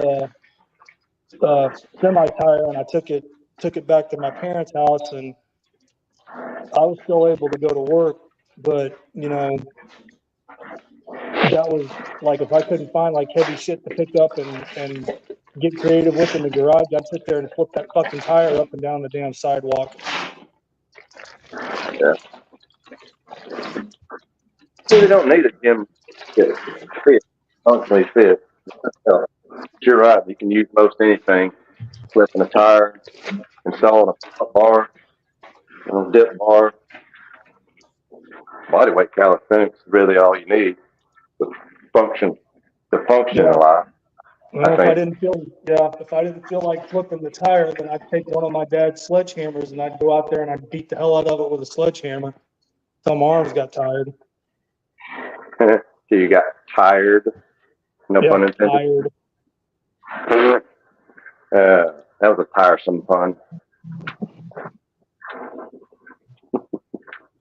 Oh, I sent Outlaw a text. I sent him. I don't know if you remember how far back your memory goes as far as wrestling, but DX back in the Attitude Era, they had one of their theme songs that they did with Run DMC, and I sent that to Outlaw, and I was like, because what we were talking about yesterday, I was like, imagine like Mickey Mouse, Goofy, Donald Duck, and Minnie Mouse walking out to that, and they just start fucking people up. That'd be funny. Crotch chopping and sweet chin music and the pedigree, and one of them pulls out a sledgehammer and starts beating someone's ass. I want to see Goofy do a choke slam.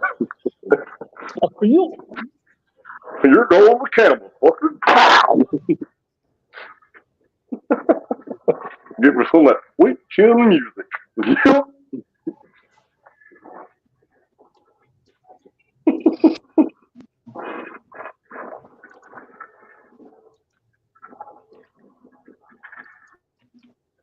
No, JR was not banging Hooters waitresses at the Motel 6.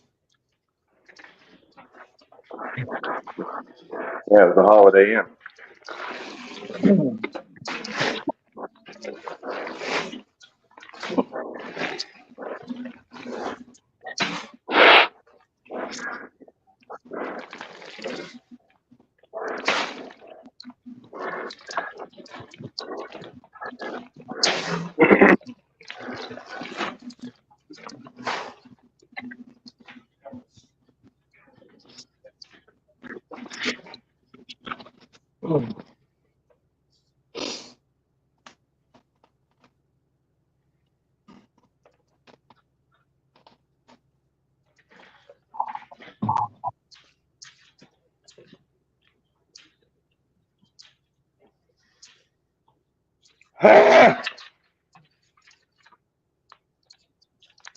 No, I'd carry around, bags of fertilizer or bags of Quikrete, or my dad had some 5-gallon buckets of paint or what, I don't know, but he had them.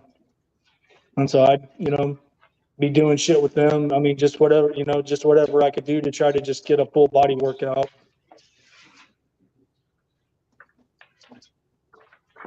Oh yeah, you get it where you can.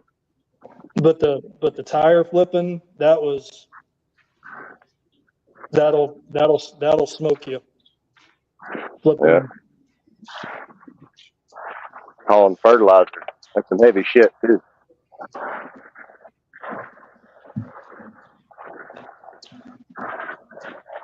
Cinder blocks. Cinder blocks are another good one. Oh yeah.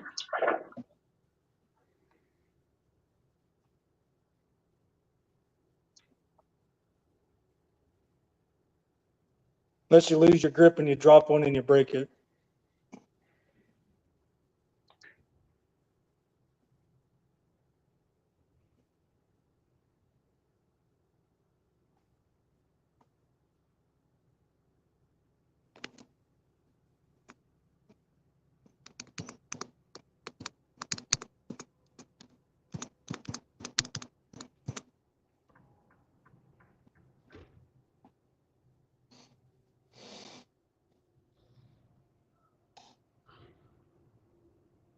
Man, I was in La La Land. I almost missed my turn.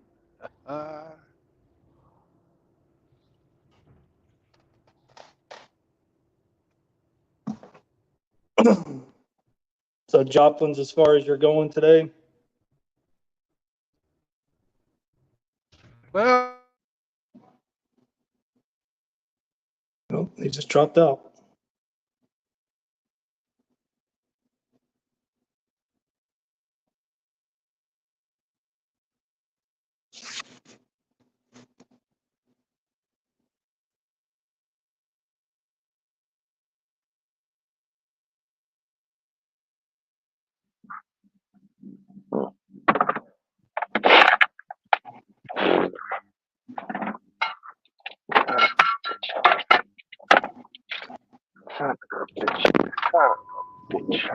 I don't know how much of all that you heard because my thing died on me.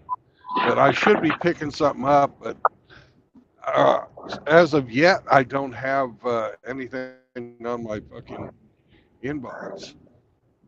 So fucking who knows?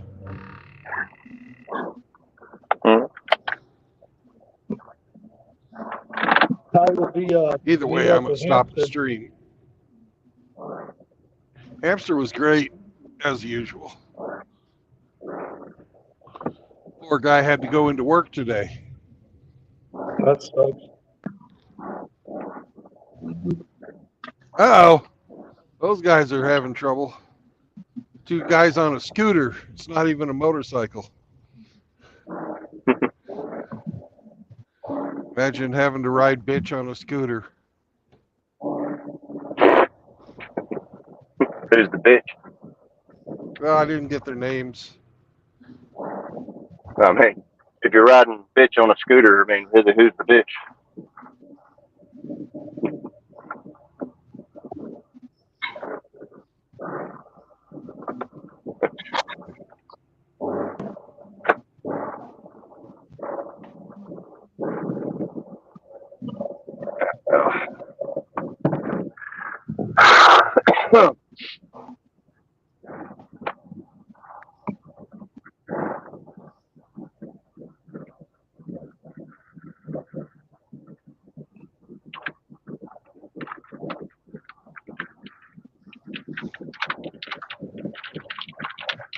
Well, you guys ready to sing? Yeah. Moist, moist, moist, moist, moist, moist, moist, moist, moist, moist, moist, moist, moist, moist. Moist, moist, moist, moist, moist, moist, moist, moist.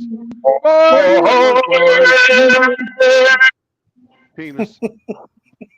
Hello, outlaw. What's going on? Who was that hit that high note?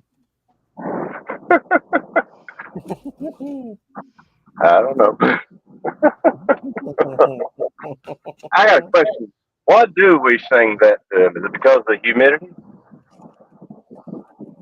What are we? What now? Why do we sing that to you, outlaw? No, Because I of don't know. humidity. I don't know. That's Brandon's deal. I don't know.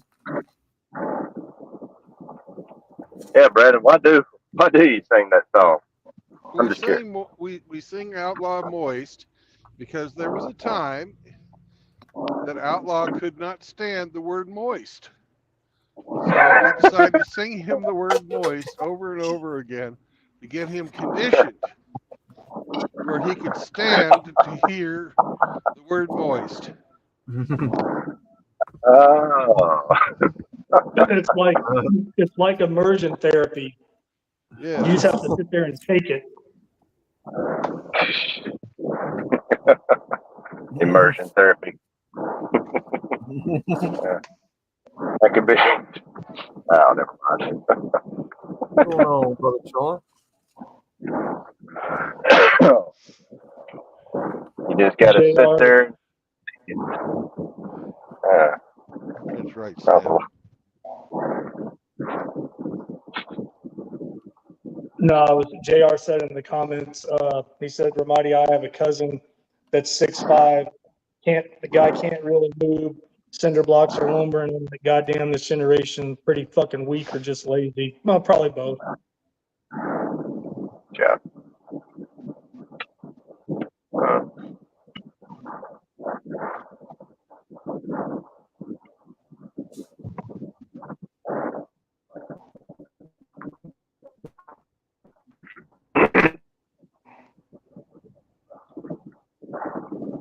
Well,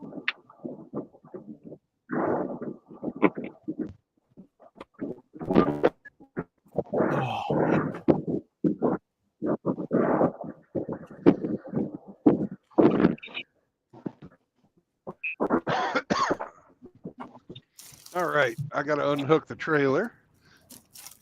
Oh my goodness gracious! Mhm. Would you looky who's here? Oh my God. Oh my God. It's no way.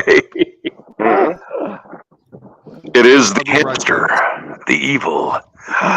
And Brandon, screw, he didn't even eat the whole thing on his plate. It was amazing. I don't know how that happened today. It's that's not normal. Normally he eats my biscuits, takes my gravy. That's some bitch. That's a crime down here. I'll say that's a crime here in Missouri as well, but Amen. Brandon Trueblood doesn't care about the law. He's an outlaw. Oh my God, it's a MGTOW outlaw. Oh my God. I think I heard Godfather Ramadi in here. Oh my God. yeah, I'm here. Oh, well, good. How are you? You fuck. I'm good, brother. Yeah? Did you and Hamster go to that, or you and Brandon go to that same restaurant? No, sir. We went to the Cracker Barrel. Right for down there in South Missouri or South St. Louis. I mean, God. What's the name of that place that you guys have gone before last couple times? Oh, no. The best place is over in Pontoon Beach, Illinois. Lenny's. Now, Yeah. tell me, how'd you like that apple butter and them homemade biscuits while you was waiting? Yes, sir. I didn't have those. They sat us down right away and says, "You guys, you don't get those." And it's like, But I tell you what, those biscuits came out warm, and I put some butter on those. Oh my God, they were really good. Damn. Hey, Cracker Barrel's a good place, man. They're everywhere down here.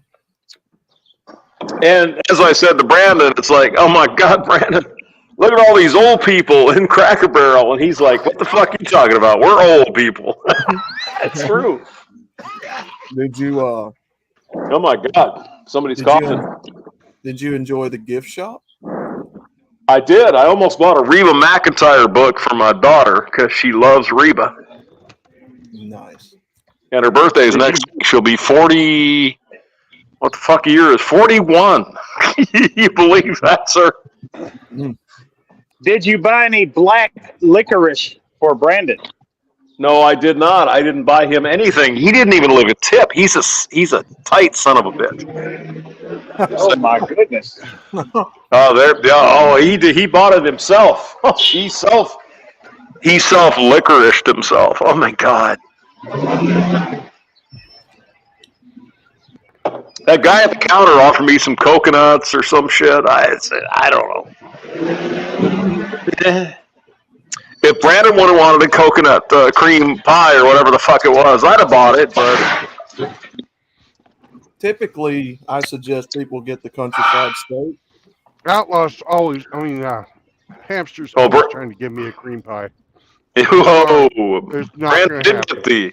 Brandon did get the country fried steak and extra sausage for Sammy. Heck So yeah. it all worked out, man. It was good. That Good country time. fried steak. That's good. Oh yeah. Oh my God. There's another piece. Someone else is putting some video on here. Oh my God. He looks so hairy. Oh my God, he's scary to me. Oh my God. Oh my God. Not Outlaw's cousin. Who is that today? Is that Ramadi? If I had to guess, that would be Drewbius. If I had to guess, that's Drewbius. Drewbius? Okay. All right. Well, show us your dick, bro. He just went away. God damn it. You're scaring people off, Hamster. Jesus. Just when we're getting to the good stuff. Yeah, show us your penis, you bastard. You guys see that Olympic guy with his penis who knocked the? Hey, what are you gonna do, right? You got a package, yeah. Yeah, the French pole vaulter. Yeah, I heard that porn studios are trying to get them. Well, I mean, depending on his flavor, whoever he likes to fuck he's going to want to get fucked by them. You know what I'm saying? Pull out the package, bro. Come on, Viva la France! Oh my God. So, what do we think about the death of Susan Wojcicki?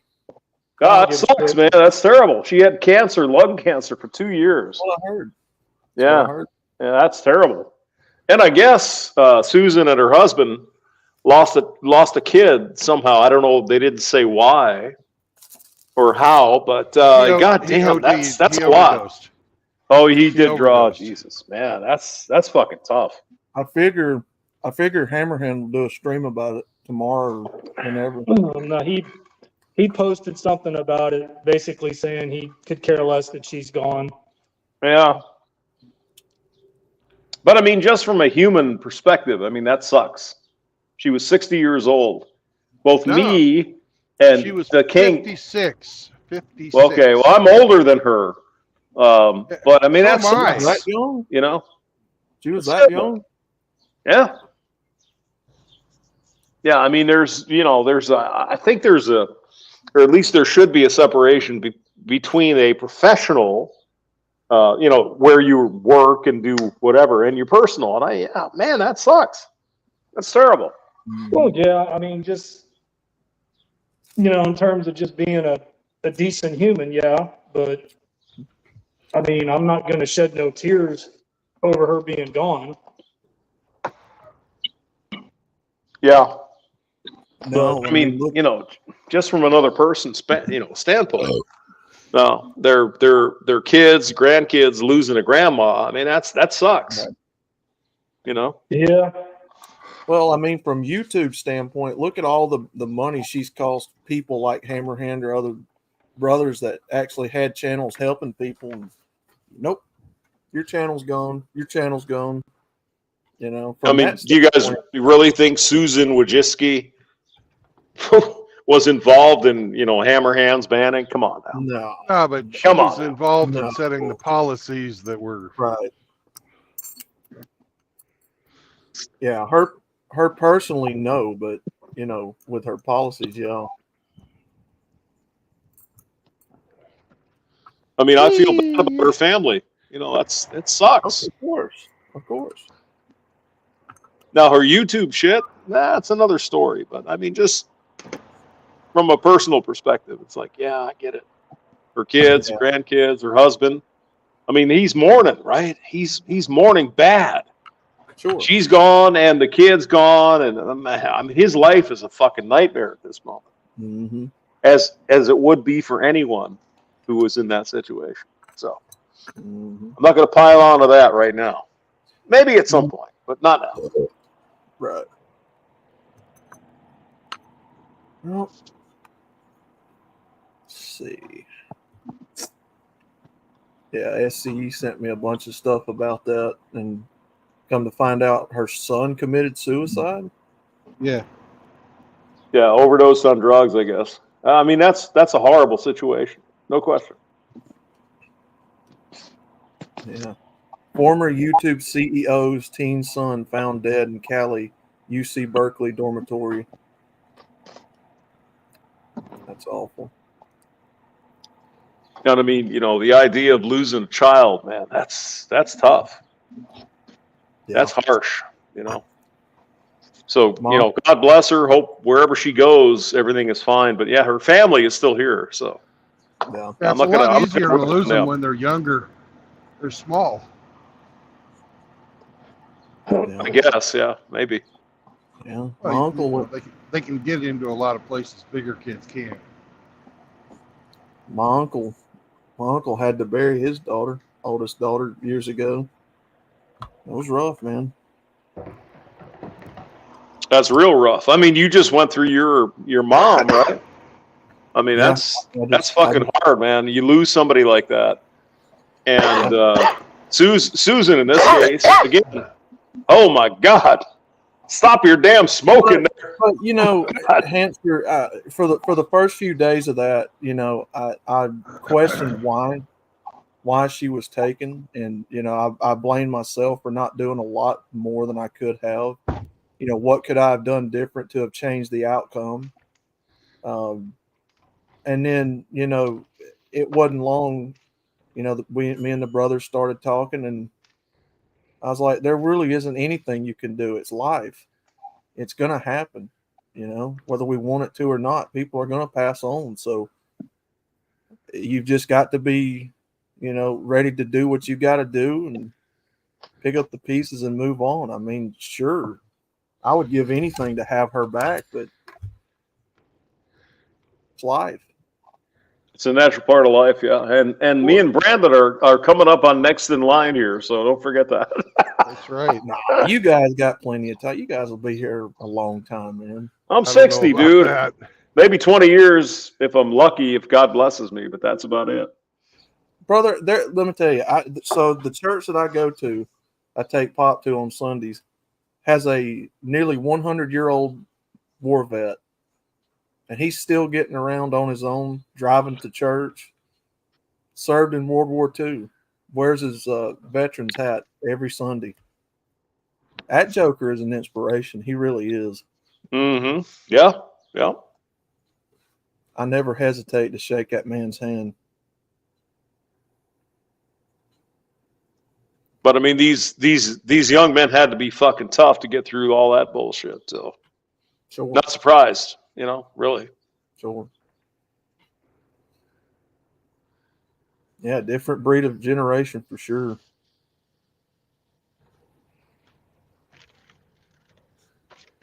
And I Shit, still if that do. man's a outlaw. If that man's 100 or 100 He's nearly. plus, Yeah, I he's mean, nearly. just think about what he had to deal with from being born to growing up just to get to the military to go serve in a war. That is crazy. I mean, I think I said it the other night. I'm not bragging here, but it's pretty fucking ballsy. My father was in Hungary during the German occupation. The Nazis came in there, and the Allies were coming in and bombing, of course, because that's war, right? And so he got a shot of shrapnel in his ass. He was like 9 years old at the time. So Yeah. Wow. yeah, so. And then he saw the communists coming in 1956, and he said, "Fuck this, I'm out." And he came to here, No, to New Ramadi, Jersey. You know, who wouldn't?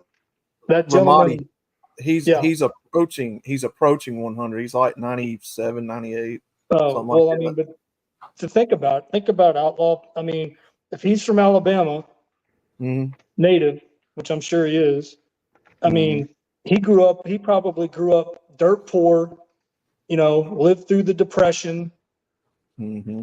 you know, World War II.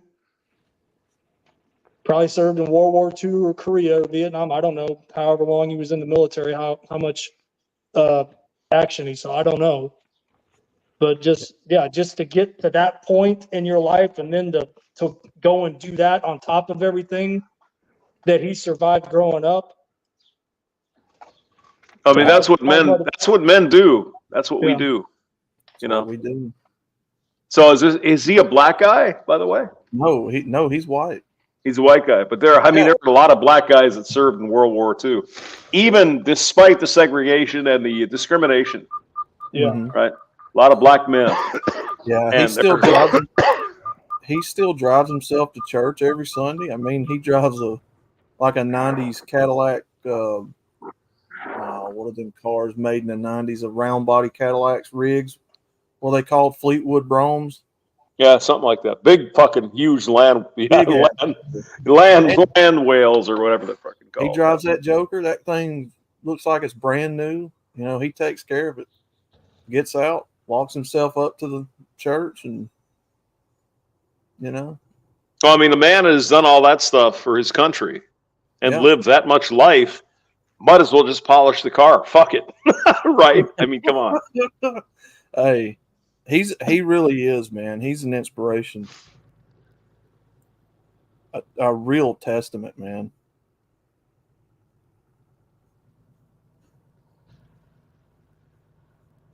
Well, I mean, we just had a set their fucking brakes. That trailer off in the trees back there. Oh shit! At the company yard. That's it's a probably bad day. Is it a bad day? Yeah, that's a bad day.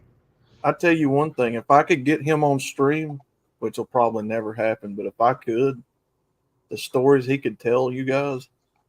Oh, you don't have to get him on stream. Just get a recorder. Go there and talk to him. You know. Yeah. Yeah. I mean, there's a guy next to me. I think I told you guys this. 99 years old. He enlisted in the Navy when he was 16 or something like that. And these two over here have been married for like 75 years. You know, wonderful couple. I would love to talk to this guy. Say, hey, what did you experience? You know?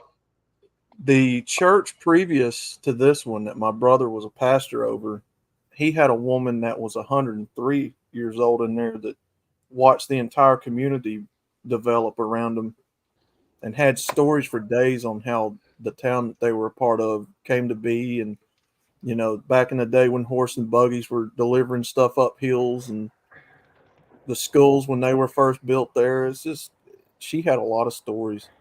She wound up passing away, though, I think shortly after he left. But that woman had all kinds of stories. Just history, man. Yeah. And once they're all gone, you know, Ramadi, once they're all gone, that's it. Yeah. Think about growing up with probably, you know, no electricity, no running water, no conditioned air, no refrigerated food.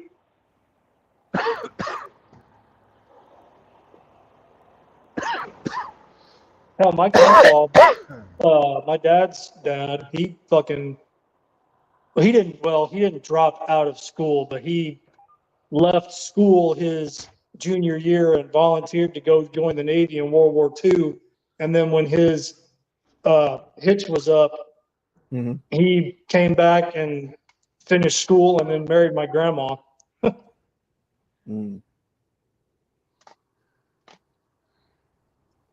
But I mean, he lived to be in his 90s, and yeah. I think they were married almost 70 years. Golly. Yeah, these two neighbors over here, he is as sharp as a fucking tack. I think Mama Bear might be getting a little bit, you know, a little slower. But God damn, they're still in love after, 80 fucking year or whatever, right? It's crazy. Love it. Yeah, that's back when men were fucking hard as woodpecker lips. Well, goddamn, you go into the fucking trenches in World War II.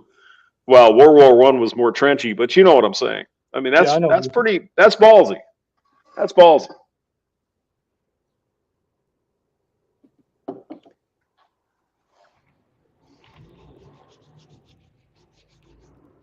I remember them asking, I think it was that one woman, what was the secret to longevity to staying around like that. I think she said eating peanut butter and crackers and hot tea. Always with the peanut butter. Jesus. It's always got to be the peanut butter. Yeah. Those sluts eating peanut butter. Oh my God. That's Bro, what my- you hear that's what that? my- That's what my great grandmother told everybody in the family. She was like, "That's all I eat: peanut butter, crackers, and hot tea." She did that for years. She lived to be 90, 94, 95 when she passed. Well, if that's true, then RO will wind up being immortal. Yeah. There we go. Hot tea, though, not like cold tea. Hot tea. Not like that goddamn Rusty Rivers twist the tea shit. No. I saw a video the other day, guys. Rusty's fucking gone teetotaler. Oh no shit. He stopped drinking? Yeah. What fun would he be? Oh my God. Heck That's yeah, terrible. I'm gonna share. I'll probably share a video where it was a dude that looked like Rusty Rivers playing guitar and doing the national anthem down in Jacksonville. Oh my God. I'm like, is this Rusty? It was great. It's fantastic.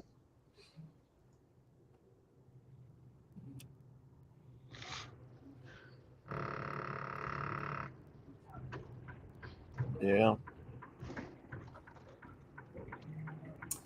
Congestive heart failure is what got my mother. Yep. Yeah. Mine, my mother broke her hip and allegedly had COVID, which I don't believe. I know the hip. I saw her, but the COVID, fuck that. That's bullshit. That's what they claim got my two uncles that died 1 week apart, back to back. Both of them went in the hospital for the same exact thing. They had symptoms of COVID. You know, they had the cough or whatever, so they were admitted. And then they died in the hospital, both of them. They were just running the numbers up, guys. Come on. We know that. Wasn't allowed to go in there and see them because that was still during the time when you wasn't allowed to go visit people in the hospital with that stuff. So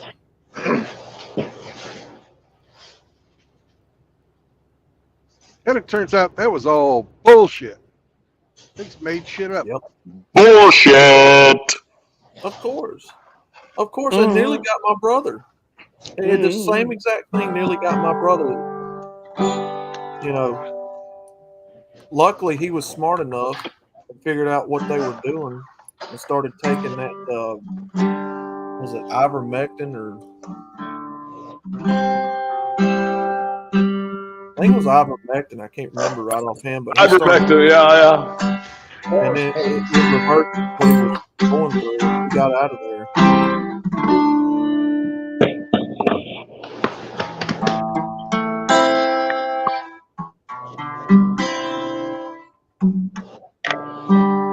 Heck yeah, Rusty. No more alcohol and cigarettes.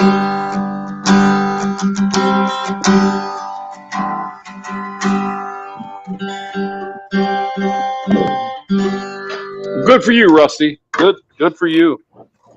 Did he get married, or what the hell happened with him? No, no. Oh God. No. Oh no. Oh no. Rusty got married. Oh my God. Now you push the buttons. Oh, I pushed the button. Yeah, here we go. Yeah. Rusty, you better call in, you son of a bitch. My name is Rusty, and I got married. Oh my God. Oh. Well, human got married. You guys heard that, right? Yeah. Yeah. I mean, good for him. You know, God bless him. But Yeah, he's only human, flesh and blood, a man. He's only human. Wasn't he married for a couple of years before he finally came clean? Whatever. Live your life. Who gives a shit? That's the way I look at it. But.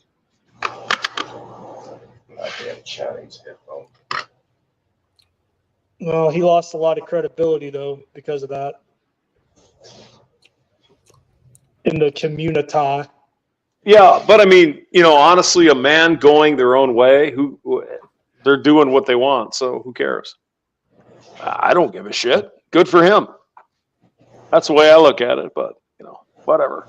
Yeah, no, I've already been stupid twice, so it's not going to affect me when it happens to him. It's one thing to do your own thing. It's another thing to tell people one thing while doing another. Okay, yeah, that's fair enough. Yeah. That's called hypocrisy.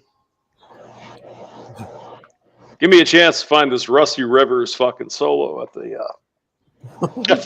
at the football game. I'll find it here. Hold on. My way of looking at it, if you're going to tell people the philosophy, make videos, content, whatever, you got to be consistent with it.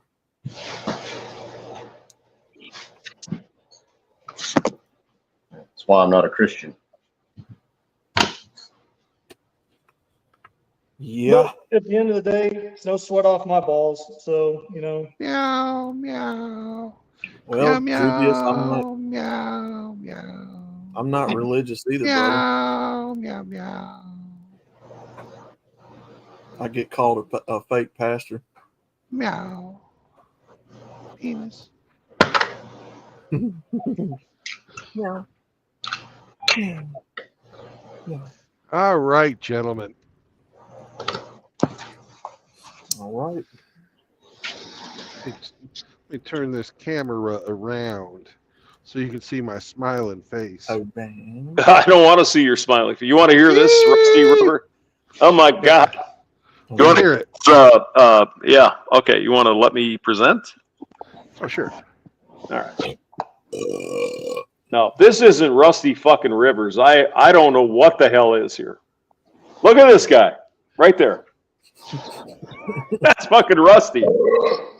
Oh, holy shit. He's gonna lie about it. It's like no. That's Rusty Rivers right there. Rusty, this was you. Rusty, we know you did. That guy has more hair than Rusty. But this could have been a few years ago. So he's certainly got more man tits than Rusty at this. Oh my God! Questionable. That looks like Travis Tritt. It does, don't it? Kind of looks like Travis Tritt. Yeah. All right, here we go. This guy can fucking play.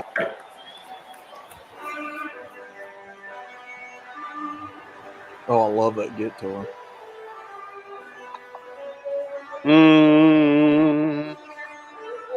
Oh, he's Peter Frampton.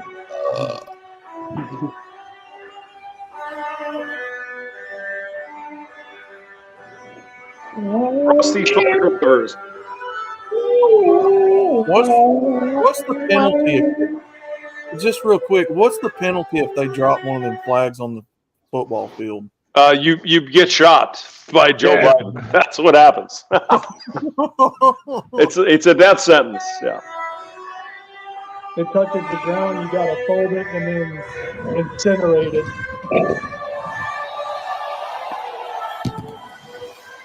So they hired Peter Frampton to do the national anthem.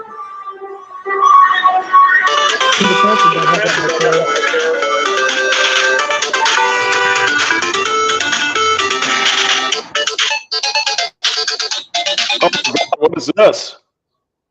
What was that? That was you. That was you. I didn't do anything. I'm just Rusty Rivers. Rusty, your new nickname is Florida Man. Mm-hmm.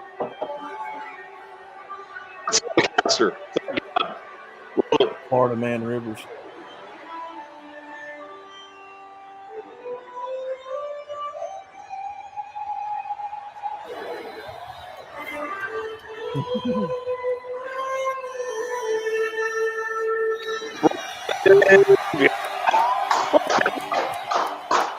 Nice job, Rusty. YouTube Premium is ad-free YouTube. And there you go. Thanks, Rusty. Rusty. Very, very moving performance, Rusty. I thought so. Yeah, I liked it. Woody howdy. Hey, what the hell's going on up in here? I ain't down there looking for a swamp monster or some plane to telecast for the goddamn suspect, man. The great thing is I know Rusty, he loves us because we give him shit. So that's it. But good. Yeah, I was pretty good. If that wasn't you, it should have been you, sir. That's what I'm saying. I thought it was great. I liked it. Yeah. Florida man. Well, it's funny because Rusty actually is from Florida, so. Yeah, he can't play guitar like that, though. I'm just saying.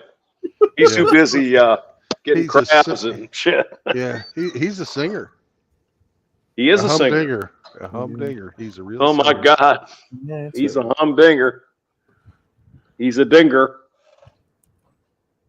Anyway, sorry to try to take over the stream there, but go ahead, Brandon. Oh, thanks. I appreciate it. No problem. I appreciate you. You fuck. Wow.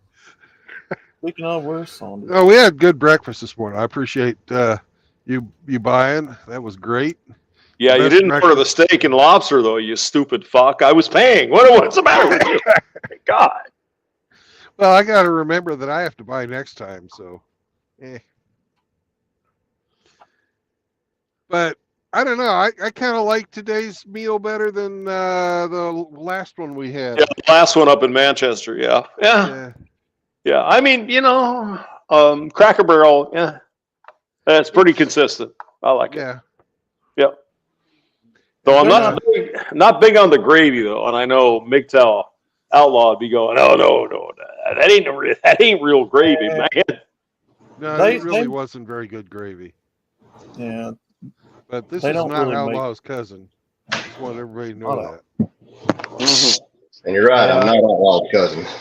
Boom, ba, ba, ba, ba. Hamster, if you want good gravy, you got to make it yourself. That's just my rule of thumb. Yeah, Outlaw whips up gravy almost every night. Right. Yeah, some kind of gravy. Yeah, I like to make gravy. I like to make some homemade gravy. Oh You yeah. like making gravy too, Outlaw? The baby gravy. The baby gravy. Well, MGTOW's got 3 tenants, and the first one it shall be. No marriage in your future, young men, you listen to me. The second tenant comes along, it says don't cohabitate. Because if you let that bitch in your door, she's gonna make you hate. Oh, but the third tenant's most important one of all. If you're gonna bust a nut, put a rubber on the wall. 'Cause Jesus, kids will cost you. They'll put you into servitude. And then you'll be stuck like I was and living from your boot. Because indentured servitude and usury ain't fun. They'll fuck you over, and you know you never won. So remember, my fine gentlemen, you're the fucking prize, and MGTOW is for normal men. I tell you, no lies.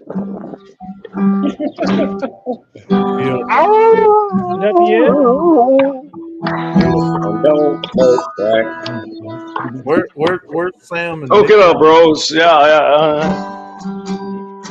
Oh, and Hemi, you got something to add to that? Bring your fucking girlfriends around here. That's right. Don't bring your fucking girlfriends around here.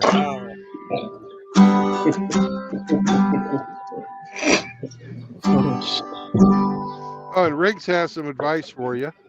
Oh, goody. Mix the batch and feed the geese. 5 knuckle shuffle.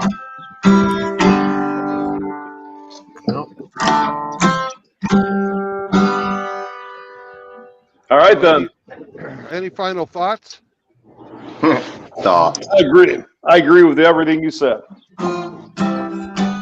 You're such a helpful hamster. I don't know what more I can say after hearing that song.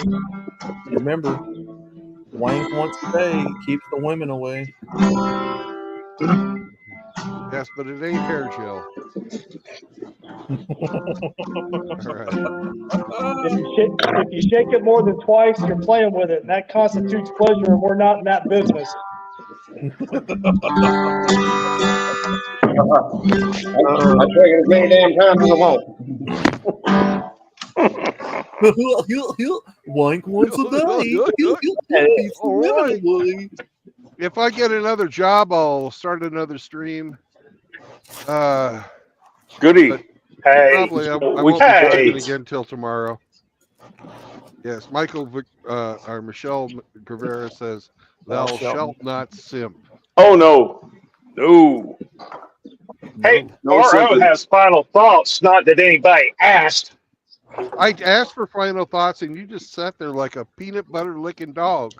You didn't. You normally go through the panel one by one. Why'd you switch up on me today? You rat bastard. I'm starstruck by the ginger hamster. I can't help it. Yeah, I understand. Well, that. that's understandable. He forgot you were there, RO. What are your final thoughts? Gentlemen, as you navigate out in this gynocentric society, Gynocentric, the red pill can be weaponized and used in your favor. Just keep that in mind. Good work. I have a thought. Weaponized red pill. Said I have a thought. What's your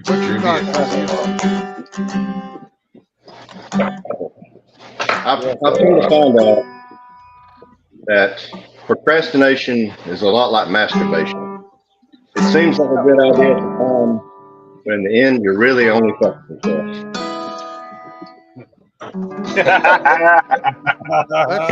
That's some touching advice. Thank you very much. Touching advice. All right. Well, peace out, brothers, and I'll catch you on the road again tomorrow. If not tomorrow, then Monday. All right, you fucks. I'm gonna go home and procrastinate. Oh my God. Yeah. There's some procrastination images. For you. Choking that chicken. Oh my. No. Procrastination. No, not All right. that. Choking. Bye. See ya. Bye. Penis.